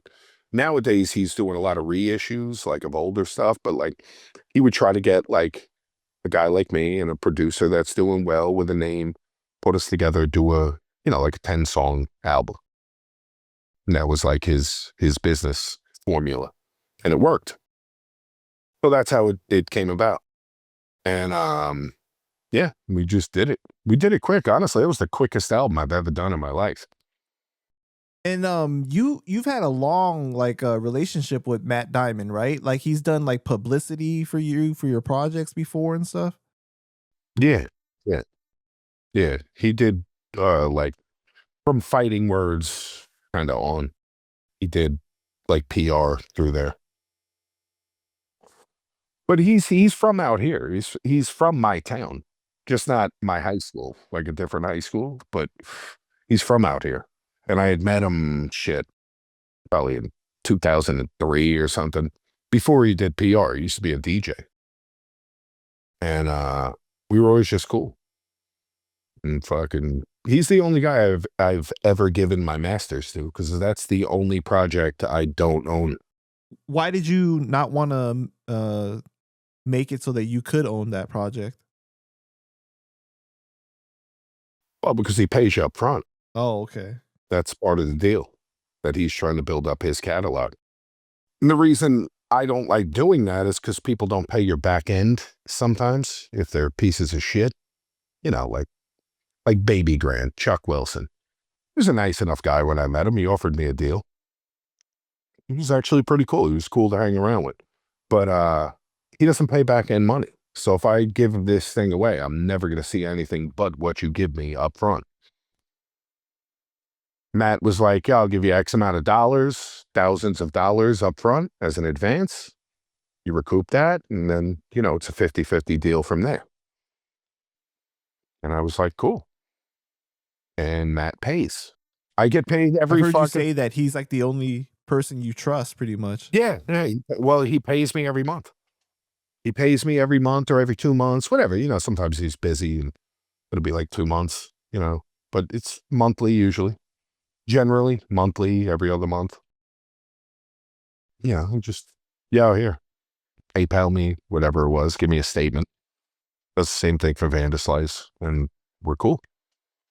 And I was cool with that. I would only do that with him, though, because I know him.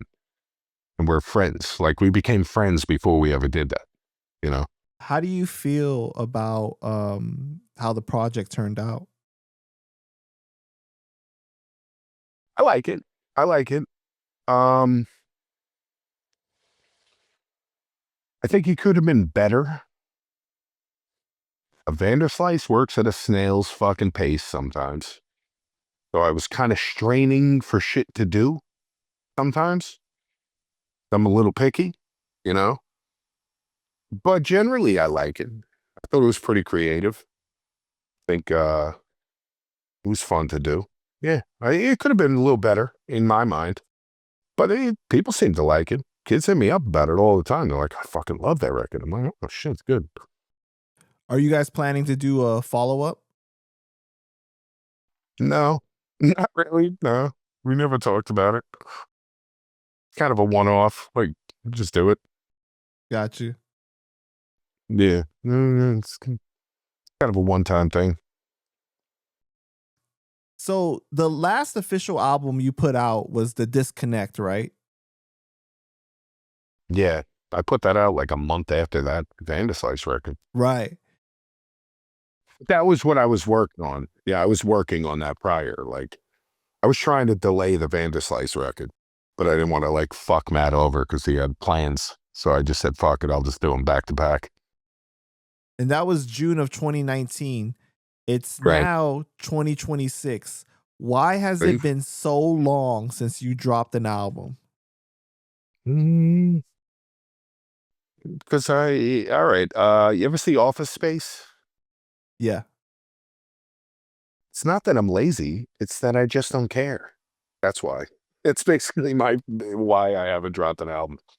Because I'm not involved. There's nothing going on. There's no scene. I don't even know where I'm rapping anymore. There used to be like an underground, right? There used to be like a genre, a thing. I'm just on my own. At Diabolic Hip Hop on Instagram. I am Diabolic's Facebook. I am There's no more websites. There's no more PR. It's just make reels, do this, do it this way. It's on you to be selfish, and I'm not into that. I don't know how to do this now. So I can make music. I'm not a circus act. I don't do what these other kids do. I'm not going to all right, say I make a single, right? That's what I see a lot of the kids do. Now, the rappers.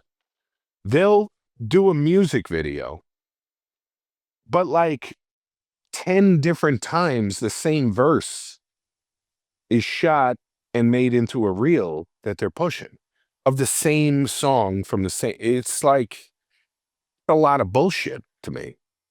I don't even know where I'm supposed to push my music anymore. The algorithm doesn't even let me get to my fans who follow me to see what I'm doing. So I got to pay for that. The business is embarrassing. I hate it. I'm not a social media guy. That's why I don't put out music. That's why I just don't care. I rap all the time. I have tons of music done. I just don't care. I don't know. Wow. Does that make sense? It sounds insane, but it makes sense to me. It's like, it's not, I'm supposed to, all right, I'm supposed to just, in the past, like since COVID especially, in particular, like I'm supposed to just completely revamp my entire business. The entire thing, that the way things been working the whole time, I'm just supposed to change the whole fucking thing now because the algorithm says so, and I can't even get to my fans, so I gotta like, I'm not sure how I even pay to get to my own fans that follow me to see my shit. Like how to get more than 4% of them to see it when they scroll, to beat out like all this nonsense that I see in my feed. Because I don't see people I follow. I barely see people I follow. I see nonsense. Things that are addictive and you scroll through them and you're into it, but like I don't see things I follow. I don't see you really. I see Nightwalker because I actually engage with his shit and listen to it a lot. That's where I'll check beats out and shit. But outside of that, I follow a couple hundred people. I know all these people. I don't see shit they're doing. I have no idea what they're doing on the internet right now, but I follow them. I don't follow anything I see. You know what I'm saying? Yeah. How the fuck do I cut through that? That's what I got to cut through now? Didn't used to be like that. Used to drop a fucking music video randomly on a fucking Tuesday afternoon. I could have 300,000 views on that thing. Now I'm lucky if I get 40. You know, like you're lucky. Like your videos, these interviews would be getting, I don't know, in 2018, they'd be getting 187,000 per fucking video. Now you're lucky you cracked 20. Cracking 20 is like, damn, we're doing good. Yeah. It's crazy, bro. Like the way that, you know, they've changed things. Well, the algorithm it's made so you have to buy. They've turned it into a pay model. They want you purchasing your way through this shit. That's what it is. In-game purchases, like an app. Fortnite's free, but if you want a fucking nice little outfit to wear, it's not. You know what I mean? That's $20. That's why me and Mac Lethal had this conversation about YouTube, right? And like why he stopped really doing YouTube. Because, you know, he was really popping at one point where he was getting crazy amount of views. And he says just the way that YouTube has changed and the instability of it makes him not want to do it anymore, because of just like, it's ridiculous how like when you put something out now, it's just nowhere near the same. Like the amount of subscribers you have, it's almost like it doesn't even matter to a certain extent, you know, because it's not reaching the people. Yeah, I don't know how it is. I don't know where people are getting hurt. I don't know what I'm supposed to do here. It's very discouraging to even think about putting records out now, because I'm like, what the fuck is even putting out a record? Just if I'm putting out a record, I'm just going to one day dump it on the internet and start talking about it. Maybe. But then again, I don't even know if talking about it matters. You know, like, I don't know. I have no idea. I was never a website guy. I had my website up. My shit's probably defunct right now. I don't even remember if I had that thing up. Like, I was never big on, okay, gear traffic towards your site, then you get this, you have your email list. Yeah, I'm not organized enough for that, and I have no manager, so not gonna happen. Not my thing. You know what I'm saying? It's not what I do. I'm not a logistics guy, man. I'm bad at shipping. I'm bad at emails. I'm bad at responding to text messages sometimes. You know what I'm You saying? definitely are. Yeah. I'll respond in my head. I will read them. I read them all. I'm not ignoring you. I'm not one of these guys with 300 open messages. They're never open. I read them and I'm like, yeah, totally. And then sometimes I don't type. I don't know if that's a disease, but whatever that disease is, I have it. Disease. I have the anti-logistics disease. I'm A not into it disease. sometimes. Sometimes I'm doing something else and I'm like, yeah, I'm not doing it. Sometimes I be getting frustrated. I'm like, what the fuck? Where's he at? I'm like, I just texted this fucker. And like, he hasn't responded. And then next thing you know, you'll just like respond to me like a couple days later or something. And you'll just say, hey, what's up? And like, you won't respond to what I said. And I'm like, what the fuck you mean? Like, Yeah, I don't know. Yeah, in my head, yeah, we had that conversation. Yeah, right. we had that. Yeah, we had that conversation. I totally know what you're talking about. Xavier. I'm with you. Let's go. No, I meant to say it, but I don't know. Yeah. It's funny, man. I definitely read it. I took it in, took the information in, but like that's where we are with the putting out music, man. Like, I don't know, the juice ain't worth the squeeze sometimes, dude. You know, the juice used to be worth the squeeze. It did. Now it's like, oh man, it's fucking weird. You got to do a whole lot. You have to do a lot, like, to get, I don't know, what are you gonna make? I mean, I'll make money. Oversaturated. It is. How do you get people to actually listen to your shit? You know, like, really? The pandemic made it so that everyone's a content creator and musician and all this stuff. I'm not a content creator. See, I got to bring someone in to help me with that because I don't know how to fucking do that. Obviously, I know when you put a record out, you kind of have to be now, but like, it's not what I do. I could be, conceivably, I can speak. I'm well aware of my strengths, but at the same time, my weaknesses are the things that make me get this shit done. You know what I'm saying? Like, I could make the content. I could be the guy on the content easily. No doubt about it. But I'm not going to be the guy that edits it. I'm not going to be the guy that fucking films it. I don't know what the fuck I'm doing. I'm sure I could learn, but I don't want to. It's not what I do. I like to create things out of music and writing. Like, when did it become my job to be the fucking manager, the booking agent? All right, I'll give you an example. So this fucking booking agent I know online talking about all the things that an artist has to have lined up before they even come to somebody like them. And I'm like, really? And I'm talking about it's spreadsheets, the amounts that places you've been, this, da, right? And I'm like, what exactly do you do then? Why do you even exist to put together tours if I'm the one with all the fucking work done? I'm giving my work to you so you can go write a couple emails to people at venues and promoters? Like, why do you exist? Why would I even deal with you? I could just write those emails and go to the promoter when I have the fucking spreadsheets. I don't do spreadsheets. I don't keep logistical reports of everything I've done. I'm a recording artist. You know what I mean? I'm a rapper, an MC, whatever the fuck you want to call it. All of a sudden, I'm supposed to do their job and then give them all the paperwork so they can write an email and attach it. What the fuck is going on here? The game is all fucked up. It's all fucked up, dude. It's a mess. It's a fucking mess because everyone's doing it. You know what I mean? Right. You got people getting AI to write rhymes for them now. They're garbage, I know, but it's crazy. people fucking like it, man. People are not fucking hard to please, you know? It's wild, dude. But then I got my friends like, oh, just drop something. And I'm like, no. I'm a prima donna when it comes to that shit. I'm like, fuck that. No. No. This was built a certain way, and I'm going to keep it that way. I'm not doing it the same. I'm not doing what they do. How do you feel about AI in music these days? don't know anything about it. Really, I don't use it.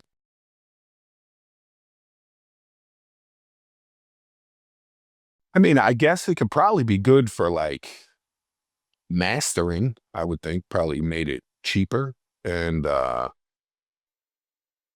there's probably some stuff I could do, like lyric videos, stupid shit like that, like little sneaky shit you can get away with doing. No, I'm talking about for the actual making of the song and like writing and all that shit like that, and the creating of the instrumentation and all that.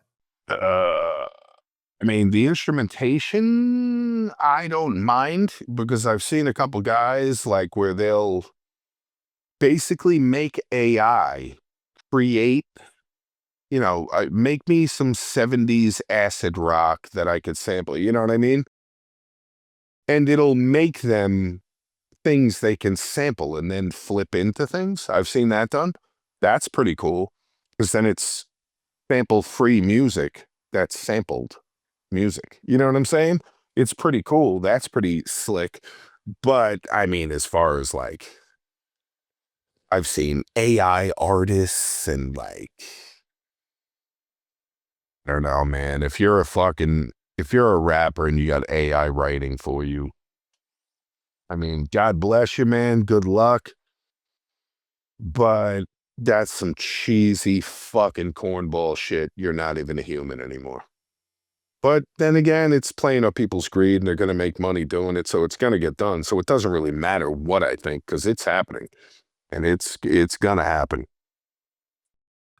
Right. So like what you're talking about though with the sample part, that's Right. using AI as a tool for one aspect of it, but you're still having the human aspect of. You good? My bad. Yeah, I drowned for a second. My bad. Oh shit. No, but you still Wrong have the type. human aspect of you chopping up the sample and creating the beat after. Yeah, see, that's fire. And then it's sample free, but it's really not, because you're sampling some shit. You had AI make you some shit that sounds like some shit that you would sample, and then you sample it, and you're basically just taking, you know, free samples, which is beautiful to me. That's a good use of it. But, you know, hey, ChatGPT, write me a rhyme like Diabolic. Make the syllables at least 2-syllable rhyme words. Rules are this. Like, come on, dude. Come on, man. Or a producer being like, Suno, make me a beat that sounds like boom bap and yada yada and stuff like that, for you to just take that beat and go sell it like you created it. It's not the same thing. I didn't know people were doing that, but I mean, it's gonna happen. Right. It's gonna happen. If somebody's gonna buy it, somebody's gonna make it. I don't know if you know who Teddy Swims is. You know who Teddy Swims is? No. Well, he's like this singer, right? And he says that like what they do is they'll write a song and like, you know, play the instrumentation of it and everything and sing the song, and they'll be like, they'll put it into Suno or whatever AI system and be like, how does this song sound as a country song instead, or as a rock song and stuff? And then they'll take that information and be like, okay, recreate it or do whatever, right? Right. Are they creating the end result really in the studio like themselves? I think so in the end, but they're using it as a tool. Or like, are they using AI and being like, all right, we wrote this song. I would like, are they using AI to like play it different ways to see what would be the best hit? Right. Like cross genre, like to be like, I don't is about this that. song Pop better music, as yeah. a. They end up doing it that way though. Then they end up taking what they decide from, all right, say AI makes it into like a, I don't know, Britney Spears sounding style song. Then they go and do that style song themselves. They don't just use the Right. AI version. Yeah, I don't care. I don't about think that. they Who just cares? use the AI version. They wrote it and recorded it to begin with, right? And then Right. put it into it, and we're like, all right, what would this sound like this? That makes sense. I mean, I wouldn't do it because I have no use for it, but for songwriters, sure, why not? Garrett could sing a song You know what I mean? And then Dolly Parton could sing the same song. You know what I mean? And it would be two totally different things. And then, 35 years later, Beyonce could cover the song that they did. You know what I mean? It's like, that's fine.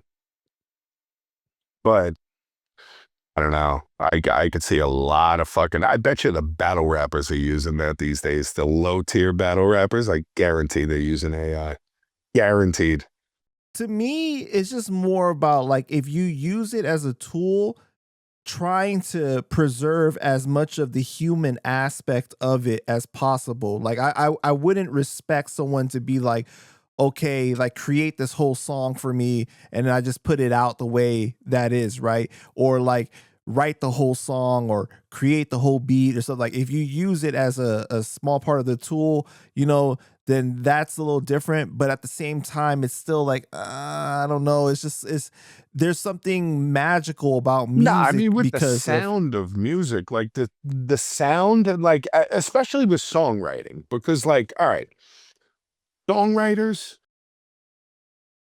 they're not really genre specific. Like someone who's writing a song for a pop artist, like there's people that write for, I don't know, Katy Perry, and then they'll write for who else is artist now? I don't know who these people are, but like they'll write for another pop star, and they'll try to pitch the same song to whoever takes it, and then it's going to become what it becomes through their voice, and probably going to manipulate it a little bit, and the production might change a little or whatever it is, but I could see them using that. That's basically what AI is doing for them. If they do it one way, then they're like, all right, make it like a rock song, make it like a fucking country song. You could hear the best version of it and be like, oh, this sounds the best. This song's better like this. These words, this melody, it works better in this genre. But that doesn't necessarily work. Like, I don't care what they do. That's not my bag. I care what like hip hop is doing with it. Right. And, for better or worse, originality at least in my day, not so much now, but like in my section of hip hop has always been a important thing, that it's yours, that you created it. You didn't steal it. You didn't bite it. It's your flow. Can be influenced, can't steal. If you have AI writing your rhymes, you're stealing from AI rhymes. Like you have a ghostwriter. So you're going to be looked at as such. At least by me. I don't know what other people are going to think, but at least by me, you're going to be looked at as a fucking herb who has a ghostwriter, which is fine if you're a pop artist, but if you're trying to be an MC, I don't know. I was a little surprised when I interviewed Mike King, right, Icon, and he said that he doesn't see the difference in writing a prompt to say, Suno, create this kind of instrumentation or whatever, to like Dr. Dre telling somebody to play an instrument in these notes or whatever. And I'm like, how can you not see the difference? No, I don't see anything in that either. Well, it depends who's doing it. You don't see the difference? I don't really care, because I just want the beat. I care about the people writing. Like if they're taking the words from the AI, I don't give a fuck what beat I get or where it came from, to be honest with you. I don't really care. Because the name on the beat is why you go to Dre. You don't care that Scott Storch played it. No one gave a fuck. No one asked. You know what I'm saying? You don't give a shit. You got a Dre beat. Dre composed it. But He's the composer. Writing a prompt isn't as skillful as actually learning how to play an instrument and no, definitely create not. Of course not. But that's what I was trying to argue to him. But you know what? With AI for a producer though, what you're able to do. All right.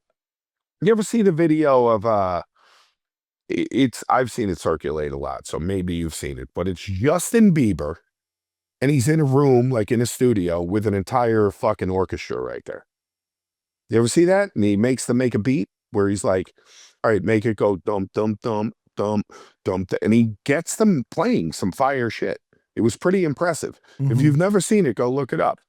It's him where he's making the orchestra play what's in his head. And he just basically, you know, gives them harmonies and they start doing it and then they get to, it's pretty hard. The beat ends up being pretty fucking hard, dude. And not really any different, except that you can't afford to spend the $100,000 it costs to get that orchestra into the fucking room. With AI, if you're a producer, you can now afford the orchestra in the room. That's what it does for you as a producer. Now, the words and the writing of hip-hop, I don't think if you start playing with that, I don't know.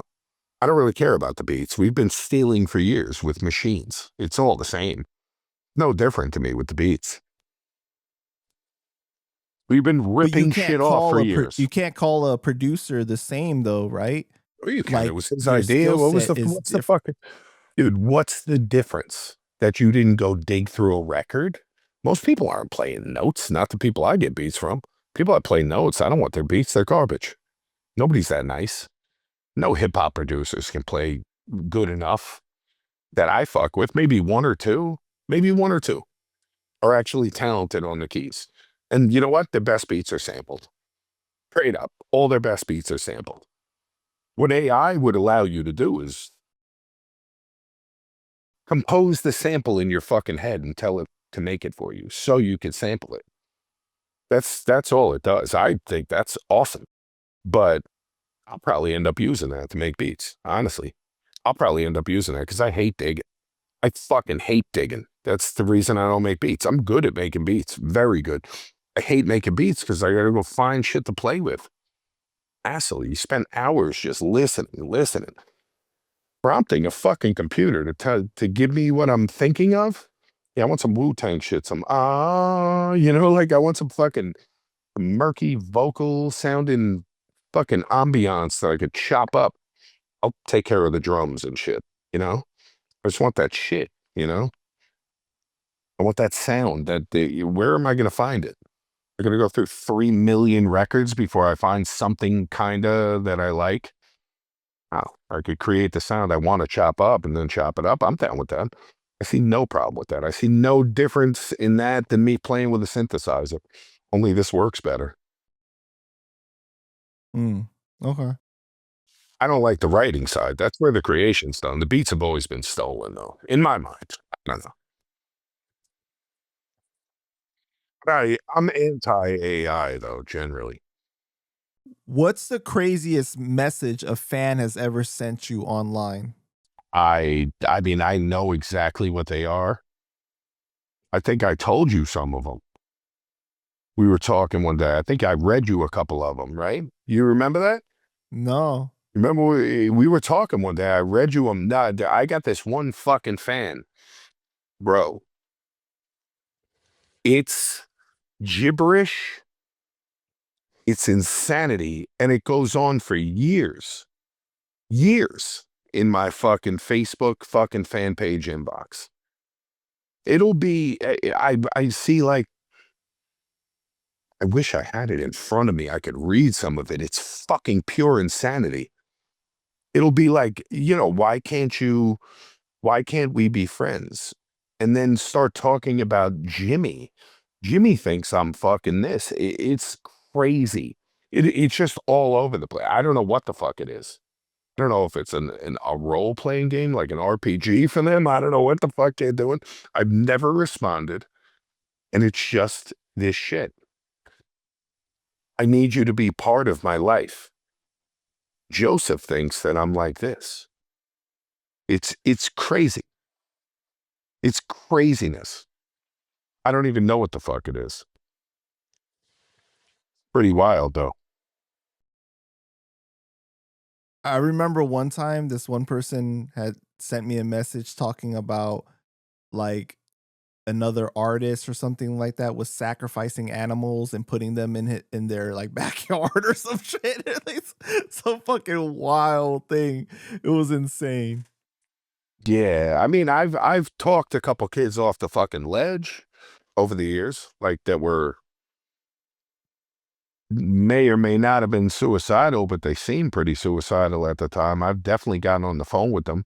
That was pretty fucking crazy. Where they were down and out.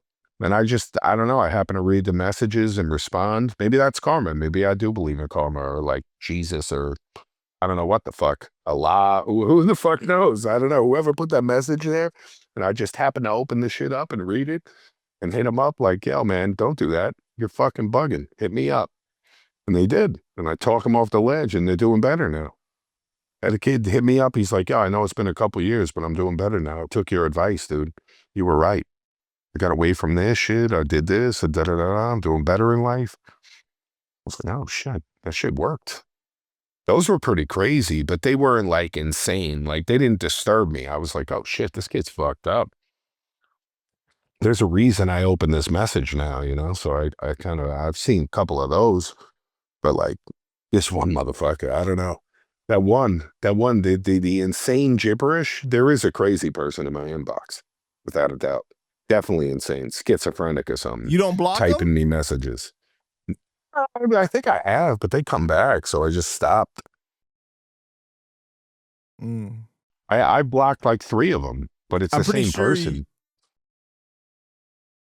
I'm pretty sure you've gotten like the naked pictures from the chicks and all the crazy shit like that, and yeah, I mean, not really unsolicited too much. Not really. You talk to them a little bit. Really? It's not like that. I mean, occasionally, but they're not really too appetizing when they do that. The ones you want to do that don't just do that. You know what I'm saying? It's not like that. Yeah, it's the ones that are delicious don't just send you fucking pictures of their pussy. Like, hey, look at my pussy. Fucking slobs send you pictures of their fat, disgusting tits, unsolicited. Occasionally, you'll get a good one. Occasionally. Yeah. Once in a while, but not really. Not really. Hey, and that you shit's can't not even, interesting. You can't even accept it. That's new jack shit, bro. That's like new wave, new age, modern horseshit. Like, that takes the thrill of the hunt out. That's not as fun. Once the chick sends you just random pictures of her shit, you're like, oh, I got this. You take them for granted. You're like, kick them to the side in your head. You know? You boot them. You're like, ew. Right. You just took all the fun out of everything immediately. Hey, but you can't even take it as real, because, like, you know, it could be AI, it could be fake, like somebody else catfishing type of shit. It could be a lot of weirdo shit. Yeah, it could be. It could be. You never know these days. I don't really get too involved in it, to be honest with you. I never did, but occasionally. I mean, once you build a rapport with somebody you know is a real person that you know, then, you know, you play around on the internet, but randoms, I don't really do that shit. I don't really do it at all. All right, Diabolic, man, I just want to thank you for your time. Is there anything else you want to say to the people before we go ahead and wrap it up? Nah, not really. I gotta piss really bad. I'm gonna piss out about 7 PBRs, and I wanted to drink a little on this session with you because I didn't want to leave Mag out there all by himself. Because Mag got fucking hammered, and I respect it. So I figured I'd get a little buzzed just to even the fucking playing field for him and keep it honest. You know, so he's not out here by himself like the lone soldier doing a little drinking on the fucking panda chops, you know? But yeah, that's it. Shout out to Mag. Shout out to Mag. All right, man.